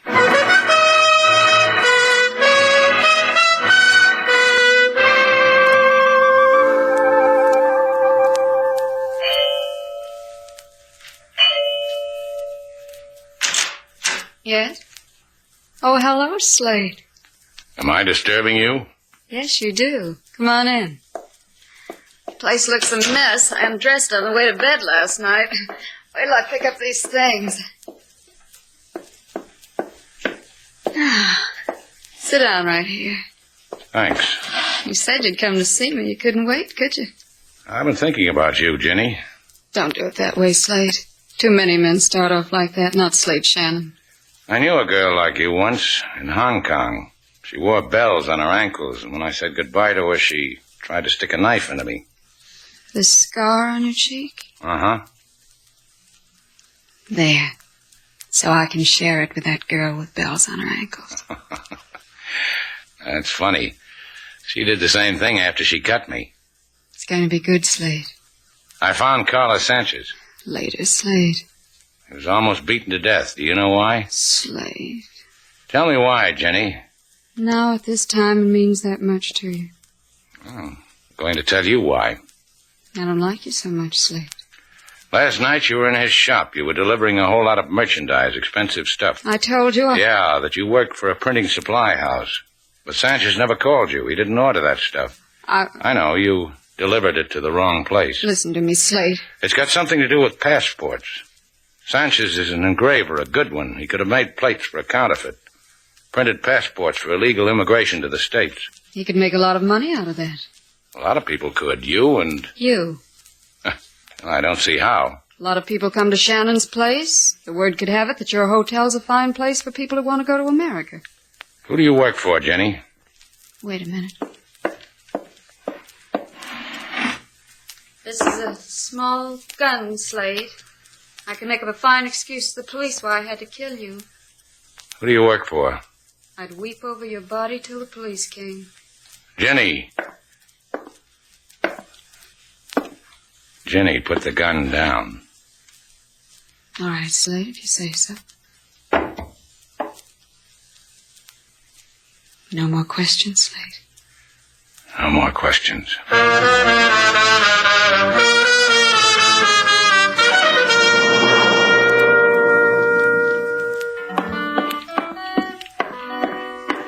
King, stop playing that thing and listen to me. Do what he says, King. A man with lipstick smeared all over his ugly puss. You gotta do what the man says. What? Been cuddling up with a linotype machine again, Slate? I see she got some new ink. The color's different this time. Yeah, it's tasty, too. Had Mr. Turner take Sanchez home? Carried him like he was a baby. Imagine a man doing desk work having muscles like that. Oh, you know that because he told you? Because I asked him. He swore it was desk work. I didn't believe him at first, but he finally convinced me. Nice fellow, that Mr. Turner. I bet he doesn't care if a linotype lives or dies. King, here's $200. Go buy yourself a fake American passport. I don't wish to go no place, Mr. Slate. Besides, I got a passport. Humor the fellow, King, because the fellow wants to play cops and robbers. You know Havana, King. Find the right alley, wave $200 under the right nose, buy the passport, then come back here and tell me who you bought it from. King might get hurt, Slate.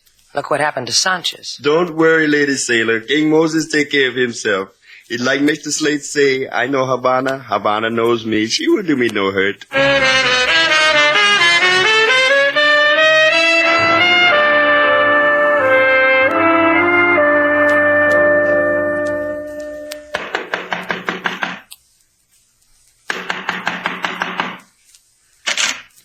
What do you want here? Please, mister, they tell me come to you.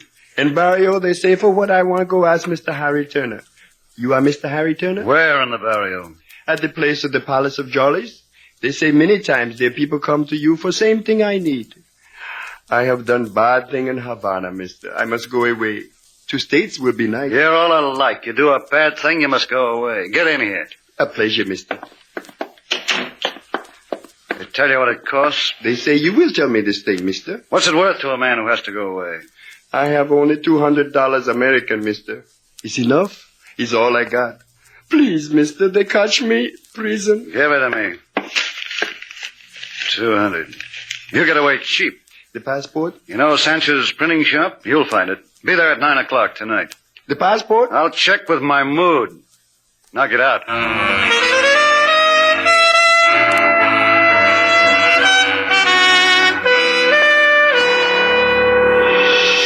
He told you to be there at 9 tonight, huh, King? Yes, Mr. Slate.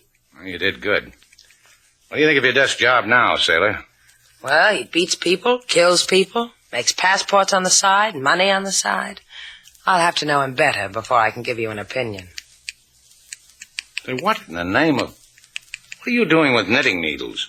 You said you wanted some argyles, didn't you? You think you can finish them by 9, sailor? I want to look spiffy for Mr. Harry Turner.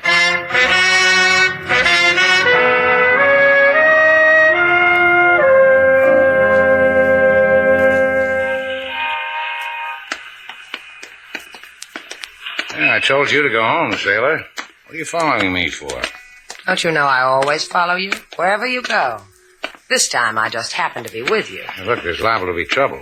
Well, if anything happens to you, I want to be there to get my argyles back. All right, sailor, just keep your mouth shut, that's all. If you like it that way. Just the way it was before. Lights in this shop are out. The door is open. Anybody here? Hey! In the back room. Hey, let's go. Oh, hello, people. How's business? You didn't think you were fooling anybody, Shannon, sending that guy around for a passport. You told me you weren't going to ask any more questions, Slate. I'm disappointed. Is this the one, Slate? I'm disappointed, too. I told you, Sailor, keep out of it. Ginny tells me she made you a proposition, Shannon. Well, I've been thinking about it. What's the take? You'll be paid. All you have to do is let us use your hotel for distribution. Yeah, but not for murder, huh? You give my place a bad name. You mean Sanchez's brother? Juan felt his family ties too strongly. He found out Sanchez had counterfeited those plates. He tried to tell his brother of the error of his ways. What did he do, threaten you? Oh, forget about him. He's dead, isn't he? But you didn't kill Sanchez because you needed him to print the passports. You just beat him up from time to time. It's easy. You beat him up, it hurts him. Give him new equipment, it makes him feel better. All right, Shannon, let's stop rubbing noses. You interested or not? I'm interested. As long as I know you're going to hold on to that job at the consulate. Job at the consulate? He sweeps floors there. When he goes out, he puts a carnation in his lapel, and Havana thinks he's big. Well, Shannon? I haven't made up my mind. I know what's bothering you. That girl. Her. She means you, Sailor. Do what you have to do, and let's get out of here. It's not that easy. See, you pose a problem. Jenny and I understand each other. She said it would be good between us. Better than that, Slate. You see? You're going to be in the way, Sailor. Oh, I am, huh? You know how it is. Jenny and I met. Something happened. Man finds a new direction when a woman like Jenny happens. That's for all the good times we've had. And that's one for the road. Well, you settle it for me, Sailor. Harry, I'm in. Great. We'll think about you later, Mr. Val. Sit down. I said sit down. Welcome, Slate. Now we go to work, huh? I was wondering how you'd phrase it. Harry? What? Goodbye, Harry. Ginny, you... Hello, Slate Shannon. Oh, like the girl I knew once in Hong Kong. Oh, she left a scar. There won't be any of those with me. Show me. Show me, Jenny. All right.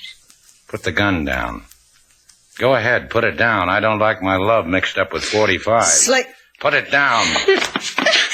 Drop it. Oh, you two are going to make a happy couple. So help me, Jenny. I'll pick up that gun, Sailor. I've got it. Who do I kill first? Slate, you cheap rotten. When you run out of names, I've got a few more for you. Slate, you can let go of her now. That had to be done my way. I can handle a gun now, Sailor. You call the police.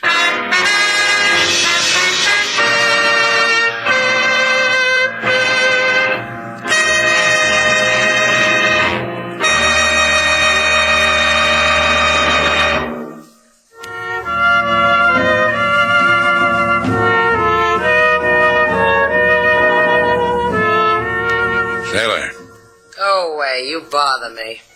I brought you something. You can take your dime store jewelry, and you know who you can pin it on. Why don't you just turn around and look? See? I brought you a monkey wrench. Just what I've always wanted. I had an idea if you clobbered me over the head, it'd make you feel better. It's thoughtful, huh? Give it to me. Here. Well, go ahead. Clobber me. What's the matter with you? What happened when you went to Ginny Sloane's apartment? Well, she had a gun in her hand, like you're holding that monkey wrench. I'll show you. Come here. Slate. Yeah, that's what happened, Sailor.